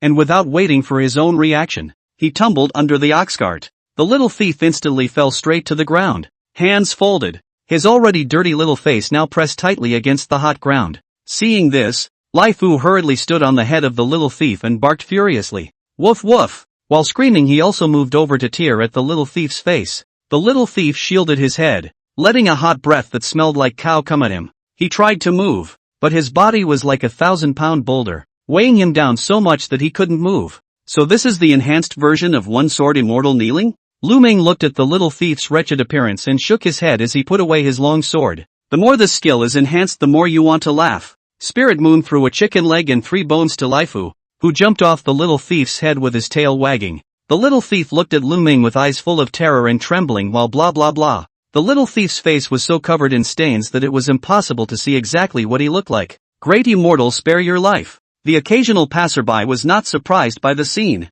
After all, now that the military is in turmoil, it is better to do more than less. Spare you? How can I spare you? You're a thief. You, a high-ranking person who knows fairy magic, bully me as a child. Kids? That's the kid. You're a thief. Lu Ming spoke calmly and pointed at Lingyu, who revealed a cute smile. You're a fortune teller and immortal cultivator with no mercy. I'm just an orphan with 2 dead parents. You're a thief. Come and see. Someone's bullying. You're a thief. Half an incense stick passed. The little thief, voice hoarse, gradually no more mouth. Lu Ming sat on the carriage, drank a mouthful of water, and saw that Big Black was also full. So he stopped teasing the little thief. Lingyu, let's go find a place to stay. When the little thief heard this, his face showed delight and he hurriedly said, Thank you, great immortal, for sparing my life. Spare your life? Who said anything about sparing you? You lead the way. The little thief dropped his face at once, his thin body like bamboo fluttering in the wind, his two arms swinging back and forth as he walked ahead. There are quite a few stores in this town that are closed for business, and some of them have paper money floating in front of their doors. Went to a few inns. All were closed, and the few that were open were full. Why don't you let me go and I'll let the warrior stay at my house? My house is huge. You're not afraid I'll kill you and wreck your family? A warrior with a daughter, a cow, and a dog doesn't look like a great evil in any way. Ooh, that's hard to say, but it's hard to tell that you're still a rich young master. Lu Ming slanted a glance at the little thief. The warrior can show you if you don't believe me, but you have to take care of the food if you live. There's no need to take care of the food. We'll just come out and eat. A flash of white flashed in the little thief's eyes. You're the ones who mind my food. After a few moments, he came to a mansion, with the two words Lin Mansion hanging diagonally above the gate. This is my house. The mansion wasn't particularly large, but it did show that it had once been glorious, or at least middle class. Little thief, is this really your house? Lying to you as a puppy. Also, my name is Lin Feng. As soon as the words fell, an old man with white hair hunched over poked his head out of the door. Young master is back. A pimply-faced little thief who's actually from a rich family? Let's just say it was. Sister's illness, is she better? Miss drank the medicine and fell asleep. Young master, in the future, don't dress yourself up like this. It's better to let the old slave do the job of going out to get a living. Uncle Kwang, you're so old. How is that good? So this beggar's makeup is made up. These are my two new friends. This is. Lin Feng wanted to introduce Kwang Bo, but suddenly realized that he didn't know the names yet. Late Lu Ming. This is my daughter Ling Yu. Mr. Lu, inside please. Entering the mansion further confirmed Lu Ming's suspicions. The family is in a state of decline. With no family, and nothing but the size of the family remains as it once was. Through Xiaoqiang is a quadrangle. There are stone tables and benches in the courtyard. One piece of the table is missing and there are only two benches left. The only eye candy in the entire courtyard is the lotus in the mason jar and a few trees of gardenias. Cough cough. Little Feng, guests at home? A woman asked with a soft, gentle voice. Lin Feng went to the side room before he came out. Lu Ming returned. Lu Ming with his daughter Ling Yu. Much disturbance. Hope miss bear with me. How am I any kind of lady? Mr. Lu doesn't need to be polite. Cough cough cough. A moment later, Lin Feng changed his clothes and walked out of the house. The gray tunic had a few patches on it, but it was just cleaner. Look at the appearance of no more than 14 or 15 years old teenager. Abundantly handsome. Well, want to stay here? Lu Ming looked around. But it was better than sleeping on the street in an unfamiliar place. Living is fine, but there are only 3 of us in my house, and it's so easy to take care of the food and you still won't agree? Besides, I can help you feed the cows for free. Lin Feng thought that Lu Ming would not agree to the conditions, so his tone was a bit anxious. Lu Ming thought that today a wish has not yet opened, and to see the young man's heart is pure, decided to help him. Pipe food to nothing, but your sister's illness I might be able to give a try. Lin Feng was overjoyed at his words and came up to reconfirm. You can help cure your sister? It may not be a cure, but if I, Mr. Spirit wish, say I can cure it, then I can cure it, and if I can't cure it, no one else in this world will be able to. Chapter 28, Won't Ask for Rain. You're the head of the Spirit Wish Pavilion. Mr. Spirit Wish? Lu Ming fiddled with the gardenia with one hand, pulled it to his nose and sniffed it and said, as fake as it gets. Lin Feng sniffed and rushed into the side room with his hands in the air, shouting as he ran. Sister, it's Mr. Spirit Wish, you're cured. A moment later, Lin Feng walked out of the house with a woman in his arms. Woman in a long emerald green dress, green silk such as waterfalls, like a delicate flower shining water like quiet, but the peak of the eyebrows dark knit. My little daughter Lin Wanner meets you. Sir, this appearance, this weak willow, has the posture of Lindayu but is not called Lindayu. Look at the dress. Lin Feng this kid bitter who have not been bitter sister ah. He was covered in patches, but Lin Wanner was neat and generous even though her clothes were a bit older. Lu Ming arched his hand in return. Please sir, save my sister. If Mr. can save my sister, Mr. can stay here as long as you like, without having to take care of food. Lu Ming sniffed and couldn't help but snort out a laugh. Although he is not a family of wealth, but just a few people to eat. A year and a half I'm afraid I can't eat down. Miss Wanner this way please. Beside the stone bench, the two sat opposite each other. and Lu Ming gently placed his hand on Wan Er's hand. Skin like snow, silky to the touch. The system spirit wishes actually do not need to touch the bone, but do not add some action to increase the sense of ceremony. The ordinary people always doubt their own strength, but there were advantages to this, such as right now. Lu Ming was reveling in the warmth of the touch. Have you touched enough, sir? Lu Ming squinted his eyes and delicately squeezed Wan Er's jade hand with one hand, while he couldn't help but sigh. Well, it's really good. Sir, can my sister be cured? Seeing that he had been touching for so long, Lin Feng came forward and anxiously asked. Lu Ming opened his eyes, but he saw Wan Er's face crimson, spreading from her cheeks to her neck, her face shy, like a quail slightly lowering her head. Can heal. Lin Feng let out a long sigh of relief at his words. Wan Er girl, 7 years ago the rainy night, mountain bandits seeking money parents died overnight. You siblings witnessed the death of the whole family up and down. Panic. After the decline of the family, the industry and all were sold by the uncle. Only this shelter left. From then on depression into a disease. The roots of the disease. Lin Wanner unconsciously raised her hands and gently covered her mouth, her pair of autumn watery eyes wide open. Lin Feng even almost dropped his jaw in shock, looking at Lu Ming with an incredulous expression. Although I have occasionally heard of Mr. Spiritual Wishes deeds in this Yang'an city, but after all, they are rumored in the streets. This time, when he personally saw Lu Ming's spiritual wish, the sense of shock subverted his own cognition. Lin Feng gave a thumbs up. Sir is truly godly man, huh? Spirit Moon is tired of hearing that. Spirit Moon said as she interrupted Lin Feng while poking the lotus flower with her finger. With a flash of white light in Lu Ming's brain, a yellow elixir appeared in his hand. Miss Wan Er, this is the spiritual prana jade dew pill. It needs to be paired with rootless water and taken together to get rid of the disease. Lin Feng didn't understand. Sir, what is rootless water? It's the rain in the sky. Spirit Moon snatched back without lifting her head. Lu Ming nodded and also came to Ling Yu's front, watching the two small fish swimming around in that lotus pond. And when will this rain come? Sir? Lu Ming looked up at the sky. Immediately, as soon as the words fell,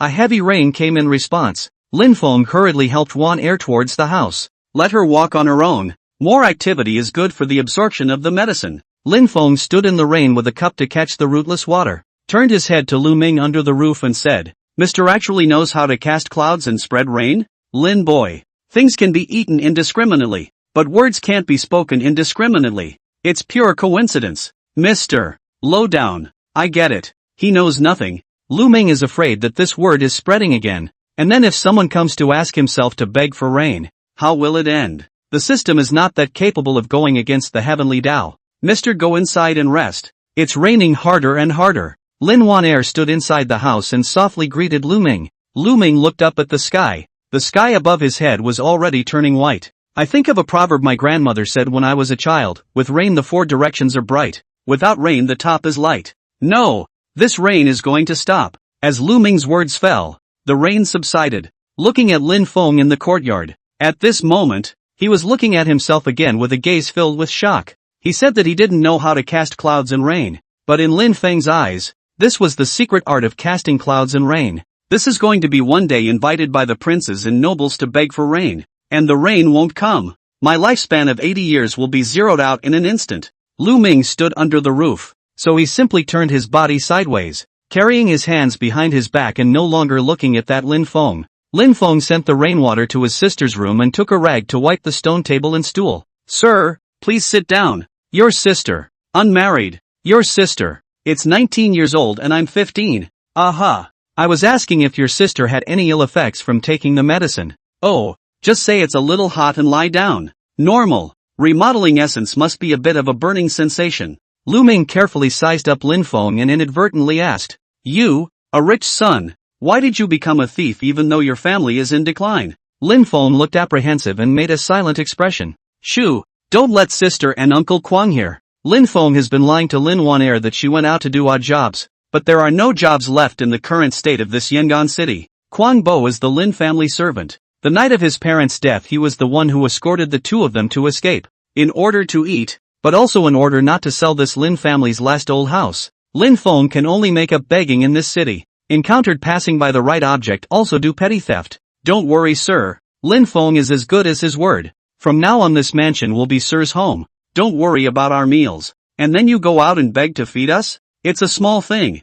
just close enough to eat, but not so close as to make the gentleman hungry. Lu Ming looked at Lin Feng with contempt. Stay wherever you want. Lin Feng forced an awkward smile and sighed deeply. Lu Ming stood up and looked up at the blue sky that was washed after the rain. Why don't you leave this place? Leave? Why leave? Wherever you go your sister's illness has to be cured. Quang Bo, all three of us have to eat. We can't escape. There is only one kind of heroism in this world, and that is recognizing the truth of life and still loving it. At first, when I begged on the street, I was always afraid that people would recognize me and point behind my back, and then I gradually got used to it. In fact, I am not a gentleman, which has so many viewers. Lu Ming looked at Lin Feng, and his thin body showed some greatness. Thinking about how he had left the spiritual wish pavilion from Heavenly Valley City. Wasn't one of the reasons why he had left the pavilion not because the finger pointing behind his back had made him feel doubly depressed? Lu Ming stuck out his thumb and looked at Lin Feng approvingly. Ha ha ha, what an honor to receive praise from you, sir. Lu Ming, despite his age of 22, but with the addition of his previous life are more than 40 years old, but not as optimistic as Lin Feng, not as penetrating as he sees. Why has the gentleman come here? The world is thin. The people are evil. The rain sends dusk and the flowers fall easily. Chapter 29, A Woman Dressed as a Man. The next day, the forest house. After breakfast, Lu Ming wanted to take advantage of the fact that the sun was not too strong to prepare to go around the streets. After all, this system upgrade was related to life expectancy, and it couldn't be delayed even for a day. Lin Feng and Ling Yu were in the backyard setting up a new residence for Big Black. In the Yamen of Yangon City, Magistrate 1 and Master 1 were leisurely drinking tea and getting high on melon seeds. This crown prince newly established. I think these few days and we'll have the admiral to come to this Yangon city to inspect the leopard hidden pass war affairs. Let the following people are smart point. Master nodded and wiped the two beards on his mouth. This concubine prince is now established as the crown prince. The court must be busy balancing the forces. This main war or the main peace, I think a few days will tell the tale. When Magistrate sucked hot tea in his mouth, spat out the tea foam. Although we are remote, but after all, the front is the leopard hidden pass. Once the war is tight, we are also good to do early planning. Leopard hidden pass, Dasha country directly north of the first mail pass. The terrain of the dangerous has been one man to be a pass. The power of 10,000 men cannot be opened. Lu Ming was still sitting on top of the oxcart as usual, going around the city. The morning in Yangon City was slightly more lively compared to yesterday. Everywhere along the roadside were old and weak women and children, all of them yellow, thin and unkempt. They are all victims from the towns around Mongshan. Occasionally a few fast horses whizzed by from the city, adding to the air of military chaos. Porridge is served. Porridge. With a shout, the victims instantly hurried toward the west. A few straw huts in front of a small two-story building and 5 cauldrons in front of the huts. A young man in white, appearing red lips and teeth, eyebrows and eyes, skin like gelatin, sitting in a teepee next to the porridge shed, slowly and methodically drinking tea. Lu Ming recognized at a glance that this person was a woman dressed as a man. What man has such flashy pecs? Big Black also saw the signs and moved twice,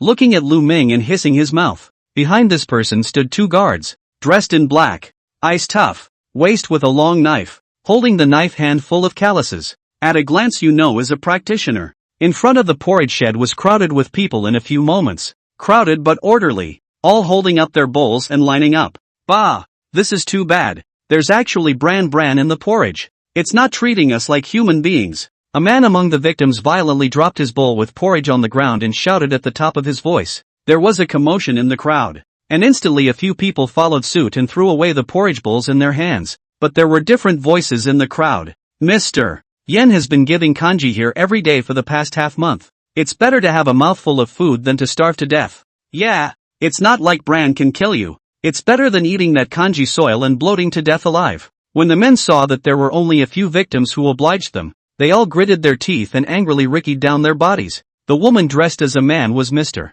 Yen, as the victims called him. Seeing this, Mr. Yen stood up, looked at the porridge on the ground, and said heartily, "Those who waste food are killed." Behind the guards heard the words "instantly will be the intention. Rushed into the victims will be the leader of the person pulled out. Speak, who are you and what are your intentions in mixing with the victims? My lord, I'm just a disaster victim, and there's bran in this porridge, which is fed to the animals. Oh, since you refuse to tell the truth, don't blame me for being rude. Drag me out and chop me up. The man's face instantly changed at the words. but he violently handed out a short knife from his arms and charged at Yan Gongzi. The guard behind him blocked with his long sword, and the short blade instantly came out of his hand. At this moment, a few people also instantly jumped out from the victims, holding short blades in their hands as well as rushing over. In an instant, several people surrounded Duke Yan and the two Hans behind him. Killing intent rose in the eyes of several people, pointing at Duke Yan and saying coldly,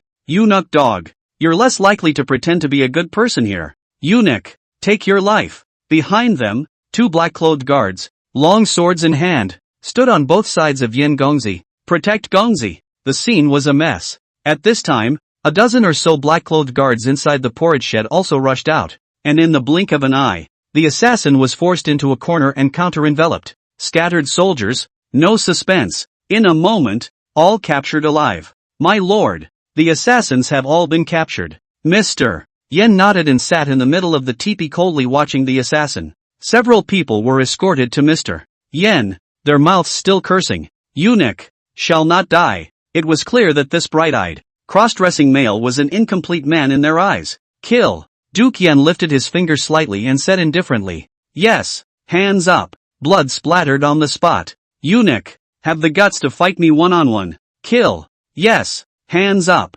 Blood splattered on the spot. Only after killing 4 people in a row did these assassins quiet down. The remaining 2 were taken down by the guards, and the crowd of victims was dumbfounded. Normally this feminine male, but he kills so sharply. Mr. Yan did not speak, but only coldly swept his eyes around. When the several assassins were sentenced, the victims all showed panic, their hands shaking as they held the bowls in their hands. Mr. Yan stood up and pointed at the several assassins lying on the ground and said, "Everyone does not need to be alarmed. This kanji shed gives out kanji twice a day will not be cut off on this. These people are not disaster victims, as I am sure you have all seen. Everyone monitor each other. If anyone wastes food they can report it directly to me, or they can kill themselves on the spot." Mr. Yan paused, then said, "The border war has not yet been pacified. If there are bandits and roving criminals, those who provide clues to the strongholds will be rewarded with 10 taels of silver and 100 buckets of rice." The victims looked at each other in dismay,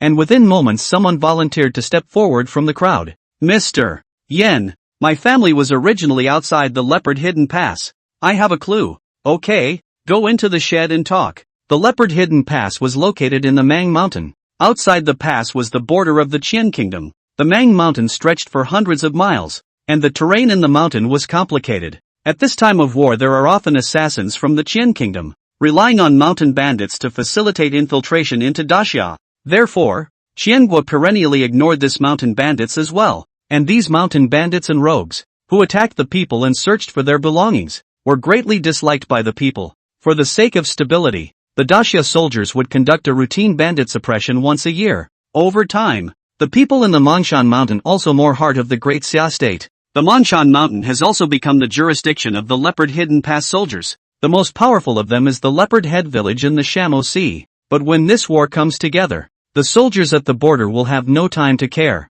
And most of these victims came from the villages and towns around Mongshan. Lu Ming secretly guessed in his heart, "I think that the Kangwu Mountain Banditry Vermilion Bird Guard must also have a great connection with this person." In the middle of his thoughts, Magistrate Wen rushed over with his yamen constables in a rage. "Mobbing, who's in charge here?" After saying that, he let the constable rush towards the kanji hut. "Daring, my son is talking. Trespassers kill." The guards blocked the way of the constable and coldly heckled, "Kill? What a big mouth. My master is a court official. For such treacherous words, without 1,000 taels of silver your son will inevitably have to go to a small prison today." The master pointed at the guard and reprimanded. "Since County Magistrate Wen has only come at this time to clarify the law, then let him come in." Mr. Yan's voice faintly floated out from the wooden house behind the kanji hut. "Yes." Chapter 30, Love for the People. Magistrate 1, my son is invited. When the magistrate Wen saw the guards in front of the door, all of them were murderous, and they instantly wimped out. "Today's Prime Minister Pei is my rightful father, so I'm sorry you won't dare to do anything to me." After saying that, he led the constable towards the inside of the kanji hut.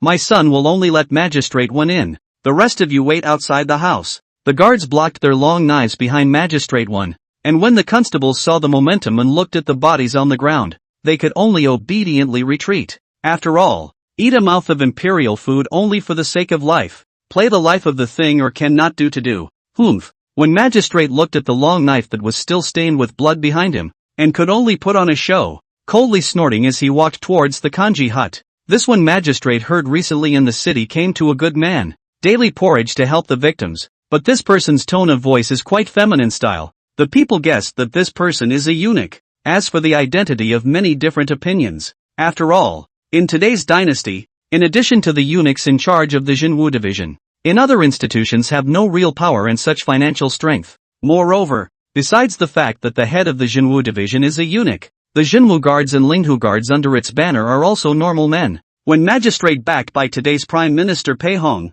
although and that Governor Ning Xuanji is not familiar with, but also in the capital had a side. Seeing that this Duke Yen had a feminine appearance, but he had a hint of arrogance, he immediately decided to kill the bully. Humph. A mere man of cloth. In this border city, even captive martial artists so arrogant. I don't know if Prime Minister Pei of the current dynasty knows. Can you afford the crime of treason? County magistrate when deliberately raised his voice, calculating in his mind how to use his power to press people they do not dare to mess with. The Prime Minister to move out to you to put this. No, the times naturally do not dare to act rashly. That Duke Yen was sitting behind a simple wooden table, his face calm and his eyes deep, as if he did not place the provocation of county magistrate when in his eyes. He gently put down the pen in his hand, slowly raised his head, although his voice is light but with a force that cannot be ignored. When magistrate, I don't care who you are, the son of the righteous, but this place is where I give porridge, not where you show off your official authority.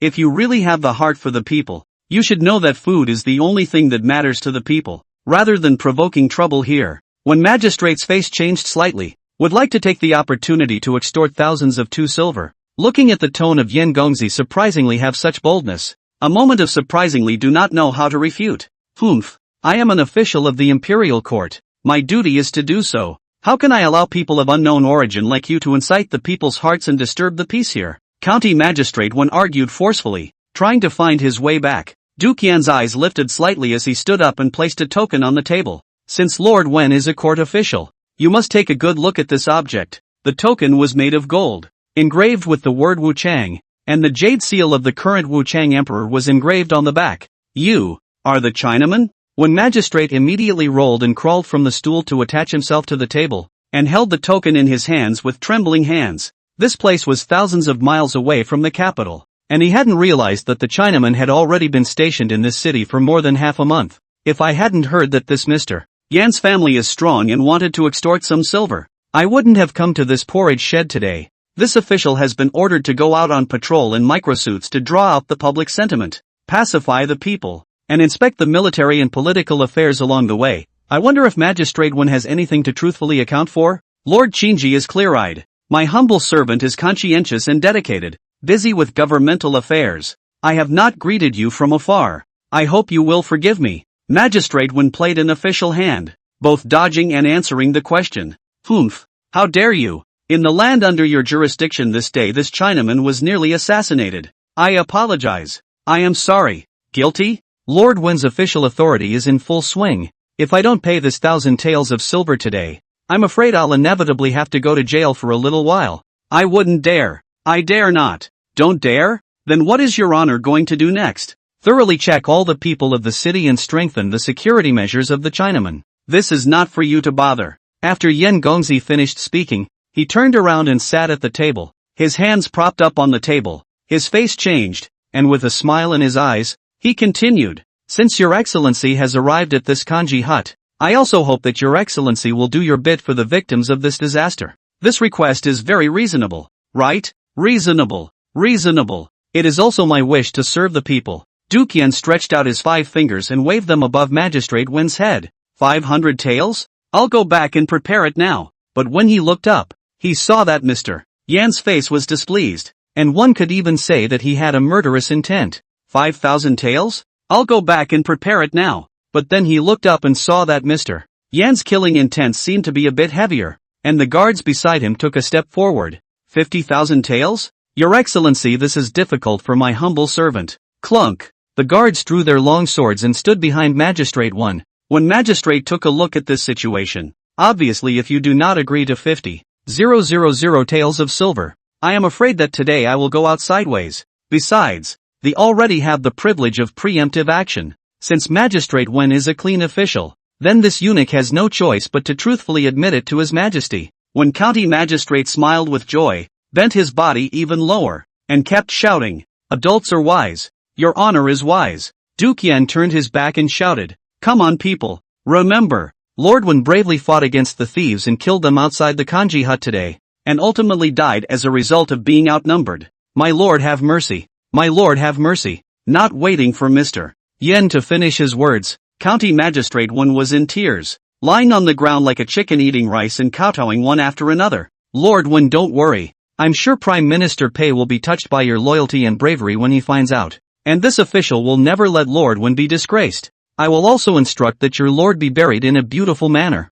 Magistrate Wen was sweating profusely, beads of sweat and tears wetting a patch of the ground in front of him. When Magistrate fixed his mind, wiped the sweat on his forehead with his sleeve robe, his face changed, and straightened up with a certain tone of voice. "Your Excellency, my humble servant is willing to donate 50,000 taels for the victims of this disaster. Lord Wen is a clean official, so don't force yourself." "Not reluctantly, this is a matter of my officers following their own wishes and being dedicated to the people." "Good. Lord Wen is worthy of being the Prime Minister's righteous son. Please sit down." The guards also put away their long knives and retreated. This time the micro-clothing patrol, but also hoped that adults first confidential, such as the exposure of the whereabouts of the adults are still difficult to avoid the scenery of the big funeral. The Magistrate Wen, who had just taken his seat, trembled and knelt down again in fear. "My humble servant understands, and will never leak the slightest hint." "Well, then if your honor has nothing to do, go back and prepare the silver first. I will send someone to pick it up tomorrow." "Thank you, Lord Chinaman. Lord Wen really loves the people like a son." Rare. Thank you for your honor's compliments. This is my duty." Out of the kanji shed, when Magistrate forced to pretend to be calm, but when he came to the carriage but his legs were so weak that he could not climb up, the victims on the sidelines laughed at the sight. The master, however, was uncertain, and rebuked loudly at this calamity. "Men, slap all these unruly people who dare to laugh at His Excellency." But as soon as the words left his mouth, a slap unexpectedly hit his face. Unbridled. "These are my people of Dacia. This official has always loved the people as his children. As a master of the division you should learn from this lord." This master saw when Magistrate from that porridge shed out surprisingly changed heart, immediately also guessed a 7 or 8. "Your honor is right. Your honor is right." The group was about to drive away when they saw Duke Yen standing in front of the door pointing at a few corpses outside the kanji shack. "These assassin corpses. I still hope that your excellency can help dispose of them so as not to give birth to an epidemic." County Magistrate Wen arched his hand under the master's support and replied, "Next, this official will handle it appropriately. If you leave a green hill, you are not afraid of no firewood. The sky is high, the emperor is far away. The strong dragon does not suppress the snake on the ground, and it is not yet known who is going to die." County Magistrate Wen, while calculating, hurriedly climbed into the carriage, leaving a few constables to make good, and returned in defeat. Lu Ming saw this situation, his heart also more sure of his own guess. Just this Yen Gongzi's identity is doubtful. In the midst of his thoughts, a constable came forward and reached out to haul away his ox cart. "Kid, the county office wants to requisition your ox cart for one use." Chapter 31, Pompous Pecs. Yangon City. A constable reached out to pull away Lu Ming's ox cart, but the big black bull pouted his head. His mouth spewed out rolling hot air, and the constable did not pull the slightest bit even though he exerted all his strength. "Hey, you're quite stubborn." After this constable finished speaking, he was about to hit De Hay with his sword. "Stop, you can't hit this cow of mine. Brat, didn't you hear the magistrate say that he's going to requisition your ox cart to dispose of these assassin corpses?" Between the words, the other 8 constables also gathered around, and although Mr. Yen in front of the teepee surveyed Lu Ming with interest, he chose to look on with cold eyes and returned to the teepee to continue drinking his tea. "Daff? Then don't blame the official for not knowing what to do." As this constable spoke, he swung his fist towards Lu Ming. Boo! But the fist did not touch Lu Ming. In a flash, he even posted the ground and flew out 3 feet away. Lu Ming only used 50% of his strength in this punch. The rest of the constables saw this and drew their long knives and surrounded Lu Ming. "Dare to hit the official. Looking for death." Boom boom boom. In an instant, each person took a punch each and flew out in different directions. Lu Ming didn't lay his hands on him. This world is still the official press head, And Lu Ming also heard that this one magistrate and the current prime minister have a relationship. Several people ate the pain and tried to stand up, but they all felt the blood churning in their chests, and they all gritted their teeth as their faces turned blue. The corners of Lu Ming's mouth were slightly raised and his eyes were slightly narrowed, revealing a smile that made people look as if they were bathing in the March spring breeze. He knew that the woman with the mysterious identity in the teepee was watching him. Lu Ming was about to leave when his afterglow saw that Mr. Yan standing up. Since Mr. Spirit Wish has come to Yang'an City, why don't you come over for a cup of tea? Lu Ming's heart was shocked. Yangon City and Tiangu City are far away from each other. It is expected to recognize his own people should be very few, but it is not expected that this person has recognized his identity at a glance. This woman dressed as a man's son. Hands and feet is obviously a big place to come. The background and ties behind it must not be underestimated. Oh, this gentleman recognizes me? With such speed and force, it's hard not to recognize it. Lu Ming smiled and walked over. Just see this gentleman, age looks less than double 10. Fair skin, bright eyes and teeth, black hair like practice. A closer look. In the graceful dress below wrapped in a set of exquisite body, although covered in the eyes of the Lu Ming but revealed undoubtedly. I wonder what the gentleman's wish is. Lu Ming simply opened the door and asked. Duke Yan scanned the surroundings and got up to walk towards the house. This place is full of eyes. Talk inside. And this ox cart of mine? Don't worry. With them around, no one dares to move a single bit. Then why just now? Lu Ming thought to himself. If you are so bullish, why did you just stand there and do nothing? Yan Gongzi lowered his head and laughed lightly, revealing more of the woman's style. This Yamen is the current prime minister's people. Mr. Not afraid? Afraid? I don't care who he is if he dares to touch my cow. As they spoke, the two walked through the porridge hut to the house. Yan Gongzi flipped through a small booklet, on which was recorded all of this Lu Ming's every move since Emperor Xia Yu left the Spiritual Wish Pavilion. The latest page is Lu Ming's fight against bandits on Kangwu Mountain. I wonder who this gentleman is in the court. Mr. Wise Eyes. Since Mr. Wise Eyes is a wise man, then this duke also has something to say. Will Mr. have the intention to join the dynasty as an official and assist His Majesty today? I have heard that you imply that if my heart is set on the career path, you are willing to build a bridge for me? Lu Ming is not uninterested in the career. After all, he had made a promise to the big black brothers, vowed to be a person under the 10,000 people. If you do not set foot in the official world, how can these ambitions be realized? It repeatedly avoided in Tiangu City because those people have a loss of virtue. And besides, there is too much resistance to constraint, so it is better to keep the system by yourself and wait for the time. Men in the world. In addition to the career path is the martial arts path. Mr. Although you have magical powers, is not a person in the martial arts path. This career path is really no intention? When Mr. Yen finished, his eyes showed promise. It is difficult for this gentleman to accept the official position of being in league with sycophants.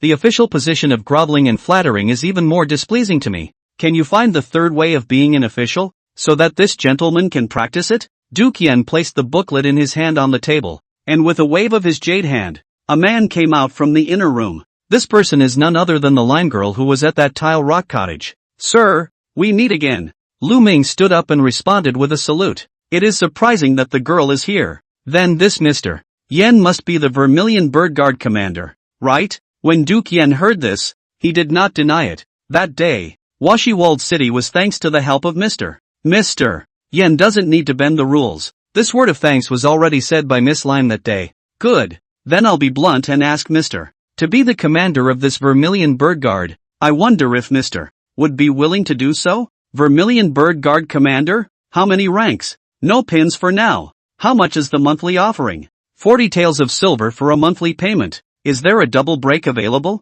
Double break? That's 6 days off a month. Nope. Maybe even sleepless nights. You are? Surname Yen, single name a cold word. Other sir need not know. Do what? To punish corrupt officials, thieves and bandits, to confiscate property to fill the national treasury, and to monitor civil and military officials. It's like a mountain of fire and daggers. If you don't do it right, you'll be dead. This position holds the power of life and death, so you don't have to report to anyone except my son and His Majesty. How can you be afraid? In fact, it simply means guarding the daxia and doing whatever His Majesty and this country need to do. When Lu Ming heard this, he expected that the person in front of him must be a royal woman. Since ancient times, Wu, fearing that he would embrace the army and make himself king, was afraid of forming a party and taking control of the court. And this vermilion bird guard is equivalent to the Department of Law Enforcement, which is independent of all the officials of the court. So I think there must be someone in the court who is ganging up with the intention of overthrowing His Majesty today.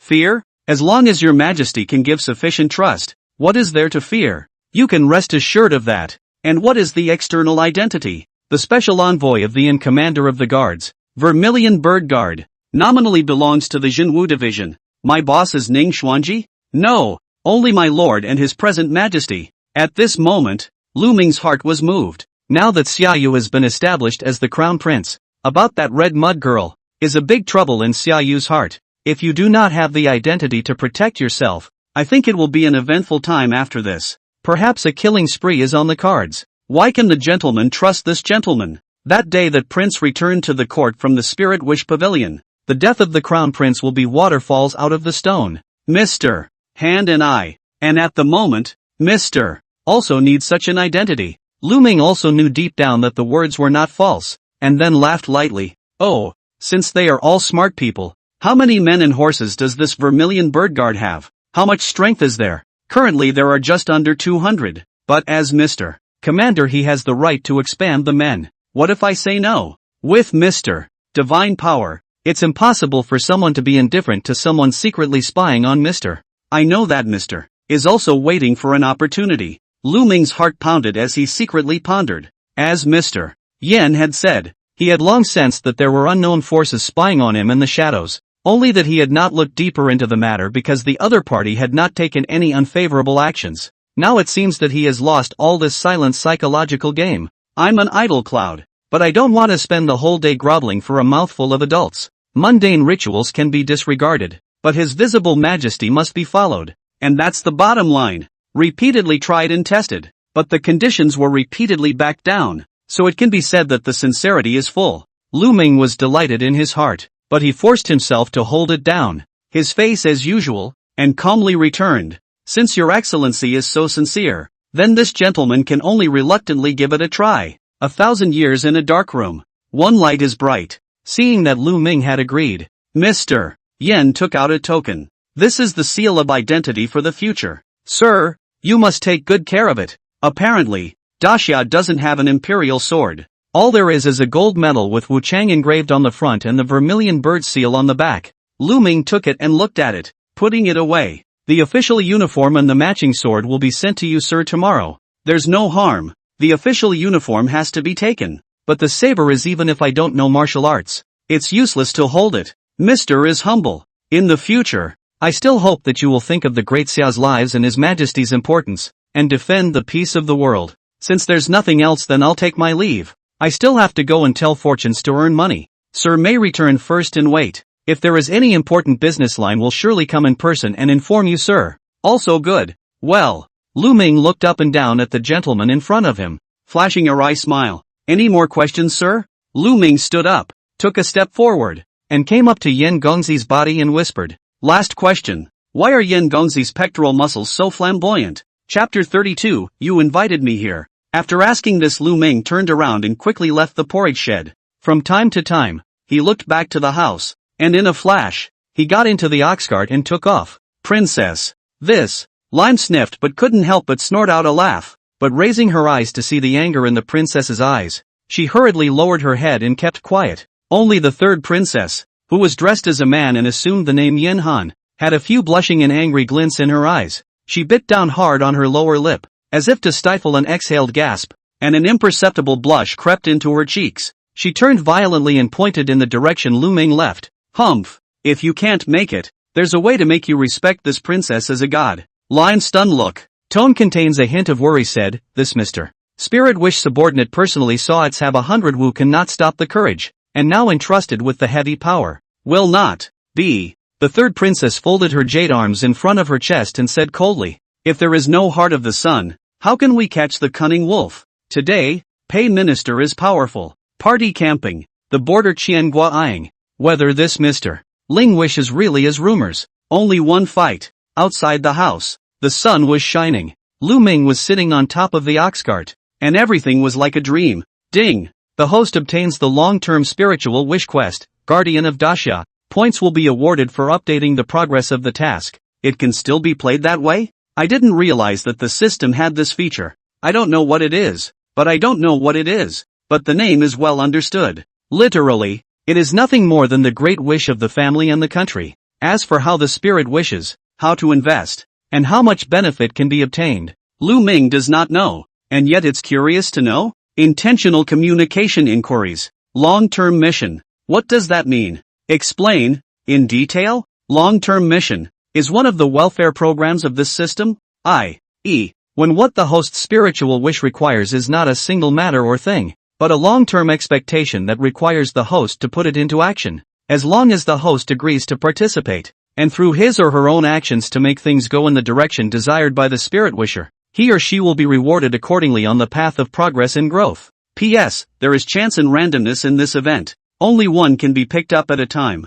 Lu Ming swallowed a mouthful of saliva. The knot in his throat wriggled, and when he said that, he understood. Simply put, it meant that he had one more way to earn system great dream points in the long run. Wouldn't that be a faster system upgrade? Upgrade faster and live longer. Individuals' wishes, or for gold, silver, treasures, confidants, or to get rid of diseases and eliminate disasters, and to turn misfortune into good fortune. And the great wish of the country is nothing but the stability of the court, the opening of the frontier, the country's prosperity and the people's peace, and the mountains and rivers for many generations. Looking at the system introduction, Lu Ming's heart rejoiced. In the future, even if he didn't need to use the daily spiritual wish, he would still be able to obtain great dream points. But then it turned to be a crime. He crossed over and agreed to be the commander of this vermilion bird guard, and since today he also has a sense of family and country. As for how to do this long-term main quest to improve progress, Lu Ming is currently unknown. Lu Ming parked the ox cart in the shade of a tree and went up to an empty tower. The tower is not high, but looking north you can see the outline of Mongshan Mountain, and looking south you can see Kangwu Mountain. Lu Ming stared blankly at the northern sky. The northern sky is high and far away. It's wide and blue and you can't see the edge of it. Big Black looked up at the sky from under the tower as well, his bull's eyes deep, as if thinking about something. A constable saw the ox cart, hurried forward, looked at Lu Ming on the tower, and cried out with an arch, "Sir, county magistrate Wen has an invitation for sir." Word traveled fast, or at least faster than even thought possible. When they entered the government office, the magistrate and Master Wen were full of fawning. This official also just learned that there was a bit of a misunderstanding between Mr. and those men of mine. I apologize for them. Lu Ming frowned. Hey, originally I didn't want to cause trouble. You guys had to do it, so you can't blame me for being wrong. The little ones have eyes and do not recognize Taishan. I do not know that, mister. And that Yen Gongzi have friendship. Rushing, you adults do not count the small person over. Lu Ming sighed and said somewhat ruefully. Originally, I didn't want to make a move, but you guys just scared my cow. So this is not going to be easy. This is a joke. Who's scaring who? That one magistrate has mixed feelings in his heart. Just your burly ox can be scared by a few of his own constables, but because of this Chin need to donate 50,000 taels of silver. This money, although they can get enough, but always some meat pain. Listening to the spies to report that the magistrate called Lu Ming as Mr. Words of respect. They want to beg Lu Ming to give a word of mercy. When magistrate swallowed his saliva, his face full of smiles, Mr. Express, then you say, how to deal with this matter. Lu Ming stood up, turned his wrist, sighed, hey, you also know, this cow was scared. It is easy to have nightmares. Nightmares are easy to produce shadows, resulting in eating poorly, cannot sleep, then the body will not be good. It is easy to get sick. Once it is sick, it will have nightmares again. Once it has nightmares, my heart pulling cold. Lu Ming rambled on and on, mouthing off for a full 3 minutes before stopping. Magistrate Wen and Master Shifu were similarly listening to the clouds, not knowing what the significance of what he was saying was. Lu Ming rested for a moment after he finished, squeezed his eyes at the two, and said, so, you see what I mean, right? Magistrate Wen blinked his eyes and looked at Master Shifu, and both of them were dumbfounded. When Magistrate pondered for a moment, clapped his hands together, and had an idea, I understand what Mr. I understand. I will arrange for my subordinates to prepare good grass. Lu Ming is a little lost. The heart thought, this IQ this merit if not by? Seeing Lu Ming's displeased expression, the master teacher attached himself and said, Sir, can you tell us more details? Simply put, It's a payout. Nutritional expenses. Moral damages are all discounted. Hiss. County magistrate Wen sniffed and sucked in a breath of cold air. Instantly the two were surprisingly quiet. Frozen in place. When magistrate even retreated backward. One hand on the wall. Just short of spraying old blood. I wanted Lu Ming to give a favor. Less 10,000 taels of silver. This is not good. And invited an ancestor back. Lord Man is having a hard time? This person must have a great relationship with the Chinji. And must not be offended. No anger, no anger. When magistrate fixed his mind, forced out a smile, and asked tentatively, how much is this going to pay out? Oh, 1. 10,000. 2. Lu Ming lengthened the tone of his voice, but he saw that when magistrate's face was as colorful as earth, and his teeth were almost biting so hard that they could nourish sparks. 10,000 taels won't be necessary. Lord Wen loves the people like a son and is clean and honest, so let's pay out 5,000 taels. Magistrate Wen looked flustered and took another step backward. 5,000 taels? This.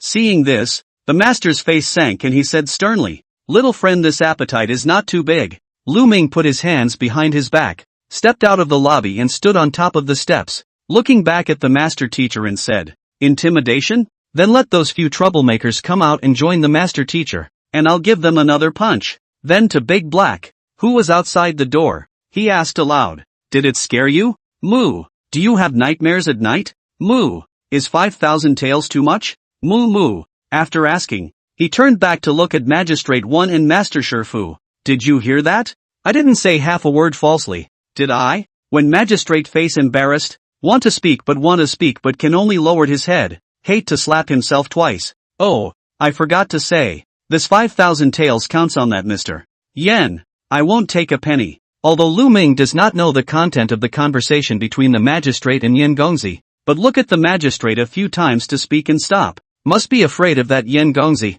and have to ask for their own. It's just that the identity of the person who just got it can't be exposed yet. When magistrate smiled and hurriedly got up, in that case, it can only be so. Send, Mr. Lord Wen invited me here and didn't keep me for dinner? This official is busy with his official duties, so please make yourself at home. Sir. Lu Ming's front foot just left. When magistrate's face rose red, his chest rose and fell violently, gasping for air. Cursing, a hill of raccoons, a hill of raccoons. Immediately arrange for someone to report to Eunuch Lu. Chapter 33, The Green Sword Pavilion. Forest House. Daddy, why did you go out for so long today? I'm starving. Night had fallen, and the Mongshan mountain was reflecting the evening sun, a blood-red color. Ling Yu pulled Lu Ming towards the hall, only to see Lin Feng returning from outside with a gray head. Sir, could you know this county magistrate Wen of Yangon City? Don't know. Why? What's the matter? I heard that a young man in red beat up a group of constables at the kanji shed today because of a cow.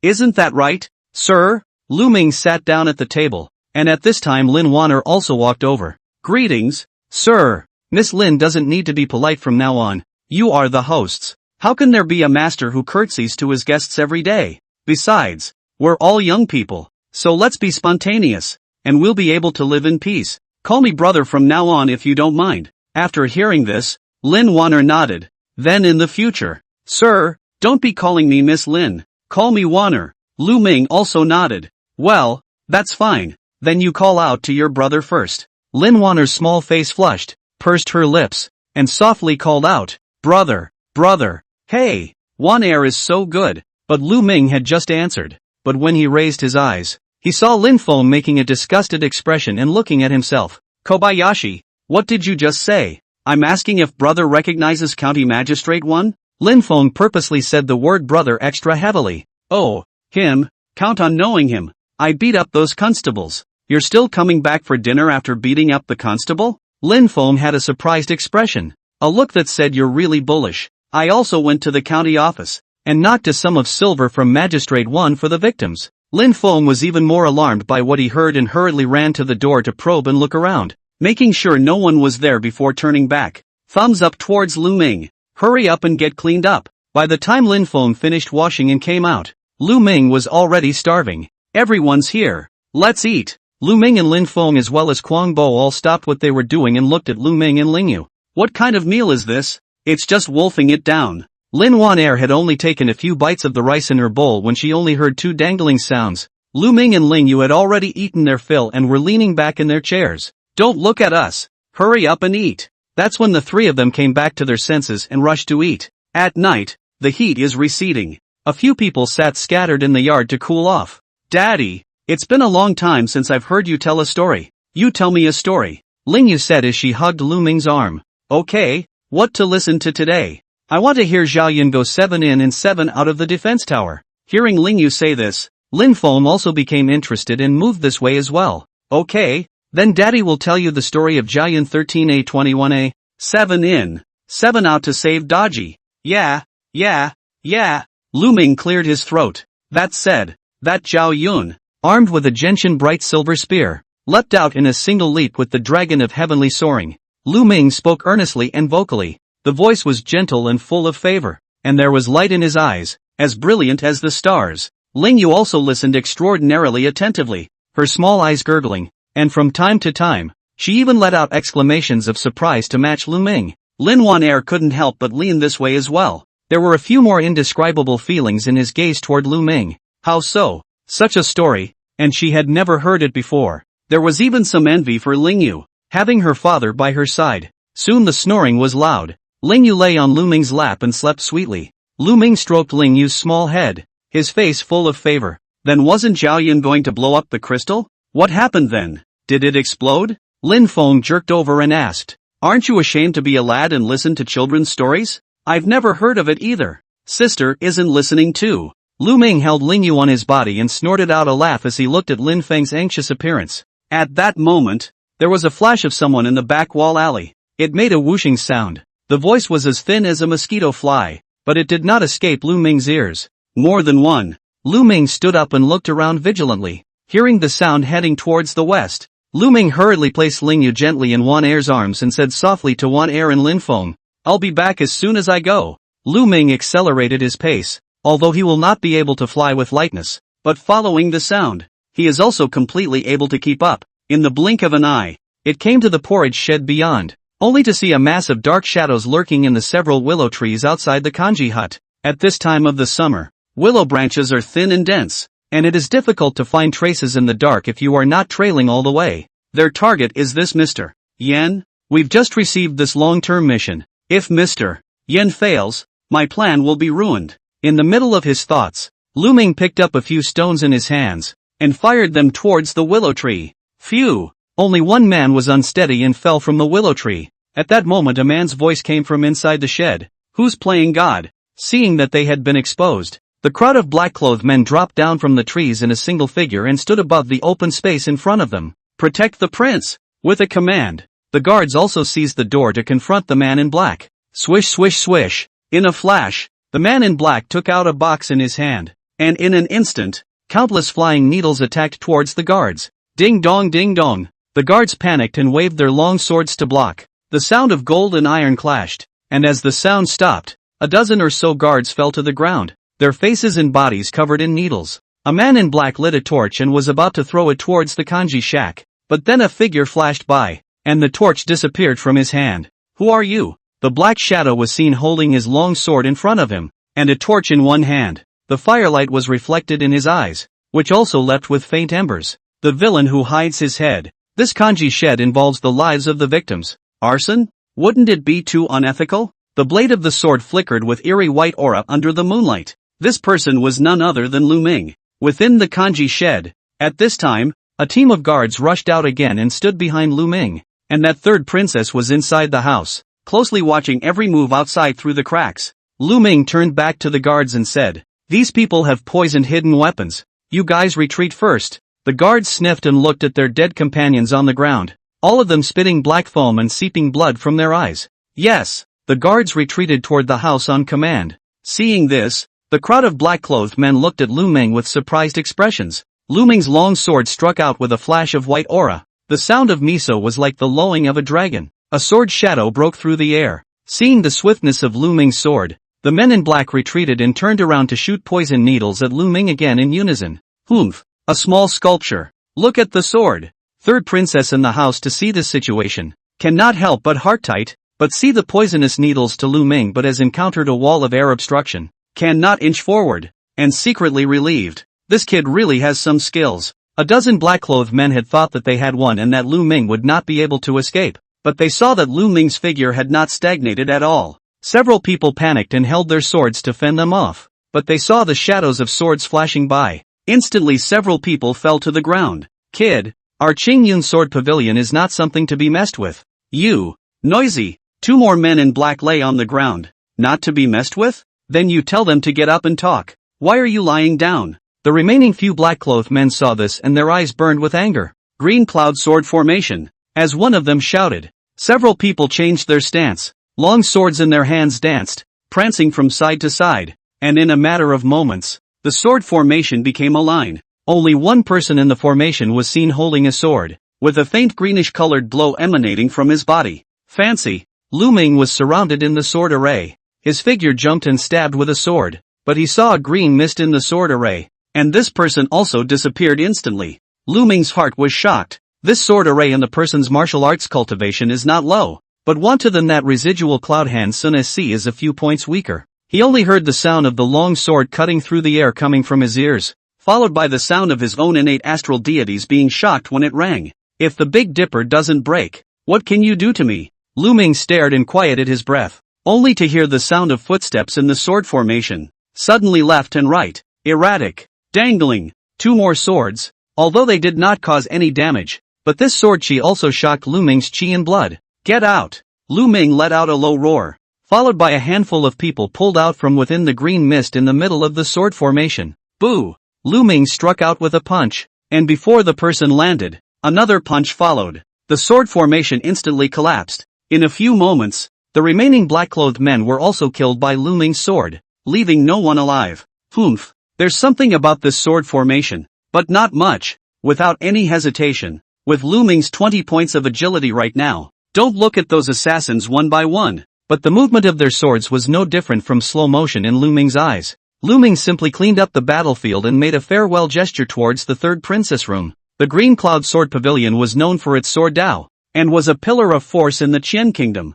boasting of being a holy religion that protected the country. The 3rd princess looked at the bodies in the open space and coldly grunted, sure enough, there is a relationship with this Qingyun Sword Pavilion. Chapter 34. What does Xiu'er think? The moonlight is like water. The breeze is pleasant. And the insects are singing. Back at the Lin residence, Ling Yu and Wan Er had already fallen asleep. After this battle, there was some sleepiness, and Lu Ming was also ready to sleep. Squeak! Lin Feng pushed open the door to Lu Ming's room. Lu Ming was sipping tea in his chair when he saw Lin Feng come in with a smile on his face and grunted. Don't know how to knock? Go out and knock. Lin Feng skimmed his lips, but still honestly went out and closed the door, and then a knock sounded on the door. Sir, are you there? Something for you. Already asleep. Something for tomorrow. Lin Feng pushed the door open as soon as he could. Sir, I really need to find you for something. Lu Ming sipped his tea while holding a cloth to wipe the bloodstains on his body. Sir, I don't want to be a beggar anymore. Oh, and then what? I want to join the army at Leopard Hidden Pass. Lin Feng seemed to have made a great determination and had gathered enough courage, and after saying this, he stared at Lu Ming expectantly. Lu Ming let out an oh-so-quiet sound. What's the meaning of the oh-so-subtle sound? Sir, protecting the family and defending the country. There's no excuse for earning war merit on the battlefield and revitalizing the Lin family. You're great. Mr. feels the same way? Did your sister say yes? Lin Feng sniffed and lowered his head. Now, my sister has also been healed. There is Quang Bo careful care. Plus the border is not far away. If I join the army, I can still receive a monthly salary to subsidize my sister's life. It is really 2 birds with 1 stone. Lu Ming nodded. You go to sleep first. If you really have this intention your sister's side, I'm willing to go as a lobbyist. Mr. Shay. The next day, Lin Wan Er took Ling Yu to the market to buy food, and Lin Feng also went out early in the morning. Quang Bo was afraid that De He would be bored in the backyard, so he led De He to bring up Lai Fu to go outside the city. Lime brought 2 guards with her, and on the orders of the 3rd princess, she delivered Lu Ming's official uniform. The difference was that today this guard had put on the Vermilion Bird Guard's metaphysical flying fish uniform. Lu Ming's official uniform, on the other hand, was a red flying fish uniform, bright and colorful, as fiery as a blazing flame, with triple Xian patterns embroidered on the cuffs. Instead, the 2 guards only had a single arcane pattern on their sleeves. My son knows that Sir likes red. I wonder if Sir is still satisfied. Your Excellency has a heart. These two are? The two guards held their embroidered spring swords in their hands and bent down slightly, folding their hands into fists. I am Left Guard Chang Sun Xian. I am here to thank the Right Protector for his gift. See the commander. The two men were tall, their eyes solemn, their brows slightly furrowed, their mouths pursed, and they were filled with awe. Obviously after last night's battle, Lu Ming's prestige had been established in the Vermilion Bird Guards. Lu Ming nodded, pointing at Sun Xian and Xieli and looking at Lime suspiciously. Isn't it a secret investigation? Why today? And please, sir, change into your official clothes and follow me. A few moments later Lu Ming stood in the doorway wearing a red flying fish suit. Lime's eyes lit up, and the corners of her mouth curled into a light smile. What? Doesn't it look good? Sir is overly concerned. Please follow me. Lu Ming and Lime got into the carriage, while Sun Xian and Xieli rode around to escort them. Lime told Lu Ming the ins and outs of the matter truthfully in the carriage. Mr. Yan has secretly gone to the Mongshan Palace 20 miles outside the city to wait for Lu Ming. As for Mr. Yan's true identity, it was still kept secret. The carriage stopped in front of the county courthouse a few moments later. Don't worry, Miss Lime. Today's mission is to collect money. I'm good at this. Lu Ming got off the carriage and went straight to the entrance of the government office. How dare you? No trespassing in the important place of the government office. Go and report to your lord.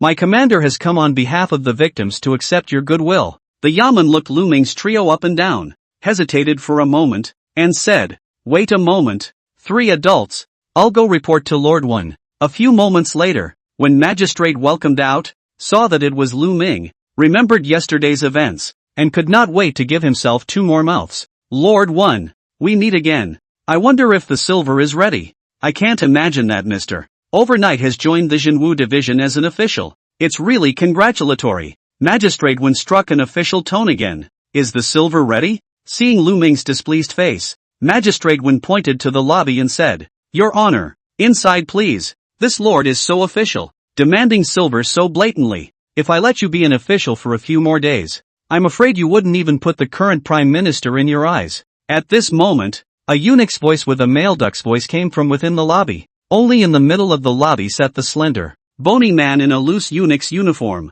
The man's face was long and narrow, his complexion pale, his chin pointed, his eye sockets deep set, and he was witty and cunning. This man, Lu Xiao, is the supervisory eunuch of the leopard hidden pass border. Lu Ming scanned the circle. On both sides of the lobby stood 2 columns of guards holding long swords. Behind the guards stood constables. The guards were dressed in military armor, shining silver and solemn. The constable, however, had a happy face and was clearly waiting to see how Lu Ming would give in. Lu Ming pointed at the man in the lobby and said, This eunuch is? Not waiting for the magistrate to open his mouth. The man in the hall slapped the shocking wood heavily. Daring, this official is the supervisor of the border, the general supervision of the military affairs of the border. Daring, you a supervisory eunuch. I'm an imperial envoy. Seeing me is like seeing his majesty. I'm standing here. How dare you sit? Get the hell down. Lu Ming's aura had highs and lows, pointing at Lu Xiao and shouting. This eunuch Lu was obviously startled by the gesture,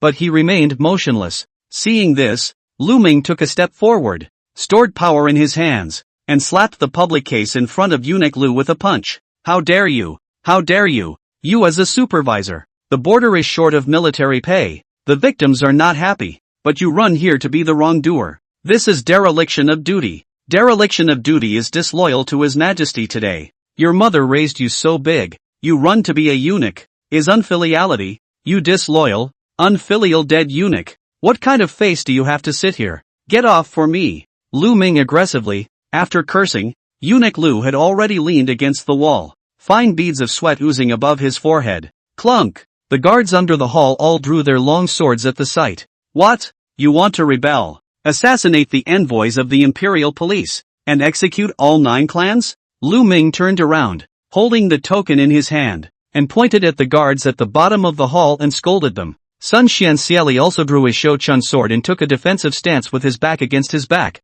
The guards looked at each other, but they all froze in place, not daring to move. I'll ask one last time. Where's my silver? Magistrate Wen looked at Supervisor Lu in horror. Lu Ming's face changed and he smiled as he also looked back at eunuch Lu. Oh, looks like my silver is here with eunuch Lu. My lord only recognizes the oracle of the prime minister, and no other orders. Perhaps because of his nervousness? As soon as Eunuch Lu opened his mouth, his Cockney voice became even more shrill, giving people an unusually harsh feeling. Good, good, very good. Lu Ming applauded as he pulled the chair under him and sat down on his butt. In this Yangon city, it seems that everyone only knows that there is a prime minister, but not his majesty, guardian son. What is the general of the dynasty if he does not honor his majesty's edict? Back to the commander. It's for private soldiers. Sun Xian returned with an arch. Then what shall we do when, as envoys of the to his majesty, some people are keeping private soldiers in captivity? Kill without mercy.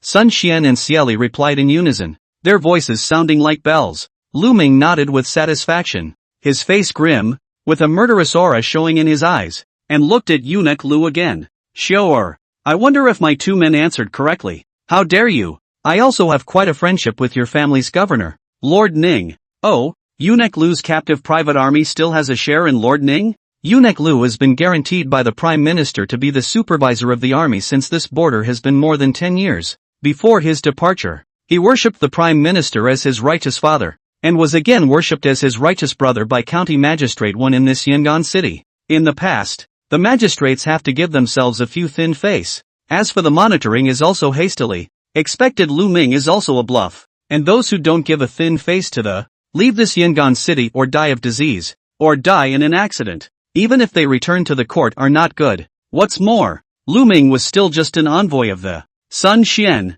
Thank you for the gift. Show Eunuch Lu that eye. Vermilion bird guard. Dare not. Yes. Sun Xian Xieli held the embroidered spring sword in his hand and aggressively approached Eunuch Lu. Eunuch Lu shouted at the top of his voice as he retreated. Brat, are you for real? Come to the people. Protect our family. When the guards under the hall saw this, they all showed fear, and when they hesitated, a guard took a step forward. Swish! Sun Xian's embroidered spring sword in his hand. With a flash of the blade's light, one person instantly fell, and a large head was thrown up with a blood-red color. That guard was beheaded by Sun Xian with a slash. Seeing this, Xieli pointed to the guards on both sides and said sternly, Humph! Whoever dares to move will be punished according to treason. Kill! The other guards immediately stepped back and lowered their heads. Sure. What do you think now? Chapter 35, 20 Tales. After all, the sky is high and the Prime Minister is far away, and it's important to save your life right now.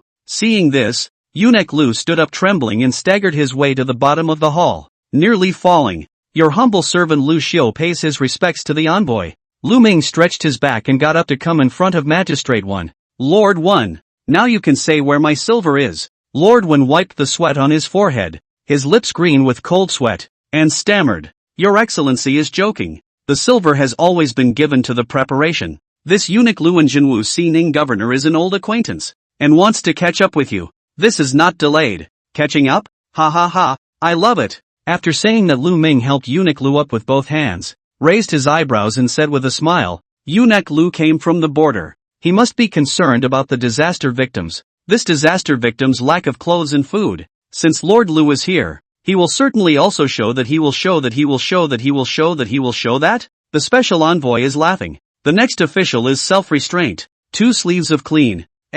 Eunuch Lu is joking. Same as the Prime Minister's righteous son. Look at how generous Lord 1 is. How much silver did Eunuch Lu bring with him? Eunuch Lu obviously never thought that Lu Ming would be so bold. And seeing Sun Xian and Xieli behind him watching intently, he instantly lowered his head resentfully. Only a measly 20 pieces of silver. It's not about how much. We want 20 taels too. Lu Ming praised with a smile and turned his head to Sun Xian. Mark it for Eunuch Lu. We can't bury the eunuch's kindness. After saying that, he stretched out his hands and placed them in front of Eunuch Lu. Eunuch Lu's face turned blue, but he could only pull out the money bag from his arms. Lu Ming poured the silver taels into Sun Xian's hand and gently placed the bag back into Eunuch Lu's hand. This lord thanks the eunuch for the victims. After saying this, he returned to the public case and sat down, looking at the guards and constables under the hall. Those who intend to conspire against the government today have already been beheaded on the spot by the Vermilion Bird Guards and Eunuch Lu, and all of you are my Daxia generals.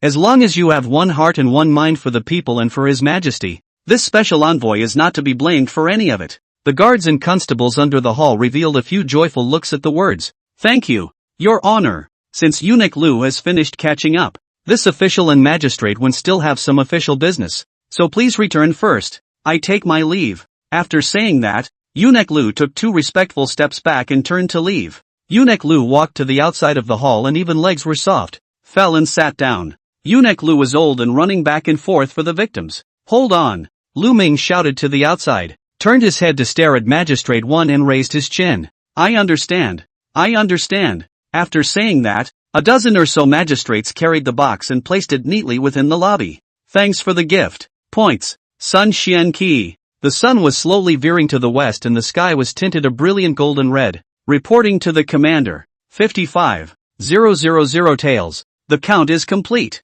Lord Wen's heart of redemption and his words are true. A model for our generation. Your honor is too kind. Too kind. It's getting late. I'm busy with official business and still have to transport this silver to the palace outside the city overnight, so I'll take my leave first. Good day, my lord. Outside the courthouse, Vermilion Birdguard's carriage was already waiting outside. Sun Xian, Xiali, call up all the brothers, bring along the guys, and we'll leave the city tonight.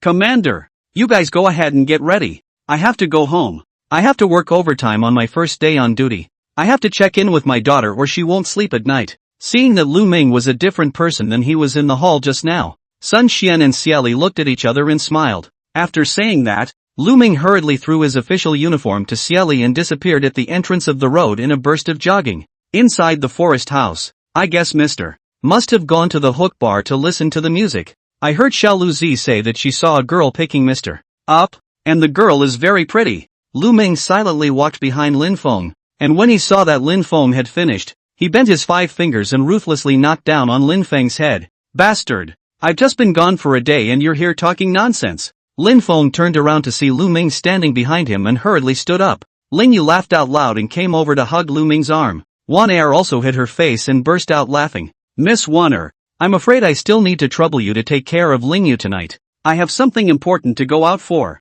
Wan Er nodded her head and said softly, brother is not saying anything. With Ling Yu as my companion, I am more than happy. Daddy, where are you going? Daddy's going to go pop the bad guy's crystal, so when Daddy comes back he can tell Linger about it. Ling Yu nodded knowingly and cheerfully then ran to Wan Er's side. Lu Ming grabbed Lin Feng by the neck and pulled him aside. Little Lindsay, you're well informed. Brother is too kind. Kobayashi just has a lot of friends. Lots of friends, huh? Good. You stay up tonight. Here's a task for you. What mission? Put on your dinner clothes and go to the entrance of the court to keep an eye on me. And if there is any movement go to the kanji hut and look for Miss Lime. Girl? The pretty sister who came to fetch you today? Lu Ming bent his 5 fingers and jumped up to knock Lin Feng on the head again. The point is not the girl. It's the Yamen dissension. Lin Feng covered his head and grimaced, rubbing it as he said, Got it. Got it. Don't worry. I won't let you do it for nothing. 1 or 2 silvers. Upon hearing this,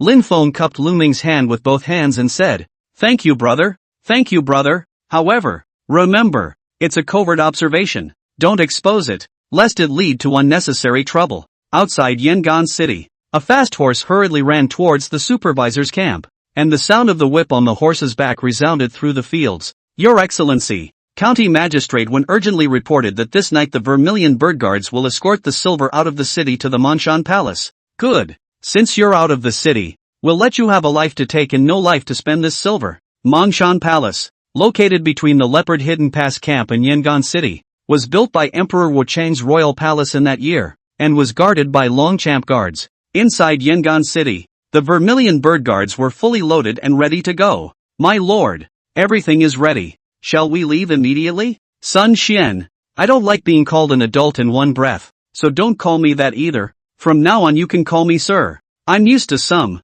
Yes, duh. Sir. Shelley, you do the same. Remember to spread the word to the brethren. Finish the mission and I'll buy everyone a drink. Mr. Shay. After Lu Ming deployed, he led the Vermilion Birdguards out of the city in great numbers. Because Lu Ming's horsemanship was not yet refined, he sat in the carriage in order to act cheaply. Xia Li led the group, with Sun Xian behind him. The Vermilion Birdguards were divided into 2 teams holding torches and lined up on both sides of the caravan, while the cars were loaded with the collected silver. The bright moon hangs high. The rice on both sides of the road had already drawn their ears, and the journey was uneventful. The breeze gently whisks the fragrance of rice, and the sound of frogs accompanies the long night. Lu Ming held an 8-power lens in his hand and watched the surrounding situation through the car window at all times. Thanks for the gift. What's wrong? Sir, how much does a Jubilee guard like you get paid in a month? Shelley paused, blankness in his eyes. What is a wage? That is, how many monthly salaries does His Majesty pay you? Lu Ming was very interested in this. After all, the Vermilion Bird Guards did all the work of copying families and taking their wealth. I do not hide from you, sir. We are all transferred from the Longchamp Guards. Thanks to the great kindness of His Majesty and His Excellency, I will never forget it. And the salary is not the most important thing. The Longchamp Guards are loyal and are the iron-blooded guards of His Majesty today. And they really live up to their name. Lu Ming nodded. How far ahead? Another 10 miles through that forest up ahead and you're there. Lu Ming borrowed the moonlight through the 8 magnification lens, only to see a hilly area in front of him. The mountains are low and wooded. Shelley, the main road in the pass ahead seems to be blocked by trees. So take a few people over there and see what's going on. Be careful and on guard. The procession came to a halt when Shelley raised his big hand. Chapter 36, Mantis in a Bicycle. Shelley drew his embroidered spring sword, and several people slowly approached. Several large trees straddled the road, blocking the avenue from people who could not cross. All of a sudden, from the dense forest next to them, bursts of arrows were shot out. Put out the torches. Several people blocked the arrows while rushing to put out the torches in their hands, rolled over and dismounted, plopping down on the ground. Seeing this, Lu Ming laughed lightly. Sure enough, it's still here. With that, Lu Ming stood in front of the carriage and reached out. Sun Xian, deploy half of your men and go with me to fight the bandits. Aye, sir. As the caravan was not long, 110 men were assembled in an instant. Seeing that the soldiers were assembled, Lu Ming waved his hand. Spread out, form up, and advance. The Vermilion Bird Guards had extinguished their torches and taken out their shields, and the 10-man teams began to advance forward. Instantly turn the whole thing into nothing. The trees are lush, but the environment is not complex. As soon as the torches were extinguished, the rain of arrows was like eagles that had lost their eyes. The Vermilion Guard continued to push forward with their shield defense. 100 meters away,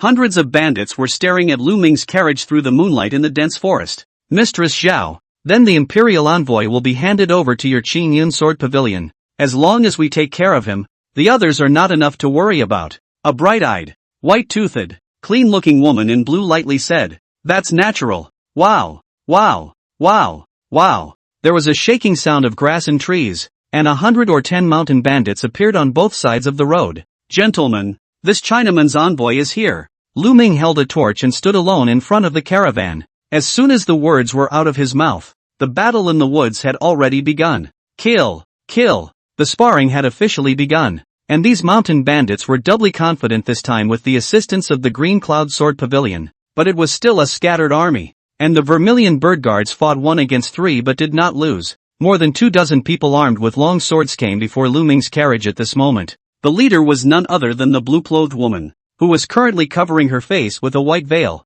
Avenge Senior Brother Su. Kill. The woman rose up in the air and her long sword slashed at Lu Ming's head in a smooth manner. Kill. The others were not willing to lag behind, and they all leaped up to chop at Lu Ming. Lu Ming's eyes were cold as he slowly drew out his aqua sword and casually threw the scabbard, directly penetrating one person's shoulder. Under the shelter of the innate astral aura, the crowd made the sound of metal clashing with each slash. Obviously, the cultivation of these people was not enough to be feared. Lu Ming was delighted in his heart. The other people were shocked. They simply did not expect Lu Ming, who had no cultivation, to have already practiced a Vajra unbreakable body. The woman shouted, Don't be afraid. Let's go together. Avenge Senior Brother Su. The woman led the way towards Lu Ming to kill again, and the others followed stiffly. Lu Ming sighed. Next, it seemed impossible not to go on a killing spree. Greeting one of the first people to rush in, he casually stabbed out his sword, and he didn't see any special stance movements, but that person seemed to be dumbfounded as he stretched his neck out,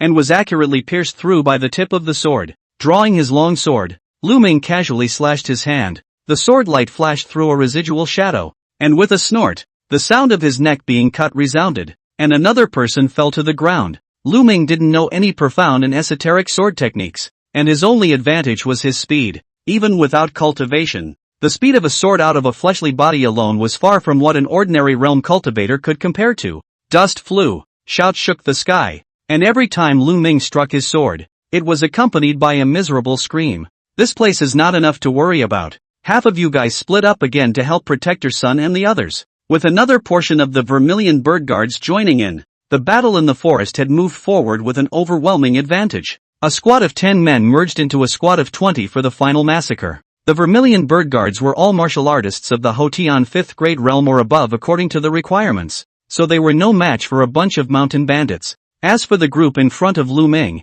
they were obviously much stronger than the mountain bandits. It was just much weaker in front of Lu Ming's fast sword. The only martial art in the world is fast.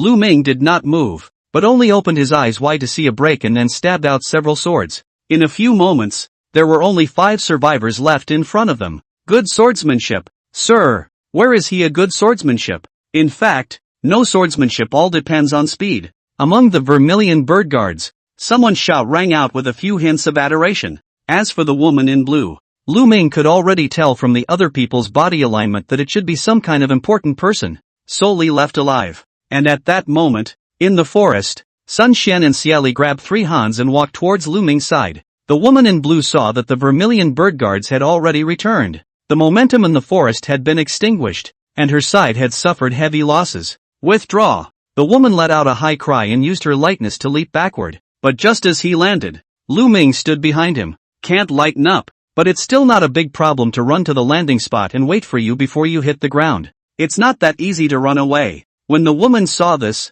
she was horrified and raised her sword to stab. Lu Ming clamped the tip of the sword with both fingers and gave it a twist. Dangling! The long sword fell to the ground. Seeing this, the remaining 5 rushed to leap up and stab at Lu Ming. Lu Ming snapped his left hand and cupped the neck of the woman in blue in his hand. 2 swords were handed out in succession with his right hand, and 3 more people fell to the ground. Of this team, only this blue-clothed woman and a middle-aged man remained alive. Sun Xian Xiali also arrived as much as he could at this time. Sir, these 3 are the leaders of the thieves in the forest. Hand them over to you for punishment. Lu Ming nodded, and Sun Xian thanked him for standing on his left and right. I beg your honor to spare the lady. The middle-aged man dropped his long sword and also gave up his resistance. Gasping for air and kneeling on one knee, he said, Your lady? No wonder you blocked the sword with your body everywhere. Seeing that you are loyal, otherwise you wouldn't have survived until now. After saying that, Lu Ming tore off the woman's veil and pushed it to Sun Xian to bundle it up.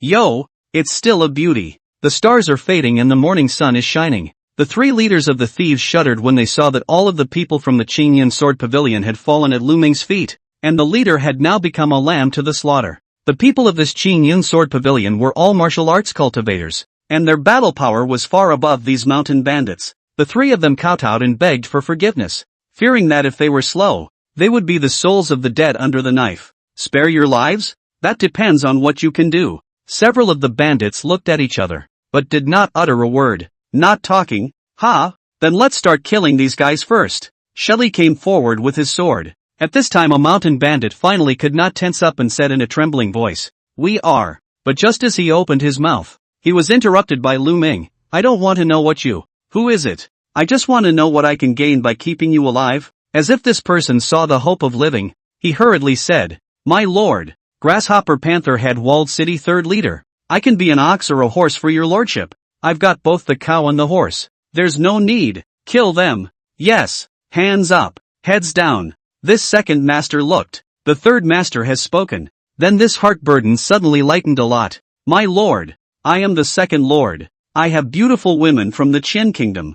I would like to offer them all to your lord. All evils lead to lust. Kill. Yes. Hands up. Heads down. In the time it took to pitch up, only one of the mountain bandits survived. This person took a look and scrambled to crawl to Lu Ming's side and opened his mouth. My lord, be merciful. I'm Grandmaster Shamo Hai. I can give you a lot of silver. Ha ha ha. Sha Dongjia's reputation is well known, so he really knows best. How much can I give? 10,000 taels. Kill. When Shamo Hai heard this, he hurriedly changed his words and shouted, 30,000 taels. 30,000 taels. I hope that your excellency will be merciful. Okay. When we arrive at the Gyokyu, Miyamoto-san himself will take his brothers up the mountain to get the money. Thank you, your honor. Shamo Hai sniffed in secret relief. Shamo Hai stout, muscular, typical pugnacious man was shivering like a fledgling at this time. Seeing this, the middle-aged man from the Green Cloud Sword Pavilion hurriedly said as well, My lord, we are also willing to pay 30,000 taels,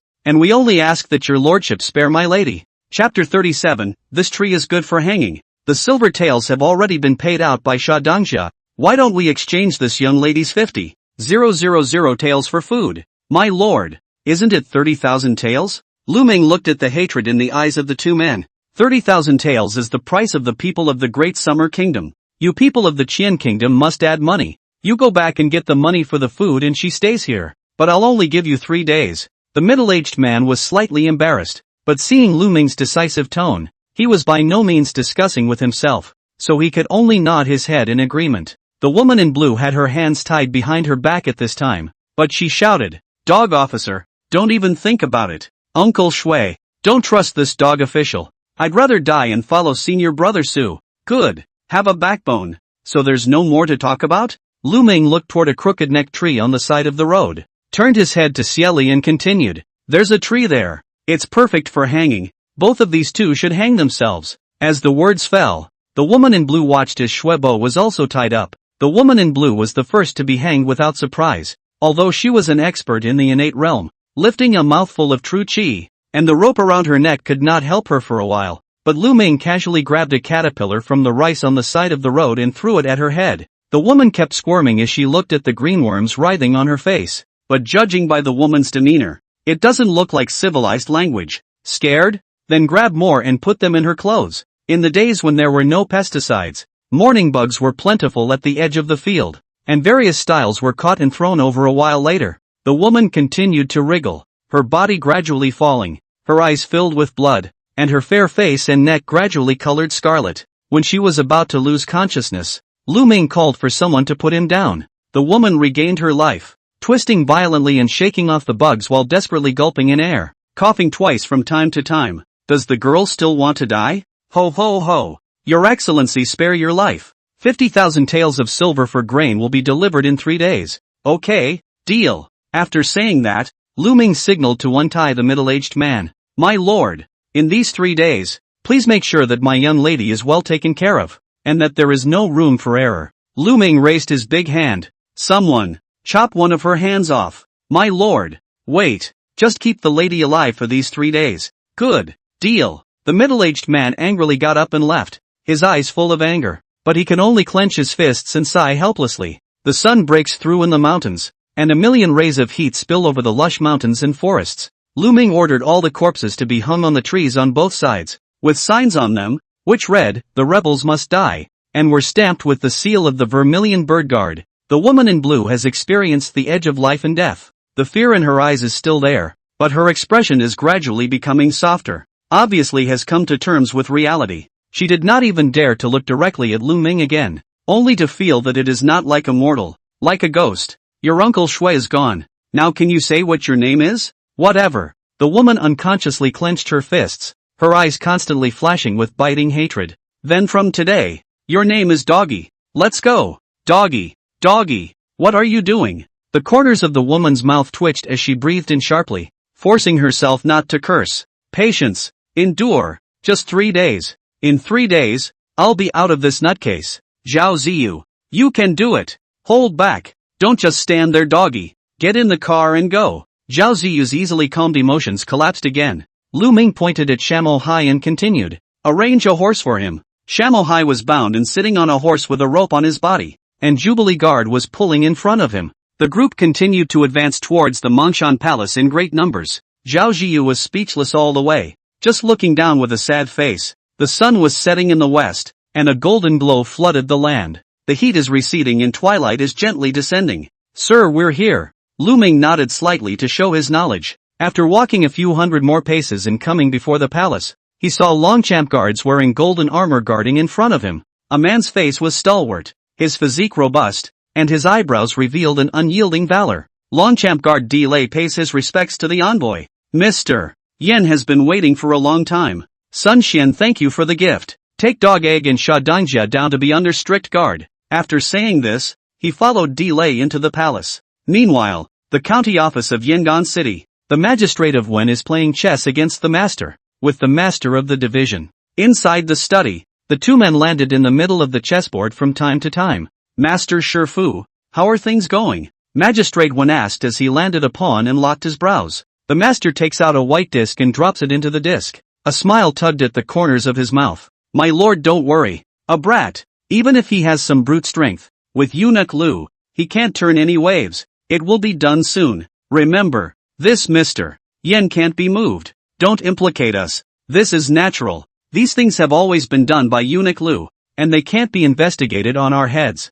So naturally they have nothing to do with us. Magistrate Wen fiddled with the black pieces, his brows filled with sorrow. AI. It's best if that's the case, but that bandits are all outlaws. They won't take advantage of the situation to hurt that Mr. Yan's life. He was a little worried that if the Chinaman unfortunately died in the Mongshan Palace, then no matter how much he excused himself, he was afraid that he would have to bear the wrath from the Prime Minister. This time, the Qingji came to completely bypass the ears and eyes of the court. The Prime Minister is not known. Eunuch Lu thought that he would not dare to act rashly, that the palace and Longchamp guards are tightly guarded, and besides, I have arranged to have a scout trailing according to the account of the adults, and there will be no discrepancies. Lord Wen sniffed, and only then did his brows stretch a little. At that moment there was a rush of footsteps outside the door. The master was delighted and flung his sleeve robe. You see, just as we were talking, the news came.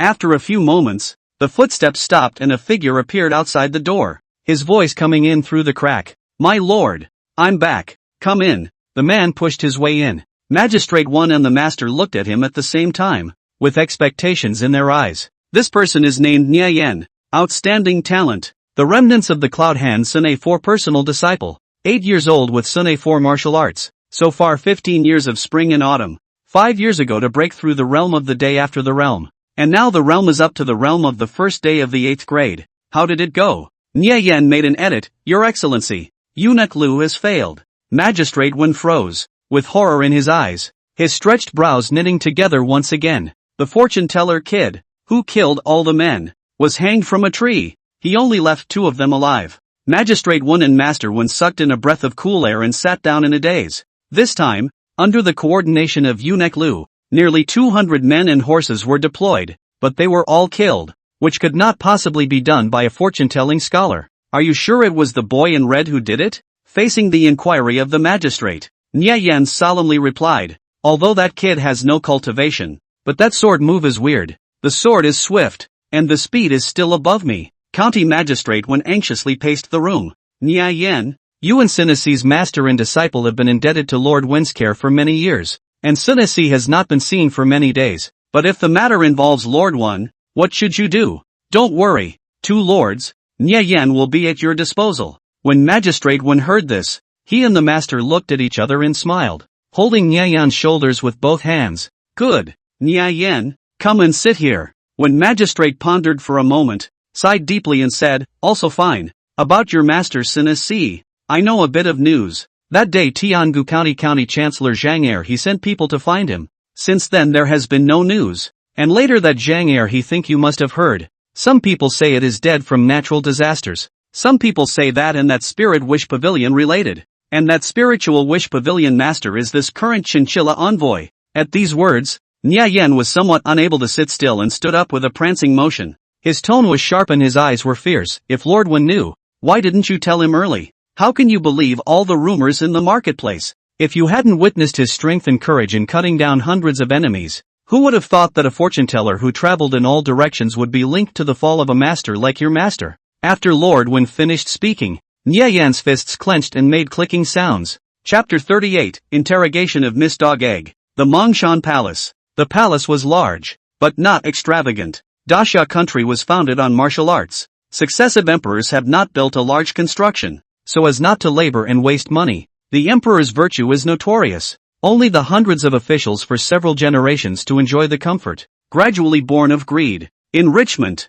and even disorganization of the dynasty. Along the way, 10 steps to a guard. In addition to the house is also everywhere the maids, standing quietly. Let's not talk about the geometry of this soldier. Just this personal maid, I'm afraid it must be dozens. Lu Ming also couldn't help but sigh with emotion. This female disguised as a male Yan Gongzi is really a great pie. If this woman is not a member of the royal family, she is at least a favored concubine of His Majesty today. Lu Ming secretly guessed in his heart. Entering the inner courtyard, the Longchamp guards were all women and valiant. Inside the hall, Delay first greeted Lu Ming as he took his seat, then turned to a servant girl at the side. Go inform the prince. Yes, Dyer also saluted and retreated. A few moments later, there came a light footstep, along with the voice getting closer and closer. The surrounding maidservants or the Longchamp guards all unconsciously lowered their heads. Lu Ming also followed the sound to see. The crowd is the most eye-catching when walking in the forefront of a woman, dressed in gold-yellow dress,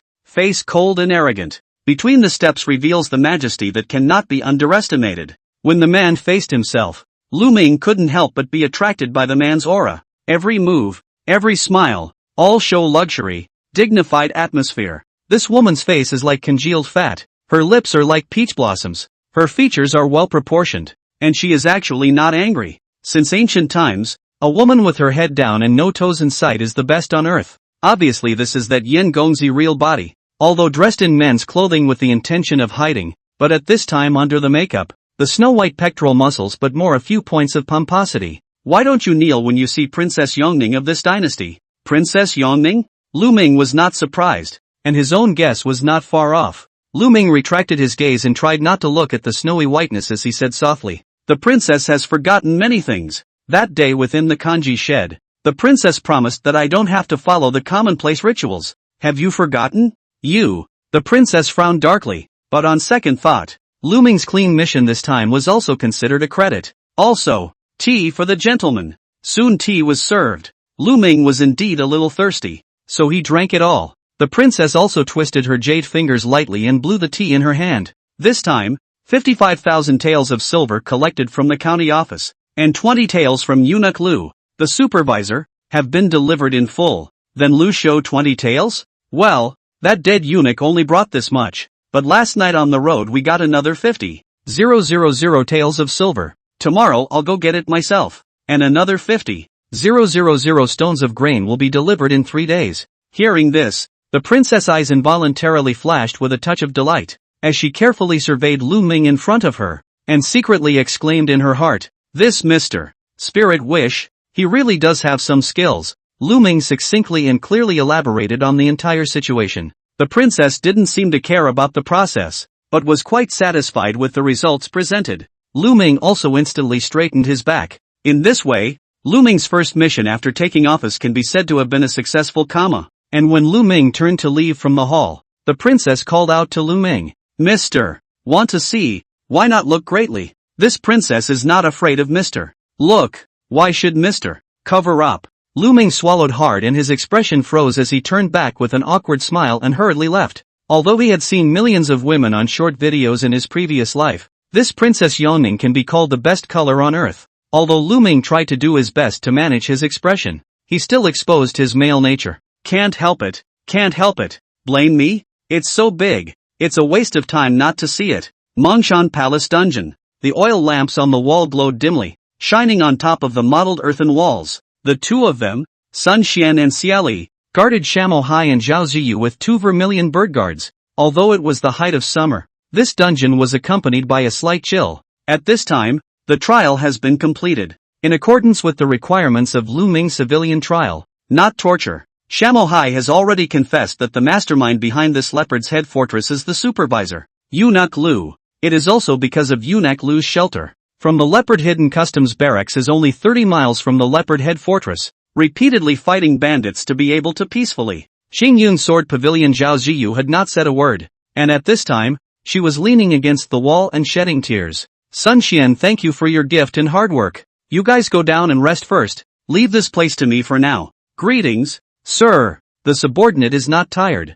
I still have to go to the Leopard's Head walled city early tomorrow morning for a mission. Besides, I happen to have a few words I want to ask that dog egg girl. A few people understood Lu Ming's intentions, so they saluted and retreated. Sun Xian, I'll eat here for dinner. Send it over directly. Yes. Lu Ming moved a stool and took a pen and paper to the depths of the dungeon outside Zhao Ziyu's cell. Holding back the guards, he looked at the frustrated Zhao Ziyu and laughed softly. Doggy. Qingyun's sword pavilion, running to my Disya's territory to kill my Disya's officials. It's not appropriate, is it? Zhao Ziyu's brain instantly filled with blood when she heard Lu Ming call herself a dog's egg. Seeing Zhao Ziyu's silence, Lu Ming came forward and shouted one after another. Doggy, doggy, doggy. With Lu Ming's cry, Zhao Ziyu's face turned blue, her brows furrowed, and her teeth gritted and gurgled. There is no need to tolerate any more. If you call me dog egg again, Believe it or not, I'll die in this cell so that you won't get any food at all.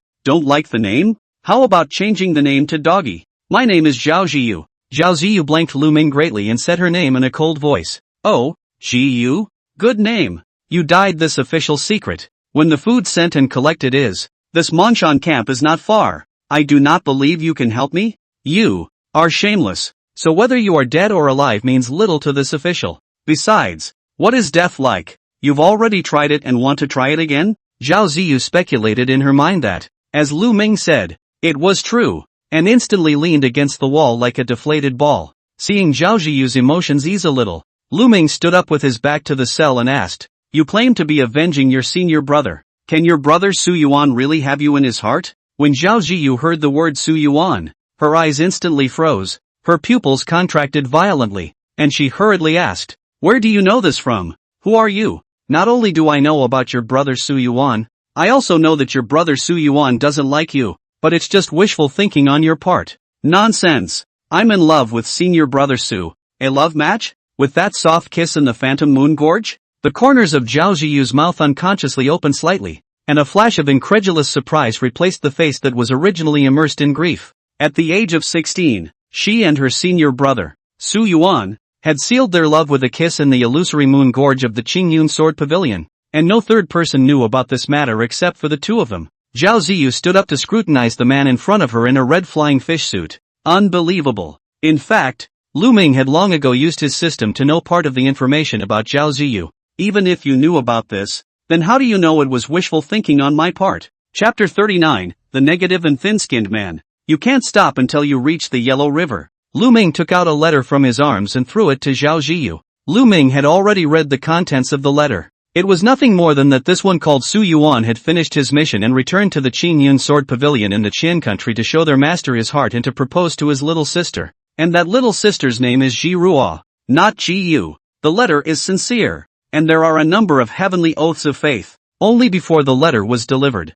he died at the hands of Lu Ming in front of the kanji hut in Yangon City. After reading it, Zhao Ziyu slowly dropped to the floor and leaned against the wall, burying her head in her legs and sobbing. This is not true. This is not. But by the look on her face, she simply hoped it wasn't true. Even though it was only a kiss that sealed the deal, Zhao Ziyu was still a virgin. But in ancient times, men and women knew that just one kiss was for life. Do we still want to avenge him now? Is it worth it for such a negative and thin-skinned person? Zhao Ziyu stood up, her figure trembling slightly, her shoulders drooping feebly, as if she couldn't bear the weight of her heart. Her eyes were reddened, tears were swirling in her eyes, her lips were pursed tightly, and her face was as pale as paper, revealing endless sorrow and despair. She took 2 steps forward to gaze down at the ground, her gaze empty and lost, and the letter fell from her fingers to the ground. Suddenly, she knelt down and looked at Lu Ming in a daze, her eyes lifeless. You kill me. If I wanted to kill you, you would have died no less than 10 times above that mountain field. Please, my lord, kill me. Zhao Ziyu's tone was resolute and her gaze was firm. Death won't solve the problem. But how about I make you forget about this relationship? Adults do it. Just don't say anything funny. Zhao Ziyu laughed coldly, her eyes were empty, and she sat down on the ground. If you really want to forget, I can help you. I beg your honor's favor. But, what else do you want to know from me? My lord, if you are so divine, who sent you?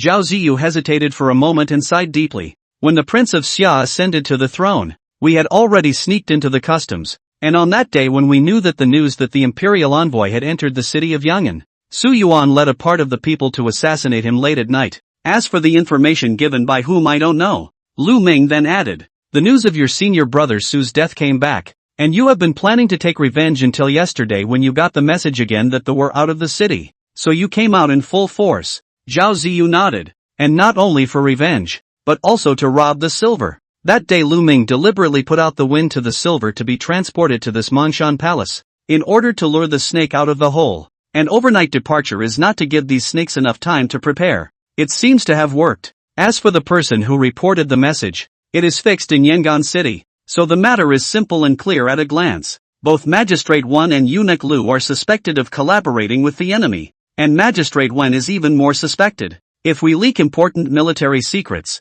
will our Xia not fall into a disadvantageous position? And how many soldiers will be killed or injured? The kill. Zhao Ziyu pressed her handprints on the transcript. I've said everything I know. I beg your honor to fulfill me. Lu Ming was about to let her hand to bring, but people first died boyfriend, and just lost love. So in this prison there are no outsiders. Then the step of touching the bones was dispensed with. A white light flashed in Lu Ming's brain and a bottle of forgetfulness water appeared in Lu Ming's hand. This item is called water of forgetfulness. If you drink it, the past sorrows of love will be forgotten. He will also completely disappear from your memory. So this love can be solved. Zhao Ziyu hesitated for a moment and lightly bit her vermilion lips. Is there even such a magical thing in the world? The heavens and the earth are vast and boundless, and the wonders of the world are full of wonders. The girl does not know can be more to go. Where there is no fragrant grass at the end of the world, why should you be obsessed with that phantom moongorge kiss? Zhao Ziyu fell into deep thought, a trance floating in her eyes. But on second thought, he made up his mind and drank the forgetfulness water in his hand, leaning back against the wall in a daze. If you can really forget, you will not forget the great favor of the great man. If life is like the first time you see it, what's wrong with the autumn wind and the sad painting fan? The heart of an old man changes at leisure, but the heart of an old man is easy to change, although already separated from the sun. But this negative heart thin lot more let the living heart break. She sat quietly in the corner, her figure elongated by the dim light, looking particularly lonely. Her fingers trembled gently, unconsciously rubbing the corners of her coat. Tears swirled in her eyes but were slow to fall, as if even the tears had lost the power to flow. Although Lu Ming has a trace of heart, but the purpose has been achieved. So he carried the stool and left in faith. Give me a cup of forgetfulness water, in exchange for a night without tears, all sincere and true. Let him rain and wind blow. Stop singing. It's awful. Zhao Ziyu's voice sounded behind her. Congratulations to the host for successfully wishing for Zhao Ziyu. Trigger reward. Get 300 dream points. A small profit of 100 points. Rewards for long-term assignments have been issued. Kill Su Yuan's group of assassins from Qingyun Sword Pavilion and gain 100 great dream points. Yandan City Magistrate's Office gathers money for Daxia, gaining 100 demon points. Kill the mountain bandits outside Yangon City and gain 100 dream points. Kill Qingyun Sword Pavilion assassin outside Yangon City. Gain 100 great dream points. Big dream points balance, 900 points. Number of times you can draw at the Diamond Store, 0. 5 rewards have been filled. Attributes can be added. Plus agility. Failure to add points. Plus agility. Failure to add points. How come it still doesn't add up? The current realm's single attribute limit. Unable to continue adding points. This system addition is still constrained by the current realm? Good. Add Reiki. Confucianism and the memory of the previous life. The cultivation of righteousness. The vast and righteous. Heaven and earth to survive. The emphasis is on cultivating the body, ruling the country, aligning the family, and leveling the world. Cultivate it with righteousness and it will create the world. Cultivate it with wickedness and it will bring the world to an end. Taoism, cultivate the atmosphere. Nourish the clear qi, supreme and limitless, purity and inaction. The emphasis is on healing the body, nourishing the body, and being through the world to the poor. Practicing mindfulness and seeing nature, heaven and earth have the same root as me. And all things are one with me. Buddhism, resolve grievances. Cultivate harmony. Supreme and equal realization of the heart. Compassion and human determination. Focusing on the cure of the heart. Understanding the heart and seeing the nature. No cause and great kindness. And great compassion. Believe in cause and effect. Ferrying people across the border. Breaking troubles. Ending life and death. And ending all suffering in the world. And this aura, as Lu Ming understood it, was equivalent to the blue in an online game. Moreover, the power itself has the auxiliary skill borrowed strength, and the power of a bull is sufficient. As for defense, on the one hand, it was reinforced by the innate astral qi, and after this period of time of fighting, Lu Ming had also realized that preemptive strikes were the strongest defense. Agility value of 12 when, although not defeated by the innate first-grade realm Sun Se, but in his hands but also able to find a break. Now already 20 points think will certainly be enough. Buzz off. A jolt of electricity instantly surged from the top of his head all the way down to the soles of his feet. The body was tingling with an extreme feeling of euphoria. Lu Ming frowned slightly and twisted his body, unable to help but let out a gasp with a look of enjoyment. But it was only a gasp. And after the gasp there was no more difference. Lu Ming lay on the stool and focused on his body, repeatedly looking at his hands and still not noticing any changes. This aura doesn't seem to be of much use, does it? Chapter 40, The Princess and the Flower Girl. But the moment Lu Ming turned around, his entire body was petrified. Sun Xian, Xiali with a maid. The three of them stared at Lu Ming, jaws agape, mouths wide open, as if they were looking at a pervert. Aha, when did you guys get in? The two of them, Sun Xian and Xiali, returned to their senses and instantly looked a bit overwhelmed, yet they instantly reached a consensus and looked at the maid behind them. Sir asked you when you came in? The maid coyly stammered.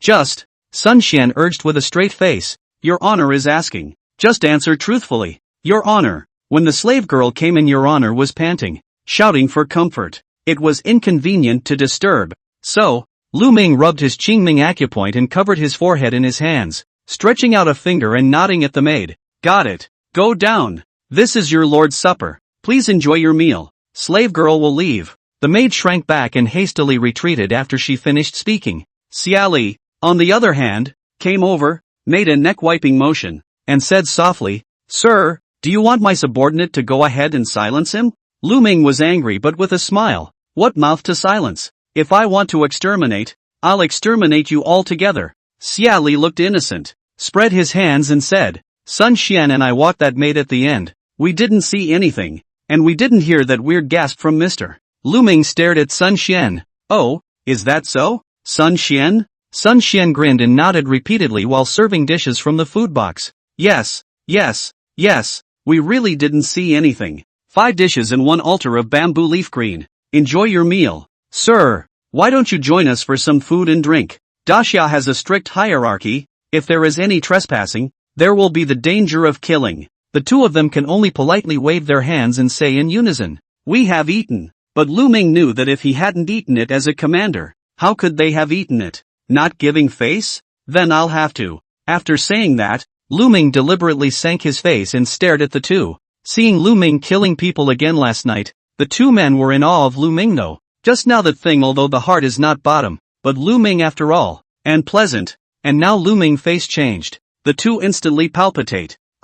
Sir. The two men sat down obediently, but a hint of fear clouded their eyes. Sun Xian, let's drink one together first. Sun Xian, however, was slightly restrained and hastily waved his hands. Sir, my subordinate really doesn't know how to drink. Really can't. Ha, come. Mr. Teach you. Lu Ming pulled the cork and poured 3 glasses. Clear color, light emerald and fragrant. Lu Ming picked up the cup and said to Song Xian, Look, this is the wine. This is the mouth. Drinking the only difficulty is to open your mouth wide. Sun Xian giggled and scratched his head. Sir, my subordinate can't hold his liquor. Lu Ming held his glass and clinked it. Brothers together. All happy. Drinking must be thorough. Bottoms up. Sun Xian heard Lu Ming refer to himself as a brother and instantly had a hot flash in his brain. Dry. The wine turned into a line into the throat. Fresh and sweet. Not very spicy. Lu Ming felt good. Pouring a full glass of wine again. The big river flows in waves.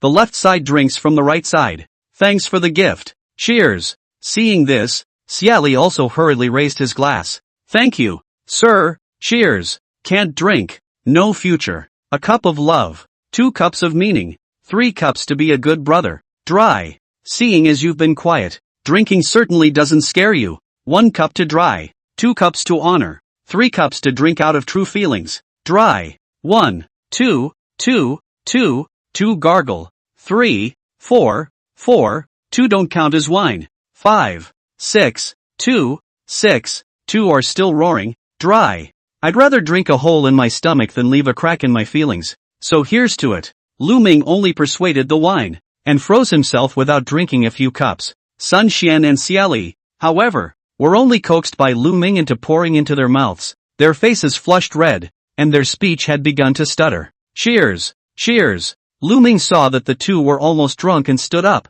When you guys came in, was Mr. Ben so twisted just now? Seeing this, Shelley slammed his hands on the table. No, yes. It's like this. Like a snake. After saying that, he also got up and twisted around in an exaggerated manner. Sun Xian also completely let himself go, taking off his top, revealing his tight muscles, mesmerized, and joining in. More than that, it's still that grunt. Ha ha ha, ow. Nope, it's a mo. You don't learn like that. It's mom like that hooker's pussy. Sun Xian heard the hook, lying in Lu Ming's ear spit full of alcohol. The capital of that pussy. You can go to try. That posture. That technique. TSK. One can be really beautiful. Ah. Lu Ming looked at the two drunken eyes beside his shoulder. Beautiful? More beautiful than Princess Yongning? Xia Li waved his hand and burped. That can't be. That can't be. How beautiful the third princess is. Third princess. If you want to compare this body, you'll have to compare it to Nishang, the flower girl of the 10,000 Flowers house, who has the princess's looks. Sun Xian also chimed in. Xia brothers' words are not false, but it is a pity that Nishang girl gave birth to flowers and willows. Otherwise, how about this? The two of them wrapped their arms around Lu Ming and said in unison, why don't we three brothers go have some fun together? On the following day, inside the dungeon of the Mongshan Palace, Xia Li and Sun Xian were both lying naked on the ground. Rubbing his groggy head, Xia Li woke up Song Xian, who was lying on top of him. Recalling the events of last night, we didn't do anything embarrassing yesterday, did we? Sun Xian rubbed his temples and shook his head. I think we danced with the commander, and I think you even mentioned the third princess. It seems like there's also the house of 10,000 flowers. Flower girl Nazumi. The two men were instantly in a cold sweat. Xia Li slapped his thigh and stood up. Oops. We seem to have compared the third princess to that flower girl. Unauthorized. In Daxia light is exile. Heavy as cut tongue ask beheading. Two people in the time of doing Longchamp guards, also not less encountered such things. Take the princess and the greenhouse girl compared. Although not a major crime, but if really want to pursue, also enough two people drink a pot. The two men lay on the ground, cold sweat breaking out on their foreheads. Xia, the two guardians of Sun, Sir is invited. The two hurriedly put on their clothes to tidy up their appearance, went out of the dungeon, and apprehensively came to the hall. Inside the hall, two teams of vermilion bird guards were in full gear. Lu Ming, dressed in his official uniform, stood above the high hall and resumed his usual seriousness. Two brothers, you've woken up. The brothers have made a sobering soup. Have a bowl? Sir, we. Lu Ming will smile. Hey, drinking should be drinking painfully. I crawled out last night, delay for a while. No harm. I've lost one of my shoes to drink. Or that maid brought it to me. After saying this, the vermilion bird guards under the hall all poofed out laughing as well. Sun Xian and Xia Li, however, couldn't stop laughing and hurriedly knelt down. Lu Ming saw the situation, also rushed down to the stage. While two people's head around over to the ear whispered, I'm not a good drinker. A drink will be broken. Last night, if you say what improper words, do what indecent things, two brothers can be kept secret. Broken movie? Just a brief loss of memory and a bad headache in the morning. Just remember drinking. Sun Xian Xia Li looked at Lu Ming's expression was difficult and threw a trace of fear. The two of them then breathed a sigh of relief. Shelley laughed and said, we both have the same headache, and we can't remember a single thing about last night. Lu Ming let go of the two and returned to the front of the hall. Raising his voice, I invited the brothers to have a drink together when we came back from Mongshan. However, in the future, you can't dare to drink like this anymore. It will hurt your body. After all, this is a profession that relies on the body to eat. The crowd of vermilion bird guards, seeing the rapprochement between the three, arched their hands and shouted in unison. Mr. Xia, this time, besides going to get the silver, the main task is to fight the bandits. Remember, yes, Leopard's Head Walled City. Depart. Chapter 41, The Bandit's Neighbor. The Mongshan Mountain is a spectacular mountain that stretches for hundreds of miles. Dust flew on the uneven official road as Lu Ming led Sun Xian, Xia Li, and the other 200 or so vermilion bird guards all the way into Mongshan Mountain toward the Leopard Head Walled City. Shamo Hai, with a cloth ball stuffed in his mouth and his hands and feet bound within the carriage, traveled with Lu Ming. Lu Ming looked at Shamo Hai being bundled into a worm and secretly laughed. As much as that? Due to the late departure, Lu Ming ordered the group to speed up their journey and try to arrive before nightfall. Giant trees lined both sides, cutting off the sunlight and casting only dappled, broken shadows. Traveled for most of another hour. The trail became more and more rugged and treacherous, and was already passable by only one vehicle. Another quarter of an hour. The convoy was stopped at a pass by a huge boulder. A young man with clear eyebrows and handsome looks, dressed in black, held his sword in both hands and said with a breezy face, the front is the Leopard's Head Walled City. Have you all officials gone the wrong way? If you know it's a government official, be a good boy and get out of the way. The horse at Shelley's hip let out a neigh and stood in front of the man. When Lu Ming saw the convoy stop, he stood on the wagon and looked at the very front with an 8x lens. Shelley, Sun Xian, kill him. Yes. In an instant, Xia Li and Sun Xian led dozens of vermilion bird guards, urging their horses towards the man to kill him.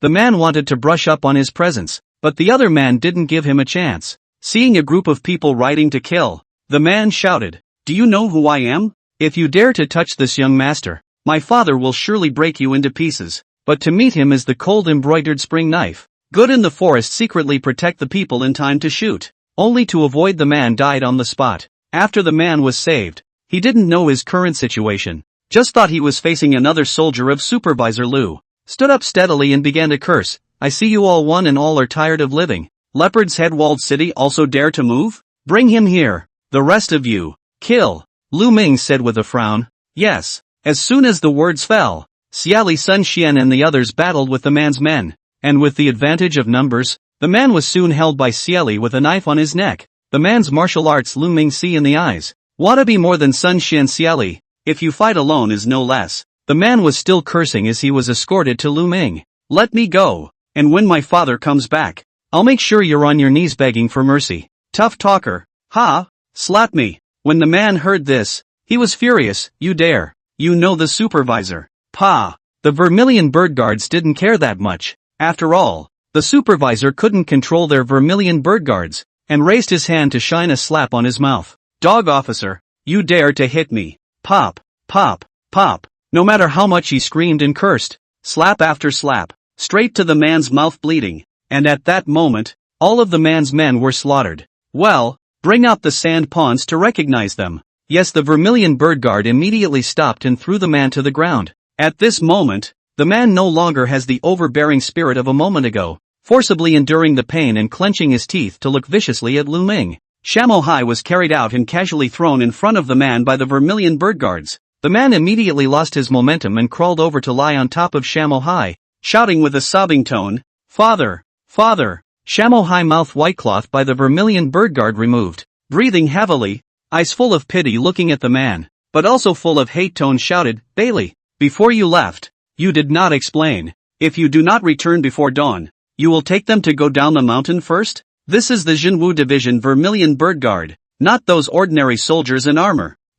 But it was too late. So far the Leopard Head Mountain nearly more than 200 people twice was exhausted. Shabaili looked back at the corpses strewn about in the woods on either side of the pass and shed tears of remorse. The Vermilion bird guards bundled up Shabaili, cleared the path, and continued on their way, turning a few two depressions. The crowd looked at the narrow slopes, steep as a stairway to heaven, and the tops were further clouded over. Hovering upwards you come to the front of Leopard's Head Cottage. "Xiali, you take them father and son to get the silver. Take good care of it. No mistakes." "Yes, Sun Xian, take the brothers in to search. Kill anyone who resists. And if there are ordinary people and women, release them all." "Yes." After all, copying the family is Xiali Sun Xian's old profession, which can be said to be familiar. Even if there is resistance, there are only some rotten fish and shrimp left, and they are not to be feared. In the time it took to burn 2 incense sticks, the Leopard's Head walled city had already been turned upside down. If you think of the mountain as a crouching leopard, then this is the head of the leopard. Lu Ming then stood in front of the mountain gate of the Leopard's Head walled city and saw smoke rising from the mountain pass. There are still people in this mountain bandit infested land? Not normal. With that, he brought that Shamakai. "Sha Danjia, are there any homes over there?" Lu Ming asked, pointing to the depression where the smoke rose. "There is. There lives a blind old man and his daughter." "Oh, can't you see that this Leopard Head village is fierce and vicious, yet so friendly to its neighbors? Not afraid of spying on you and revealing your whereabouts?" Sha Mo Hai heard Lu Ming tone is full of ridicule, helplessly shook his head. That blind martial arts skills. The second and third master went a few times did not get half the benefits, and over time to us and not a threat. They also let him go. Blind? Lu Ming was puzzled in his mind. And then he let Xiali and Sun Xian take the silver and treasures obtained from the plagiarized house back to the Mongshan Palace first, while he himself walked along the path towards the family. The trail is rugged, so it's good to have a clear view.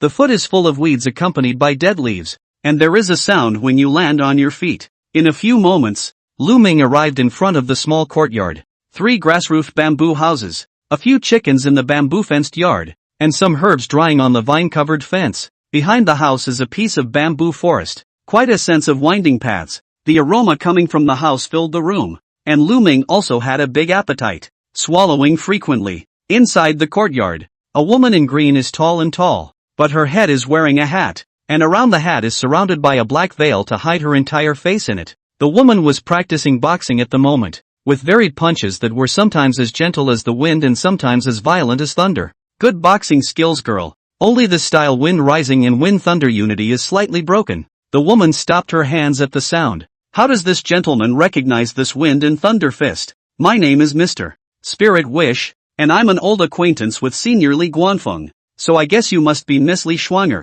The woman froze, a little surprised. The one who could know the wind and thunder fist recipe and his own name, besides his own righteous father, was only Mr. Spirit Wish, and his righteous father had already given himself an explanation when he came back that day. It was just that she didn't understand how this Mr. Spiritual Wish could come to this Mang Mountain when the Spiritual Wish Pavilion was in Tiangu City, which was 100 miles away. Please, sir, since my righteous father came back that day, he was able to see the light again at the break of dawn the next day, and he was full of praise for Mr. Divine skill. Just why did Mr. come to this Mang Mountain? Ha ha ha, sure enough, it's Elder Li's house. Fate has made it so. I was also passing by, seeing this with cooking smoke rising, pondering to be able to be neighbors with this bandit. I thought it was also a high-ranking person, so I was curious and walked around. Mr. is joking. To be able to walk around this leopard's head walled city, Mr. is really not an extraordinary person. Lu Ming sat down in the stone bench in the courtyard, and Li Schwanger brought tea. The cups made of bamboo tubes have a long aftertaste with the aroma of bamboo right in the mouth. Good tea. Much obliged, sir. Lu Ming looked around the courtyard, and it was obvious that Li Guanfeng hadn't come back for a long time. This Li Senior that day at the bottom of Kangwu Mountain a goodbye, visible this many days also did not come back? I'm not hiding it from you, sir. When my righteous father was able to see the light again, he was bent on taking revenge, but unfortunately, Frosty's low martial arts skills prevented her from traveling with him. Elder Li's trip was treacherous, so he was unwilling to let the girl take the risk. Lu Ming took a sip of tea, but his stomach made a gurgling sound, followed by an awkward smile. If you don't mind, sir, stay for a light meal? Then I'm obliged to the girl to start the meal. Li Fengyi would smile and turn around to enter the house. A few moments later 2 small plates of food were brought from the house, along with a jug of wine. Sir, I'm sorry, I didn't know you were coming and I didn't prepare for it. You're welcome, so let's get started. Lu Ming, however, did not wait for Li Schwanger to finish, so he took a big bite, and in a few moments, he had eaten 2 bowls of rice, and the small dishes were also eaten cleanly. Li Frosty wore a veil and ate her meal very slowly. Forgive my presumption, but why is the girl covering her face with a black veil? Li Fengyi was disfigured since she was a child and followed Li Guanfeng to live here in seclusion, so she has never gone out of Mongshan to show her face to others. Li Schwanger hesitated for a moment and summoned up the courage to take off her veil. Only the face, which could be called beautiful, was imprinted with dense wounds. The scabbed wounds are as daunting as the feet of a creeper. Eat the girl's own cooking. Perhaps this gentleman can help the girl. Li Schwanger instantly put on the black veil and stared at Lu Ming. She didn't doubt Lu Ming's ability. She just didn't know what she should do in return.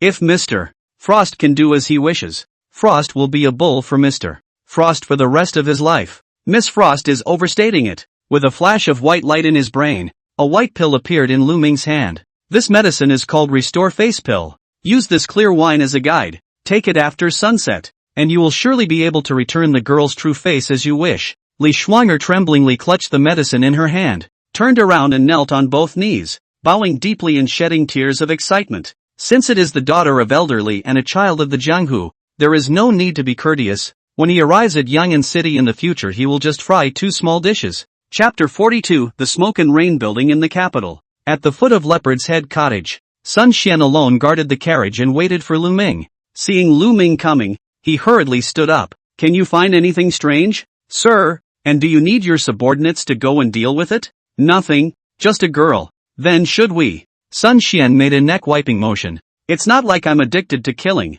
Why kill a nice girl living there? Sir, forgive me. I thought it was the remnants of the mountain bandits. Lu Ming blankly glanced at Sun Xian before getting into the car and heading towards the Mongshan Palace. The mountains are lightly embracing the twilight, and the sky is becoming inked. Dark clouds cover the moon. It's a good day for sneaking and killing. Sun Xian held a torch, one in front of the other, and a cart and a horse galloped through the forest. Lu Ming vaguely heard someone in the forest, but the voice was very soft. Sun Xian, be careful. We're being watched. Yes. After saying that, Sun Xian pulled out the embroidered spring sword with a clang and held it in his hand, looking around vigilantly. Suddenly a sword with a chilling light quickly zoomed in front of Sun Xian's eyes from the bushes beside him. Sun Xian's hair shrugged and cold sweat broke out on his spine. He leaned back in a hurry, dodging the oncoming long knife, and stood on the ground with a leap. "Sir, look out!" Boom! There was a big bang. The long knife slashed hard on the horse's back, and the horse was instantly cut off and split into two.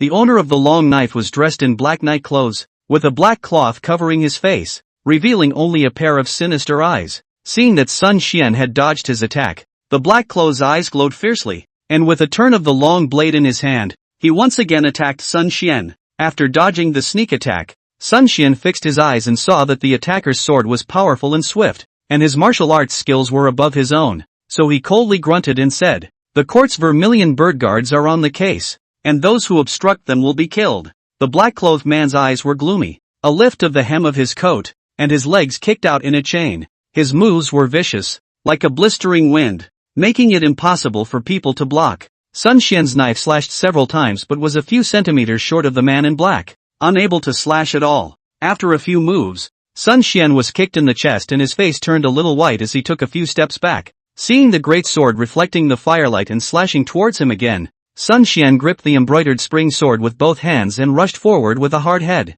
Ding ding! After a few sounds, the long knife in Sun Xian's hand was kicked out by the black-clothed man. His face flushed red, and he suffered a not-so-light injury. The shadow of the blade came again, but Sun Xian saw a flash of black shadow in front of him, and Lu Ming stood in front of him. "Sun Xian, is everything alright?" "Sir, go first. This person is strong in martial arts. My subordinate is fine." The man in black stopped the attack in his hands at this time. "You are that Spirit Wish Pavilion, Mr. Spirit Wish? Your Excellency? You don't need to know who I am. Since today, there is no more Mr. Spirit Wish in this world." "What a big mouth. Taking Mr. Ben's life won't be that easy. Kill!" The man in black shouted out angrily, his long sword pointing at Lu Ming from afar. With the posture of a martial arts warrior who wanted to rid the people of evil, Lu Ming glanced at him and let out a light laugh. The long knife in the black-clothed man's hand slashed with a terrifying chi and a power-split huashan, but Lu Ming just stood still,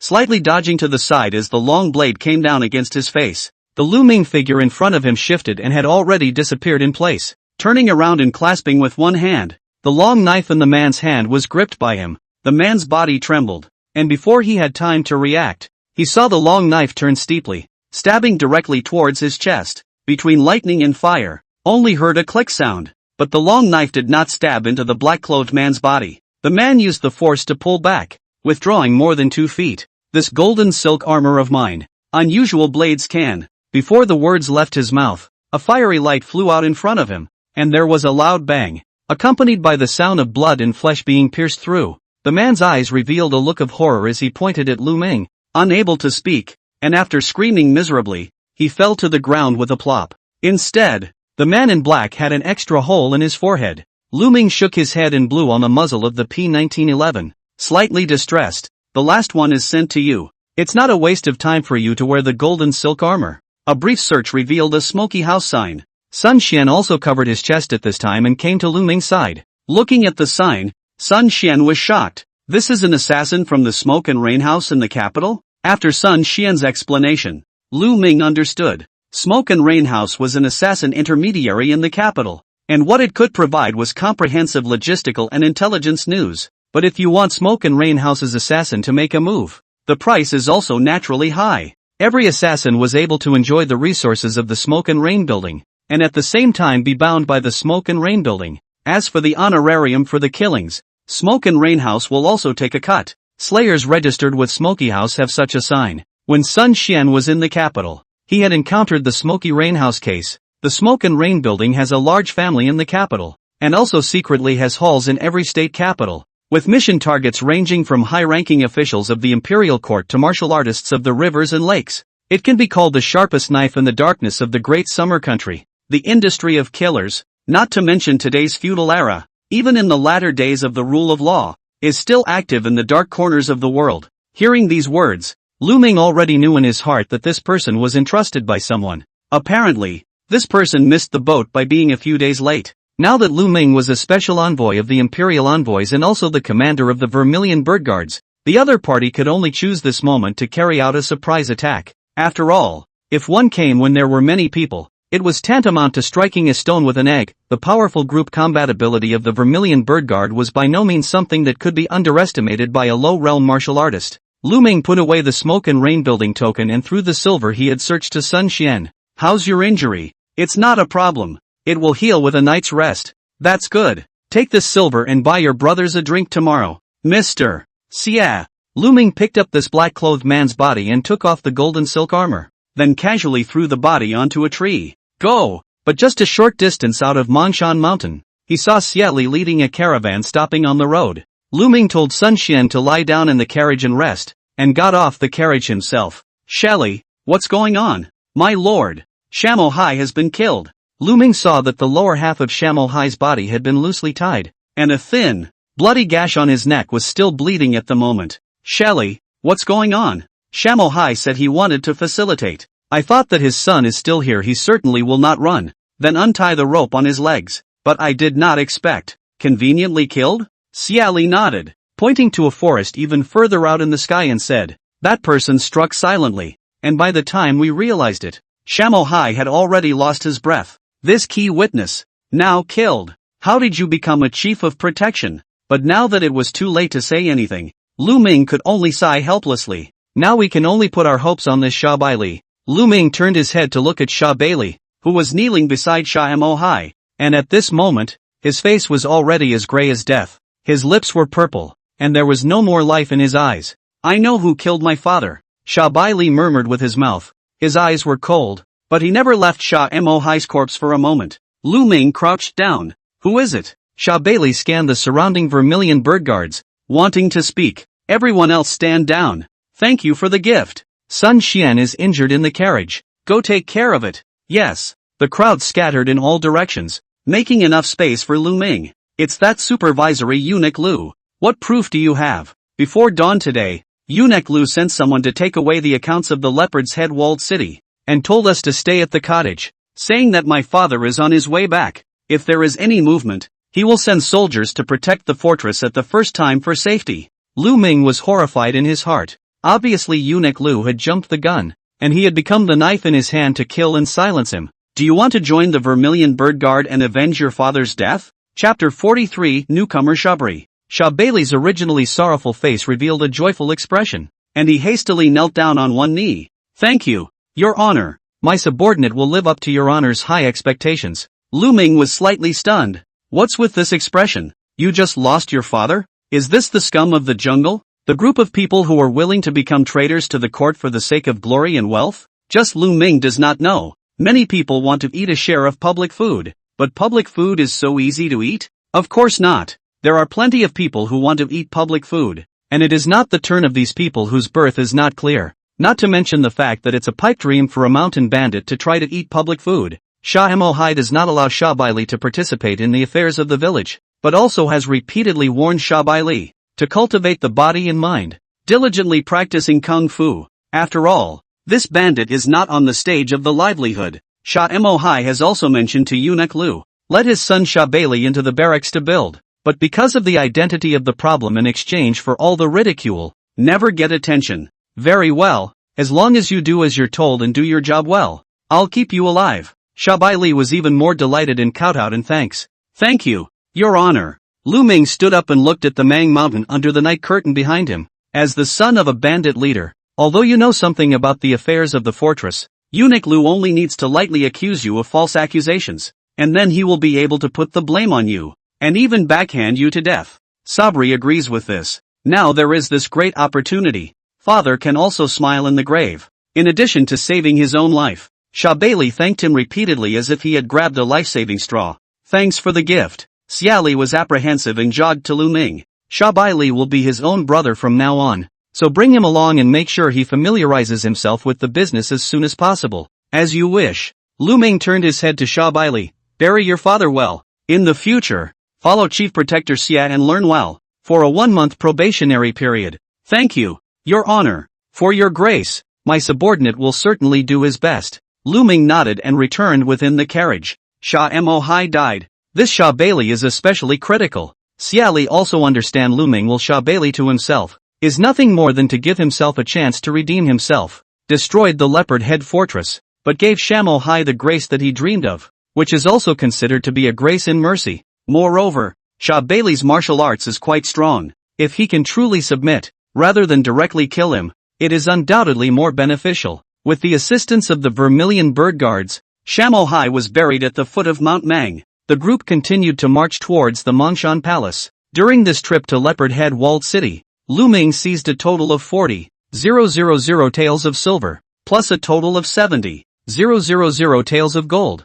silver and jade. Lu Ming is blissfully unaware that after these two battles, his own image has been in the hearts of the three princesses to pull up a dimension. Inside the Mongshan Palace, the account book was taken away in advance. Princess Yongning looked at Lu Ming, a hint of surprise appearing on her stunning face, but in an instant, calmness returned, and it seemed to be within one's expectations. Princess Yongning slowly opened her mouth. This eunuch Lu is relying on the Prime Minister in the court. Even if there is a ledger, for the time being, it cannot be moved. Knock knock is possible. After saying that, he handed Lu Ming a few notes. This is Lime's news from Yangon City. In the days Lu Ming was away, messengers traveled daily between the palace and Yangon City, alternating information. Lu Ming had also asked to bring his message to Lingyu and Lin Feng. Looking at these notes, Lu Ming smiled indistinctly. This one magistrate panicked. Since he couldn't move eunuch Lu, it wouldn't be a bad idea to make an example of this one magistrate.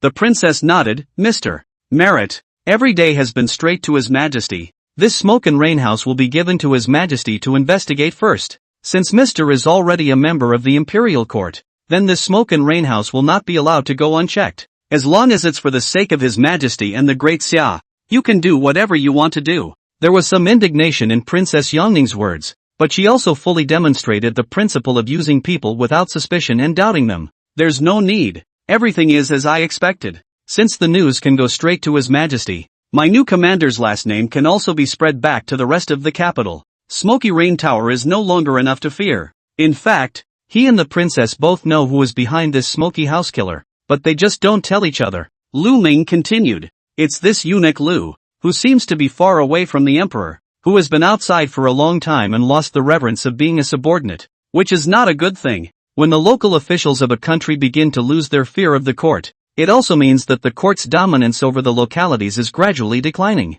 and falling to a certain point. That's when the schism begins. Not to mention this border supervisor, Lu Ming said indifferently, since they lack reverence, then as the Chinaman's guards they should give them reverence on behalf of His Majesty. The next day, Sha Bailey also put on the Vermilion Bird Guards' metaphysical flying fish uniform and stood on top of the schoolyard with a group of Vermilion Bird Guards. Sir, the men are assembled. Lu Ming nodded and got up to the wooden platform in front of the schoolyard. Although the 200 or so people were not many, the momentum was a sense of intimidation, excessive psychological quality, and the ability to fight in the face of danger in these 2 days of the mission made Lu Ming also very satisfied. Brothers, gather everyone together. Mainly I will say only 3 things. First, this commander highly recognizes everyone's performance in these 2 days. It has been decided that each person will be given 10 taels of silver as encouragement. The crowd's eyes were smiling and their morale was boosted. Mr. Xia. Second,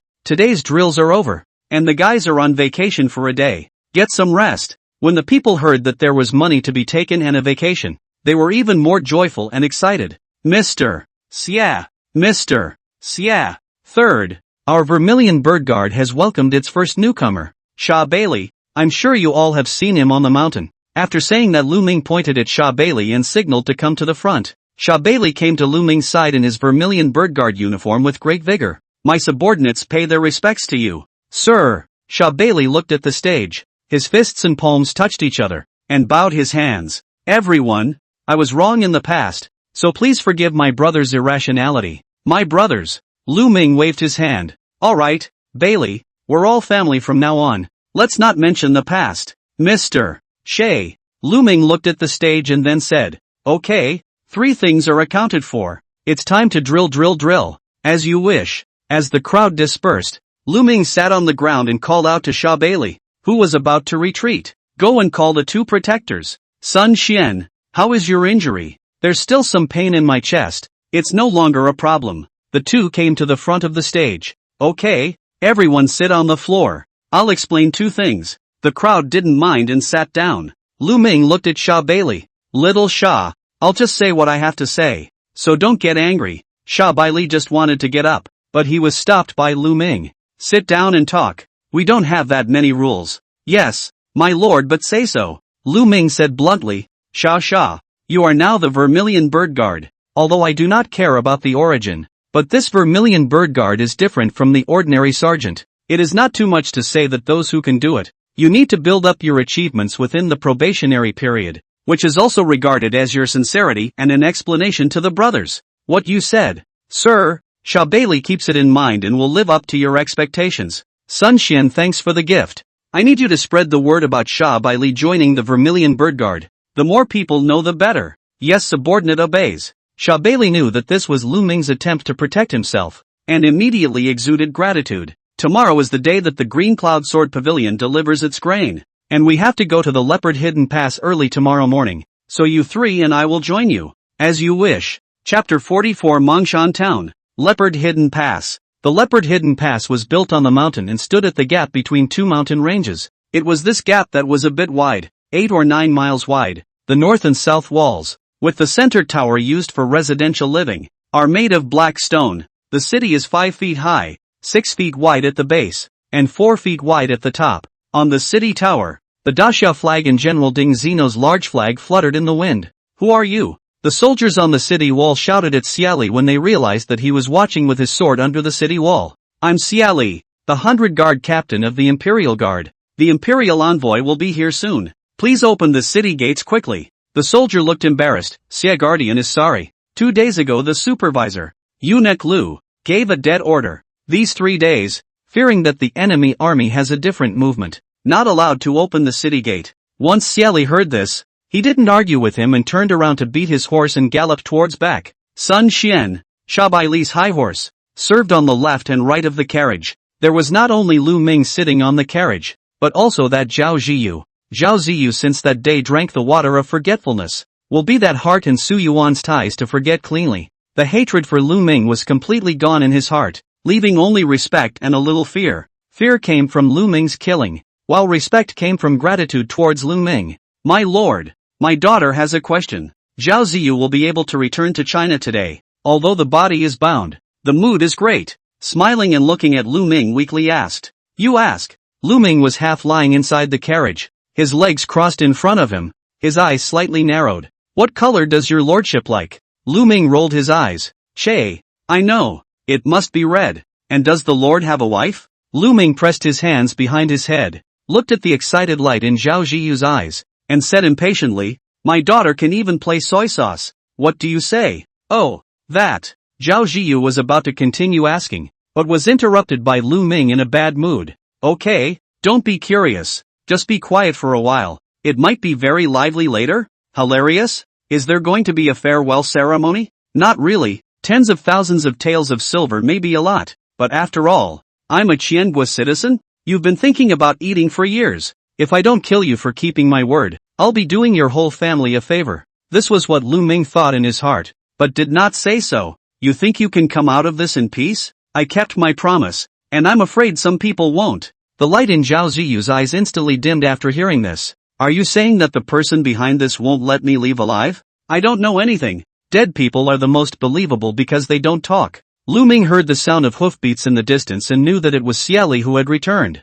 and got up and got out of the carriage. Sir, it looks like we need to go to the supervisor's house first. Just as well. It's been a few days since we parted ways in Yangon City, so there's no harm in paying a visit. Several people turned their horses around and headed towards the supervisor's residence. The supervisor's palace was located in Mongshan Town, northwest of Leopard Hidden Pass. The town of Mongshan is actually the military town of the border generals. Due to the large number of soldiers, who were stationed there all year round, the town was gradually built up as a town from the initial temporary military camp. Military drills and daily life are also available in the town. The only difference between the town and an ordinary town is that there are no people in the town. Non-soldiers are not allowed to enter, and the gates are guarded by soldiers throughout the day, with militarized management. When you enter this Mongshan town, if you want to live, don't say a word. Lu Ming looked at the somewhat lost Zhao Ziyu and warned again and again. Arriving at the city gates, Lu Ming revealed his identity, and several people were questioned and verified before being allowed to enter.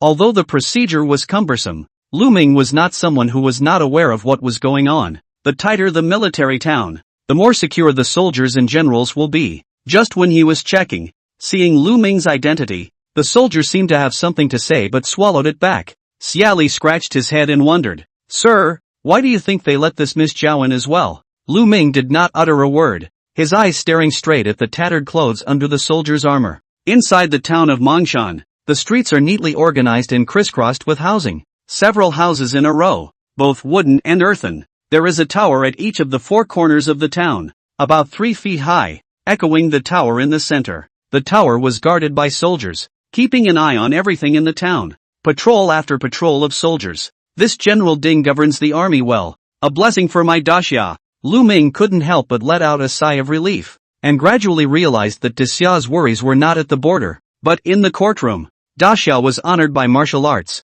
There were no major sects or forces. It could be said that the Jinwusi was the #1 sect in Daxia, and the Daxia Imperial Court was the #1 martial arts family, to set the world by martial arts. If one cannot master enough martial arts experts, how can one ensure that the royal family will be eternal? This was the reason why Lu Ming was recruited by the princess after revealing his extraordinary force. No wonder father, although he was a bandit, never had a rebel heart. This kind of general's guarding here. Who dares to do unauthorized chaos? Sha Bailey walked all the way, his heart appalled, and was also glad that he had thrown himself into the Vermilion Bird Guards. In a few moments, several people arrived in front of the supervisor's residence. Double lions leaning on the door. Very grand. It looked a bit unusually eye-catching in the middle of this military town. Sun Xian stepped forward and knocked on the door, saying, "Please inform Eunuch Lu that the envoy from the Imperial Court has arrived." Inside the supervisor's residence, a number of people were gathered at the moment, discussing how to deal with the arrival of the newly sent envoy from the Imperial Court. Eunuch Lu's face was grim, and the 8 general soldiers, 6 deputy general soldiers and a dozen generals under the hall were all holding long swords and were aggressive. Obviously, this Eunuch Lu knows that today is the Qingyun Sword Pavilion to pay the day of food, so in advance gave the dead order to close the door tightly. The purpose was to tell Lu Ming that if he wanted to build his own success, he had to come and bow his head and admit his mistakes. A fat-bodied general soldier couldn't help but open his mouth. "We've been born and died at the border for so many years. We've contributed to the court and shed blood for His Majesty. For such a fledgling brat to dare to ride on the head of the eunuchs and do whatever he wants, is clearly not putting us in the spotlight." One of the deputy generals picked up. "That kid is a special envoy of the Qin Emperor. He's already on his way here. What can be done about it?" General Chang grunted. That the envoy of the imperial envoy is the appointment signed by Princess Yongning of the current dynasty herself. Can't move the princess. All of you don't have the guts to move this kid in this Mongshan town? After all, this Mongshan town garrison of 100,000. In addition to General Ding's cronies, the other and all of you are involved. General Ding has returned to the dynasty to receive the crime. We get a kid is not to pinch an ant in general. When the crowd heard this, skeptical voices rose up. Here? I'm afraid it's not right. Right? That kid also brought a Qiangui assassin into this military town. Kill them together. Then put the blame on that assassin. And even if His Majesty traces it down to you all, what does it have to do with you? As soon as General Chang said this, within the hall, a few people actually revealed a look of interest. Even that fat general soldier even echoed, "Everyone. It's not impossible." The appearance of bandits and thieves in the border territory is also an understandable thing. Well, Eunuch Lu grimaced and said with a cold face, "Is this kind of thing something you can say? This matter? We'll pretend that you never said it." Drinking a mouthful of tea, continued to press the male duck voice said, "But if you really have this filial piety, we can only turn a blind eye. After all, carrying enemy assassins to break into the military town, but also to be subjected to a little discipline is right." All of them hurriedly got up in fear at the words, but the smile on their faces was meaningful. "Don't worry, Your Excellency. This is all a piece of filial piety of the little ones, and Your Excellency is in no way involved in any way." Dum dum dum dum dum dum dum dum dum dum dum dum dum dum. There was a knock on the door outside the supervisor's house. After a rush of footsteps, a guard stood outside the council hall. "My lords, the envoy of the imperial envoy is already waiting at the door." General Chang stood up and waved his big sleeve. "Can't you see that all the lords are discussing the military? Let him wait." Chapter 45, Undercurrents. Mongshan Township, Supervisor's Office. Outside the mansion looming with Sun Xian, Xia Li, Sha Bai Li waiting for the informing soldier to return. Seeing the soldier come out, Sun Xian thankfully greeted him. Eunuch Lu is in the middle of deliberations. Please wait a moment for the envoy. Xia Li sniffed. His face showed displeasure. Special envoys come? There is no etiquette of waiting. Then pass on. Lu Ming lifted the curtains of the car and looked suddenly gloomy, but waved his hand and said, Xia Li, retreat first. There are no small matters in the army, so there's no harm in waiting. The soldier sniffed in secret relief. After all, this envoy of the imperial envoy in Yangon City even dared to beat Eunuch Lu, and he himself was considered to have escaped. The sunlight is growing. Sun Xian looked at the sun above his head with some impatience. Sir, we've been waiting for an hour. Do we have to keep waiting? Lu Ming got out of the carriage and snorted coldly. Be polite before you give a face. Then don't blame me for not being polite. Xia Li held a bellyful of fire, and at the sound of his words, his face showed delight as he turned around and rushed towards the gate of the supervisor's residence. Shelly, stand down. I'll do it myself. Sha, keep an eye on this Miss Xiao. No one is allowed to approach. Yes. Lu Ming stood in front of the gate of the supervisor's mansion and shouted, the special envoy of the Qin Emperor has arrived. There was a rustling sound from the door, but no one had opened it. His ears twitched slightly. There were bursts of snickering that became clearer and clearer. Boom! A door of the supervisor's residence gate burst open with a loud bang, and in the next moment, Eunuch Lu's eunuch voice came from inside. Who's making trouble outside the door? The words just fell, but saw two soldiers outside the door of the council chamber were thrown in from outside, flopping and falling in front of him, but he saw Lu Ming, who was dressed in a red flying fish suit, holding the neck of a soldier in his hand and coming in quick steps. Behind him, Xiali Sun Xian, holding his sword in one hand, looked at the crowd with cold eyes. Eunuch Lu swallowed his saliva, and the hand holding the teacup involuntarily shook a little. When Chief Cheng saw this, although he knew that the visitor was none other than the envoy of the Qin Emperor, he did not think that this kid would have such divine power, and he immediately shrank backward. If it were not for Eunuch Lu's good offices, then Ma Nanshan would have been the best candidate for the Generalissimo, and it would not have been his turn. Although it was in front of Eunuch Lu, this was the perfect moment to show himself. General Chang pretended to be puzzled. Who is this? Lu Ming shot a sideways glance at this person and did not pay any attention to him, throwing the soldier in his hand casually and coming straight to Eunuch Lu. Eunuch Lu's face was gloomy. This new kid was so unofficial rules. Here is the town of Mongshan, not the city of Yangon. You are a dragon here, but also have to give us a plate. Eunuch Lu, it's only been a few days since we parted ways in Yangon City. Why don't you go out and kneel to greet this envoy? Eunuch Lu's heart trembled violently. However, looking around the front of the hall, only to see that all the people were rubbing their fists, without any timidity, which made him instantly add a lot of confidence. After all, here, he himself was the absolute boss carrying the load. This new kid, who wants no money, no one, and still got his envoy status from a woman on a soft diet. Immediately, Eunuch Lu, with a haughty face, coldly pressed his voice and said, after not seeing you for a few days, the envoy's official authority is getting stronger and stronger. Not only did he break in without authorization, he also brought an enemy assassin into Mongshan town. Is there any His Majesty in his eyes? Do you still have any Disya soldiers in your eyes? Are there any rules? After saying that, Eunuch Lu scanned the crowd in the hall and slightly nodded his head. Lu Ming laughed. What rules were here before? I don't know. As a special envoy, have the right to monitor the military discipline important affairs. From now on, this supervisory military house rules, this special envoy said. This envoy asks once more, why don't you go out and kneel to greet the special envoy of the imperial authority? If you have no heart for His Majesty and the court, don't blame this envoy for not giving you a chance. All the people in the hall were dumbfounded. Having seen arrogant ones, they hadn't seen such arrogant ones. Generalissimo Cheng's face turned blue and he kept making eyes at the several generalissimos. Seeing this, the first general had to stand out stiffly, and said with a furious look on his face, this is the supervisor's mansion, and for you to bring enemy assassins to break into the house is clearly an attempt to conspire against the government. Lu Ming swept this person a glance, plotting or not. As a special envoy, only His Majesty has the final say. How can you be allowed to wooing barking wildly here? After speaking, he said to Sun Xian Xieli behind him, seeing the envoy's outburst, slap his mouth for 20. Yes. After saying that, Sun Xian Xieli approached with his sword. This deputy general immediately panicked and could only look at Eunuch Lu on the stage. revealing a helpless expression. Seeing this, Generalissimo Chang stepped in front of the Deputy Generalissimo, bold. Don't go wild. Sun Xian, thank you for the gift. And give this military master 20 slaps on the mouth as well. As soon as the words left his mouth, General Chang clanged his long sword and shouted,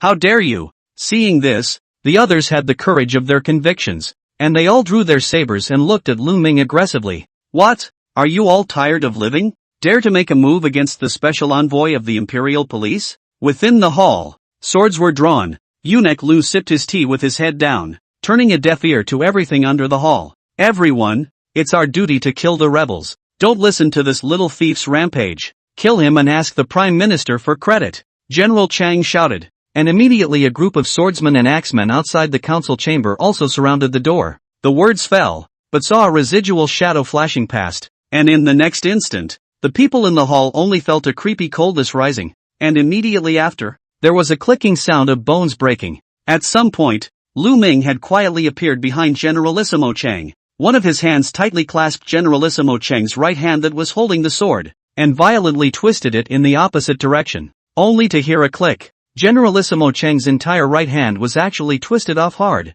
with only flesh and skin attached to it, and hanging helplessly in mid-air. Ah! My hand! Kill him for me! General Chang's reddened face had a few grimaces because of the pain, and he looked at the other generals and yelled. But as soon as the words fell, the sound of bones breaking resounded throughout the hall once again. Ah! My hand! Chief Chang's other hand, which hung in the same way above his thick torso, wobbled. You guys, don't move yet. The generals standing in the front row involuntarily retreated backward, obviously frightened by the appalling aura, and their footsteps were in disarray. Suddenly, the two senators swung their swords out, after the clanging echoes of the intense clash of metal blades. In an instant, 2 columns of blood shot out from the bodies of their opponents. Xieli and Sun Xian cooperated silently, cutting the two cleanly behind Lu Ming. The others looked at each other, although they were holding long knives, but all of them were fearful, and none of them dared to go forward.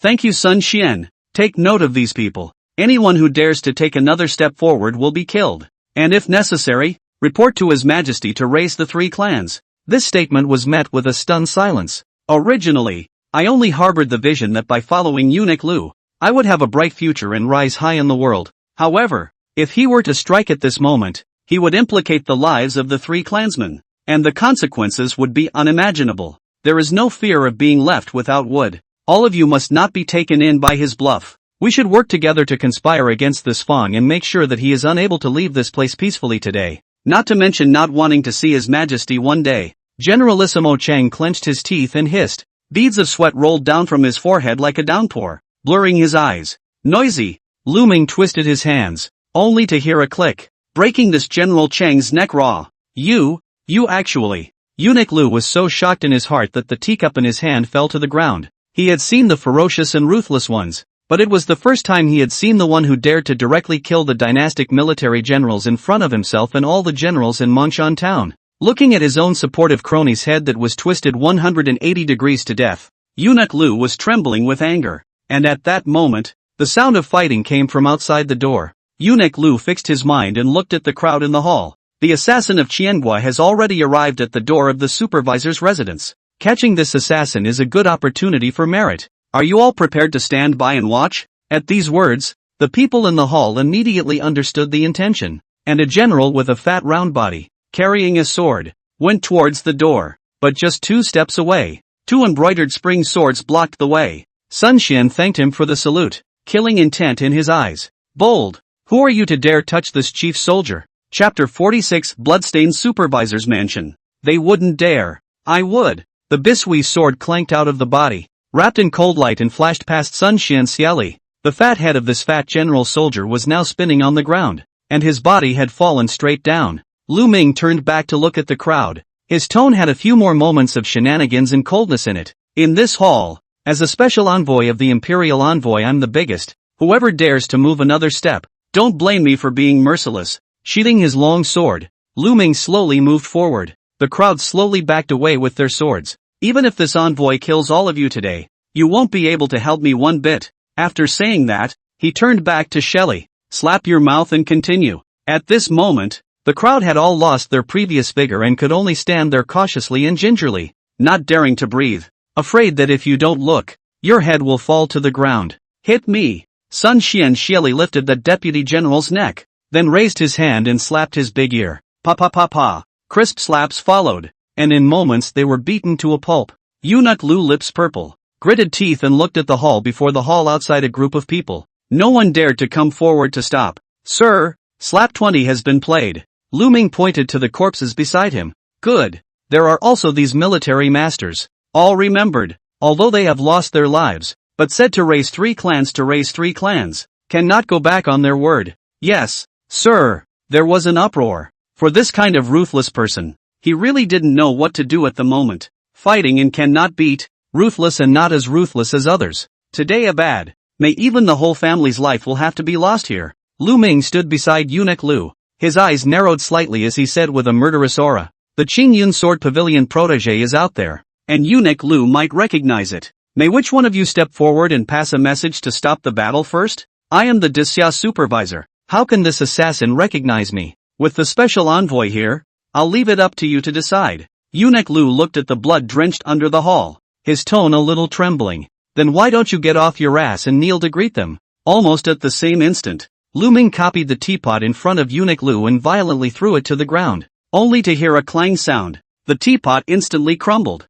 and the fragments splattered in all directions. Eunuch Lu's body shook. Hurriedly hunched over and tremblingly walked to the stage. Supervisor Lu Xiao welcomed the Qin envoy. Seeing this, the others also knelt down and shouted in unison, greetings to the envoy. Lu Ming sat on the eunuch chair, glanced at the crowd, and coldly asked, good, can we stop outside now? I only saw Eunuch Lu raise his body and make a wink. A general soldier rushed out of the council chamber, and the sound of fighting outside the supervisor's residence then came to an abrupt end. Eunuch Lu, today is the time when the Qingyun Sword Pavilion is practicing its promise, and this is closed. Eunuch Lu, seeing that the momentum was gone, hurriedly bowed and said, Lord Envoy, my humble servant will send someone to deliver the message. There's no need. Eunuch Lu was busy with his military affairs. I'll just bring someone forward to pass the order myself. Outside the main gate of the supervisor's residence, the long knife in Xia Beilei's hand was drenched red with blood, and more than a dozen corpses were lying on the ground horizontally around the carriage. Inside the car Zhao Ziyu was tied up, her eyes in shock. Seeing Lu Ming as if he had seen a life-saving straw, he instantly let out a long breath. Lu Ming patted Xia Beilei on the shoulder. Good job. Go to Leopard Hidden Pass. As you wish. Lu Ming came to the south gate of Mongshan town, pointed to the soldiers standing guard on both sides of the gate, looked at Eunuch Lu who was following him and said, just the 2 of them, go ahead and pass the order. Eunuch Lu took a look at the 2 men, both of whom were under General Ding Zai's command, and looked puzzled. Visible Lu Ming tone is not like to discuss with yourself. It is not easy to send out the plague. Do not want to make any more mistakes. It's up to you, Mr. Envoy. Good. Then Eunuch Lu stay. Let's go. Greetings, Lord Envoy. The rest of the general soldiers followed suit, bowing and saluting in unison. Greetings, Your Excellency. Xiali Sun Xian Xia Beilei, escorting the carriage, 2 city gate guards holding Eunuch Lu's handwritten message,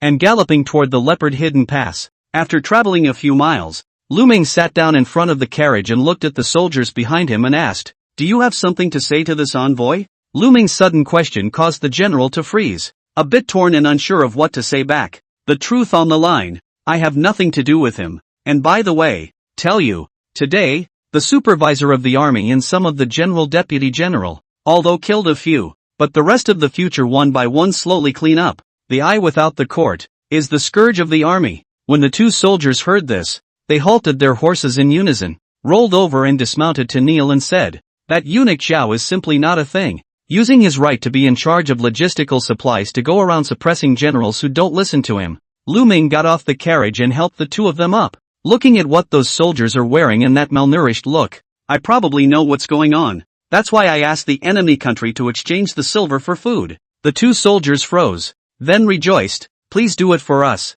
Lord Envoy. Is your General Ding in the town of Mongshan? Hey! General Ding was defeated in battle a few months ago and has gone back to the capital to report on his duties. It's all the brothers' fault for harming the general. Between their words, the 2 were filled with guilt, as if the defeat was due to their lack of valor. General Ding's ability is well known to His Majesty. So don't worry, I believe I will be back in a few days. What are your names? Belonging to Yang Shun. Belonging to Tian Hu. Good. You two are willing to be loyal and straightforward. You can be said to be loyal. Will you dare to identify Lu Xiu in front of the Qin Emperor in the future? The two looked at each other and nodded. For General Ding, for the sake of the brothers, it is incumbent. Good. Great Xia is blessed to have warriors like you. The two knelt down again and said in unison. Thank you, Lord Envoy. Get up. No need to be polite. Lu Ming helped the two up and turned his head to Xia Xin suddenly. If there is anyone within the leopard hidden pass who does not follow, kill.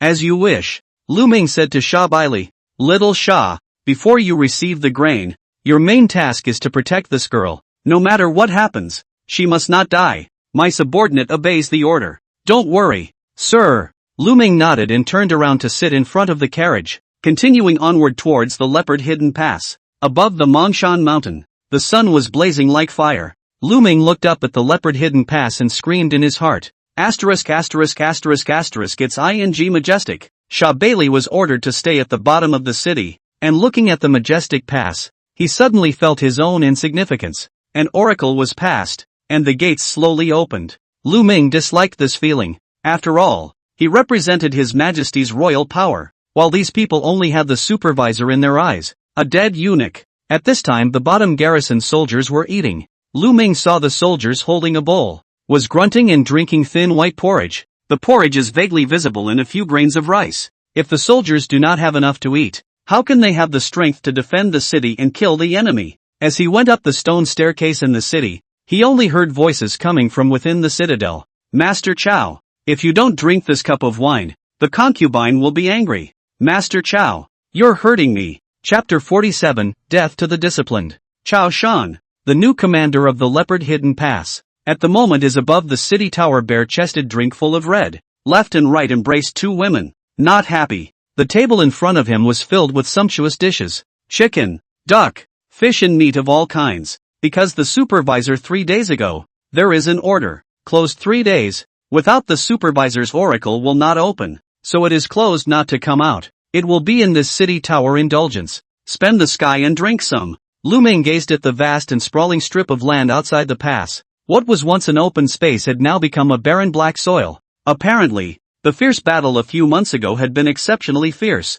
leaving traces that had yet to wear off. Mang Yi, the guardian of this leopard hidden pass a few months ago, who has now been relegated to the rank of a soldier, is the one who opened the gate to lead the way. Commander Chow, so elegant. It's only just after noon and you're drinking? Although Chao Shan is eunuch Lu's inner circle, he has never seen Lu Ming, and he never expected Lu Ming to get the oracle and come up to the city tower. Chao Shan wrapped his arms around the bare-breasted woman beside him, kissed her, and looked at Lu Ming with drunken eyes. Who are you? Commander Chow. This is the special envoy of the Qin Emperor. Mang Yi returned. Special envoy? I say Mang Yi, did you lose the battle and your brain is confused? The envoy went to that Mongshan town. How out? Although Mang Yi has suffered a defeat, his mind is still clear. Eunuch Lu's oracle is here. After speaking, Mang Yi handed the oracle to Chao Shan. Chao Shan let go of the two women in his arms, narrowed his eyes and looked at them, and immediately scrambled to get up. My subordinate Chao Shan,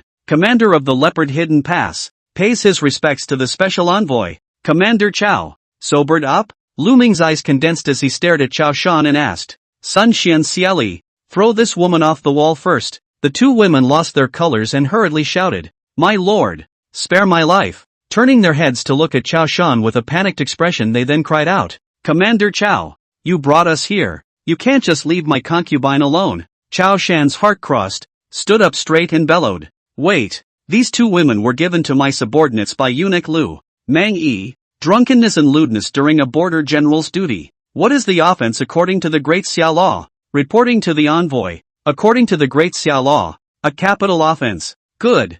Thank you Sun Xian. Throw Commander Chow down with you. Yes, sir. Daring. Chao Shan's men directly drew the knives at their waist. In an instant, several senators with 20 or 30 soldiers surrounded the door. Pathos. The sound of a long sword being sheathed rang out. Lu Ming held the aqua sword in his hand, looked around, and coldly shouted, Disrespect to the Qin special envoy. There is one that counts. Throw them all down. Seeing this situation, Chao Shan was not the least bit afraid and raised his long sword and pointed it at Lu Ming. I've been fighting for a long time, so I haven't seen anything. So don't put on airs here. He was clearly ignorant of Lu Ming's ruthless methods. Kill them. At Chao Shan's command, the crowd slashed at him with swords. Sun Xi and Xieli looked at each other and smiled. Sir is alive again. Rustling. Lu Ming swinging sword fast, eye-popping. The crowd only saw a white sword shadow abruptly cut across, but the body is completely unable to react in time. Snort. The sound of the blade penetrating his throat erupted almost instantly. Above the citadel, a stream of blood burst out like a fountain. The bright red and bizarre color, accompanied by the heavy smell of blood, added a touch of deathly gloom to this already solemn and sacred leopard hidden pass. At this point, the crowd backed away in fear, lest they stand too close and become the next target to have their throats pierced. Sun Xian, Xiali, throw the Chao commander down. I'll see who dares to step forward again. At this moment, they felt frightened. Lu Ming showed the kind of ruthlessness as well as determination. Several people died under the sword in a few breaths. This is also too ferocious, right? Chao Shan's entire body was numb at the moment. Is there any justice? There's still the law of the land. Lu Ming was holding the aqua sword, his eyes looking out of the corner of his eye as he toured the surroundings. Sun Xian and Xieli approached with their swords. Seeing this, Chao Shan knew that he was by no means a match for Lu Ming, and his legs immediately went limp, so much so that he could not help but fall to his knees. When the other soldiers saw this, they also put down their weapons and knelt down. Your Honor, enough! Lu Ming let out a cold shout, pointing at the group of people kneeling on the ground, and said in a cold voice, if you want to live, you will have to give this envoy an explanation for the following offense today. Or do you think that whoever gave you the guts to identify them will satisfy this envoy? When these words came out, many people's gazes subconsciously landed on the commander Chao Shan. Meng Yi shouted from the crowd, my lord, these brothers had no choice but to do something disobedient in order to survive. Please leave them a way out. Yes, my lord, it's all about the Chao commander. Commander Chao has no military discipline, and we've put up with it for a long time. Yes, Your Honor, buying people's hearts? Then here's your chance. Lu Ming's eyelids closed slightly as he said in a faint voice, since that's the case, then Commander Chao will be left to you to deal with. And if this envoy is not satisfied, then all of you will go along with Commander Chao. Hearing this, these 20-odd people exchanged a glance with each other. And despite the fact that they had decided in their hearts to kill Chao Shan, no one still dared to take the lead in making a rash move when it came to their actions. Lu Ming's eyes narrowed slightly as his gaze landed on Chao Shan, his gaze icy cold. Chao Shan sensed this killing aura while his body went cold and his face paled. Lu Ming walked slowly towards him. Seeing this, Chao Shan broke off and shouted, either way, I'm going to die. I'll fight you. Abruptly, the entangled chi of the two men touched off. Chao Shan instantly stormed up, his chi power blazing and whistling towards Lu Ming. Self-importance. Want to die. Fulfill you. A crisp sword sound, like a dragon's roar, shot up into the sky. The stern sword light abruptly appeared. Chao Shan only felt that his eyes were enveloped in a blanket of sword light, and the continuous sword shadows not only dissipated his own attack. The powerful and swift sword power is like a gust of wind and rain spreading out, forcing himself to retreat back and forth. Look down. His own clothing was all torn and tattered into wisps and strips. Obviously Lu Ming didn't want to kill him at this time. The crowd looked at Lu Ming with horrified expressions. Boo! Chao Shan's figure was like that of a kite with broken strings, flying straight backwards and crashing into the beams and pillars of the city building with a loud bang. The sword returned to its sheath with a resounding clang. The crowd, on the other hand, was dumbfounded and frozen in place. Lu Ming then grabbed Chao Shan's arm and threw it in front of the soldiers. Blood spurted out of Chao Shan's mouth, and his body lurched and fell to the ground with a thud. Lord Envoy is showing mercy. Such strength. Chao Shan is treasonous. Brothers, kill him. The crowd pulled hands, lifted feet, and a few even made a few cuts toward Chao Shan's stomach, and Chao Shan just leaned back on all fours and allowed his former men to carry him to the edge of the city tower. The crowd stepped forward, some yanking their hands, some lifting their feet, and some even stabbing Chao Shan hard in the abdomen. With that, Chao Shan was spread out on all fours, unresisting, and had to allow his former men to carry him to the edge of the citadel. Coaxing through, Chao Shan was thrown off the citadel. Chao Shan has been executed by his brethren for his treachery and for his following offense. The two generals with the crowd knelt in front of Lu Ming and trembled. Shelley pointed at the two women. Did you hear what Lord Envoy said just now? Understood. The soldiers also knew what they were doing. and a few of them picked up the two women and threw them off the top of the citadel as well. Lu Ming was satisfied and patted the shoulders of the two generals. Not bad, promising. Thank you, Mr. Envoy. We will only look up to you in the future. The soldiers at the bottom of the city, who were uncertain due to their limited viewpoint, only saw a person suddenly fall from the city wall and land heavily at the general's feet. When they saw the face of the person who fell, they could not help but suck in a mouthful of cold air. There was also some clapping as the two women were thrown down. Just then, a caravan outside the pass slowly came into view. Since it has been established, Lu Ming also no longer pursue. After all, the water is clear. There is no fish. Followed by Eunuch Lu and Chao Shan mixed. There are not a few clean. Your Excellency. Enemy sightings ahead. Chapter 48, The Contract for the Delivery of Grain. Lu Ming stood on the city wall and took out his 8 magnification lens to take a look. It's the people from the Qing Yun Sword Pavilion who have arrived. After saying that, he turned his head to look at Meng Yi. Meng Yi, listen to the order. Subordinate in. From today onwards, this leopard hidden pass commander will still be you, and I hope you won't fail His Majesty's trust. I will lead the way. Thank you, Your Majesty. Thank you, Mr. Envoy. Meng Yi looked toward the distant caravan, which seemed to be followed by another group of men, and turned his head. Enemy troops spotted. Prepare for battle. The sound of war drums and horns resounded both inside and outside of the leopard hidden pass. It didn't take long for Lu Ming to be surrounded by military generals. Lord Envoy, in your heart there are all the generals that His Majesty has. My Grand Xia here, Meng Yi said with an arch. Looking at Meng Yi's expression, Lu Ming also understood the meaning of this statement. These people were not traitors to Eunuch Lu and Chao Shan. Lu Ming nodded. Good. Follow me out of the city and let the Qian kingdom see the elegance of my great Xiao warriors. All the way down to the citadel. Some of the soldiers cheered at Chao Shan's death, while others looked on angrily. Despite their anger, they endured. Commander Meng, there is no one of His Majesty or Daxia in your heart, and after today I do not wish to appear within this leopard hidden pass citadel again. I understand, Your Excellency. Don't worry, we will definitely clear it out in less than 3 days. Lu Ming nodded. Leopard hidden pass. In front of the city gate, Lu Ming took a sip of tea and calmly watched the group of people coming. The sun sets in the west, leaving an empty orange-red afterglow. A team of more than 30 Hans, escorting more than 20 wagons loaded with supplies, all holding long swords and wearing uniform green long shirts, with a steady pace, clustered around a white-haired old man, slowly rode up on horseback, and the Uncle Shui that Zhao Ziyu called out of his mouth also followed behind that old man. Meng Yi, with a tiger's back and a bear's waist, stepped forward and shouted, "The border is important. Those who come dismount." Zhao Ziyu's face blossomed with excitement. She twisted and turned, trying to break free of the ropes, desperate to push her way through the dense crowd to the front. However, Shubri tugged her tightly, determined not to let her move forward. Be honest or don't blame me for being merciless. My family's old ancestor is here. If you dare to be unreasonable again, we don't know who will be merciless to whom. Just outside the shuttered gate, the crowd dismounted. A middle-aged man with the surname Shui stepped forward. My lord, the 3-day deadline has come and gone. Shui Qianblade has come to fulfill his promise. Lu Ming had a smile on his face. Good. 50,000 stones of grain. Are they fully prepared? Shui Qianblade pointed behind him. It's already all on top of the carriage. A man of his word. Commander Meng, take the men to receive the grain. Points. I will obey. Meng Yi greeted the soldiers behind him and was about to go forward. And with a wave of his wide-sleeve robe,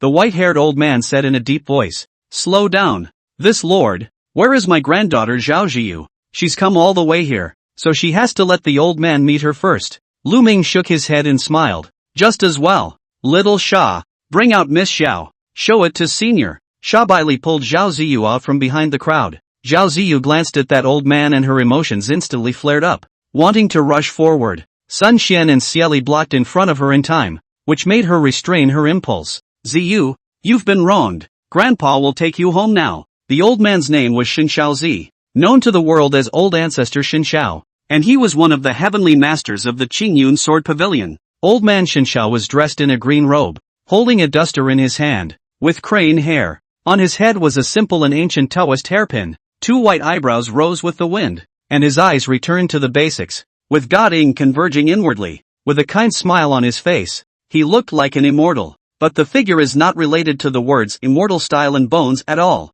The stomach was round, the thighs were as thick as trees, and a big face was like a disc. With this figure, if you were on the street you might even think it was a fake Taoist priest. When the divine heaven's old ancestor saw Zhao Ziyu, although his eyes revealed his intolerance, he turned his head to Lu Ming. "This lord, please count the points." Meng Yi brought his men forward to count the points, and Lu Ming looked at the divine heavenly ancestor and asked, "What is this senior's name?" Old ancestor Shinshao sniffed and raised both eyebrows. "The poor Taoist is just a mediocre cultivator. The Taoist named Sheng Xiaozi is the old man." Sun Shen Xiali and the soldiers behind him were shocked at the words. "Divine Xiaozi? He's the divine skyscraper ancestor who broke 1,000 enemies with a single move? They say he's hundreds of years old. More than that, it's at least 150 years old. He's not going to make a move, is he? We're no match for him. If he wants to kill us, it's not like crushing an ant." There was an uproar among the soldiers, and the whispers of the crowd were all heard by Lu Ming.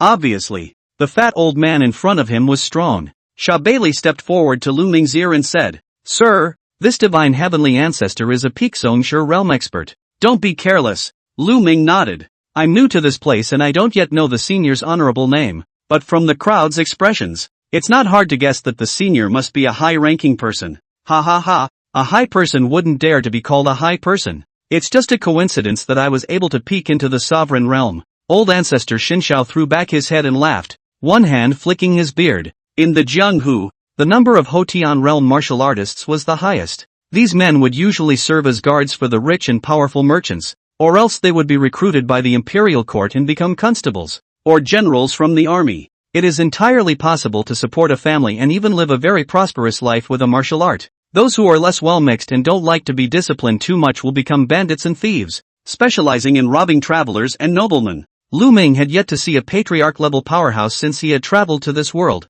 That, Sun A.C., who died at the hands of Lingyu, was a step away from the Zhongshe realm, but he was also worlds apart from the Zhongshe realm. One must know that in Daxia the innate realm is already called an expert. At the sect master realm, one has the strength to start a sect. Many martial artists, who have spent their entire lives are just stopping at the innate. Little friend, I see that you are less than the age of a weak crown, yet you were able to decimate dozens of my disciples. Are you also a person of martial arts? The divine heaven's old ancestor smiled as he looked toward Lu Ming with deep meaning in his eyes. There were a few moments of curiosity in his heart for the young man in front of him who looked to be only about 20 years old. Latecomer is only slightly proficient in a little bit of sword art. As for cultivation, I have not yet glimpsed half of the doorway. The divine heavenly ancestor had a puzzled look on his face, and in his heart, he didn't believe it. But think carefully, and yet, he felt that the boy had a point. If it wasn't for Shui Qianblade's statement that there wasn't any semblance of true qi on your sword,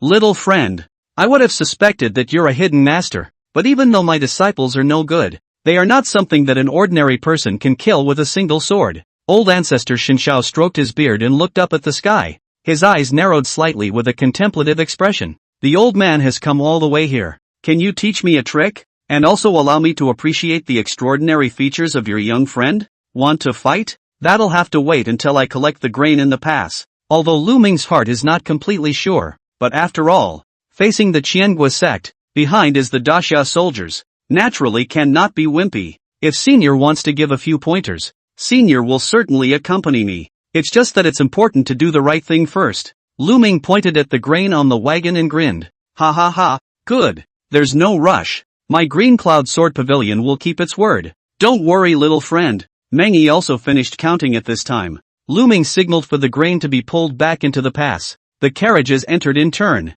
As the last carriage entered the city gates, Zhao Ziyu was also loosened from her bindings and ran to old man Shinshao. Woo, old ancestor. You've finally come. Ziyu thought that she would never see your old man again. This is the latest chapter. Add my WeChat, MMY66618 more hot long novels recommended. Jihu. Today's headlines. Tomatoes and other kinds of short story package month generation under the generation of find.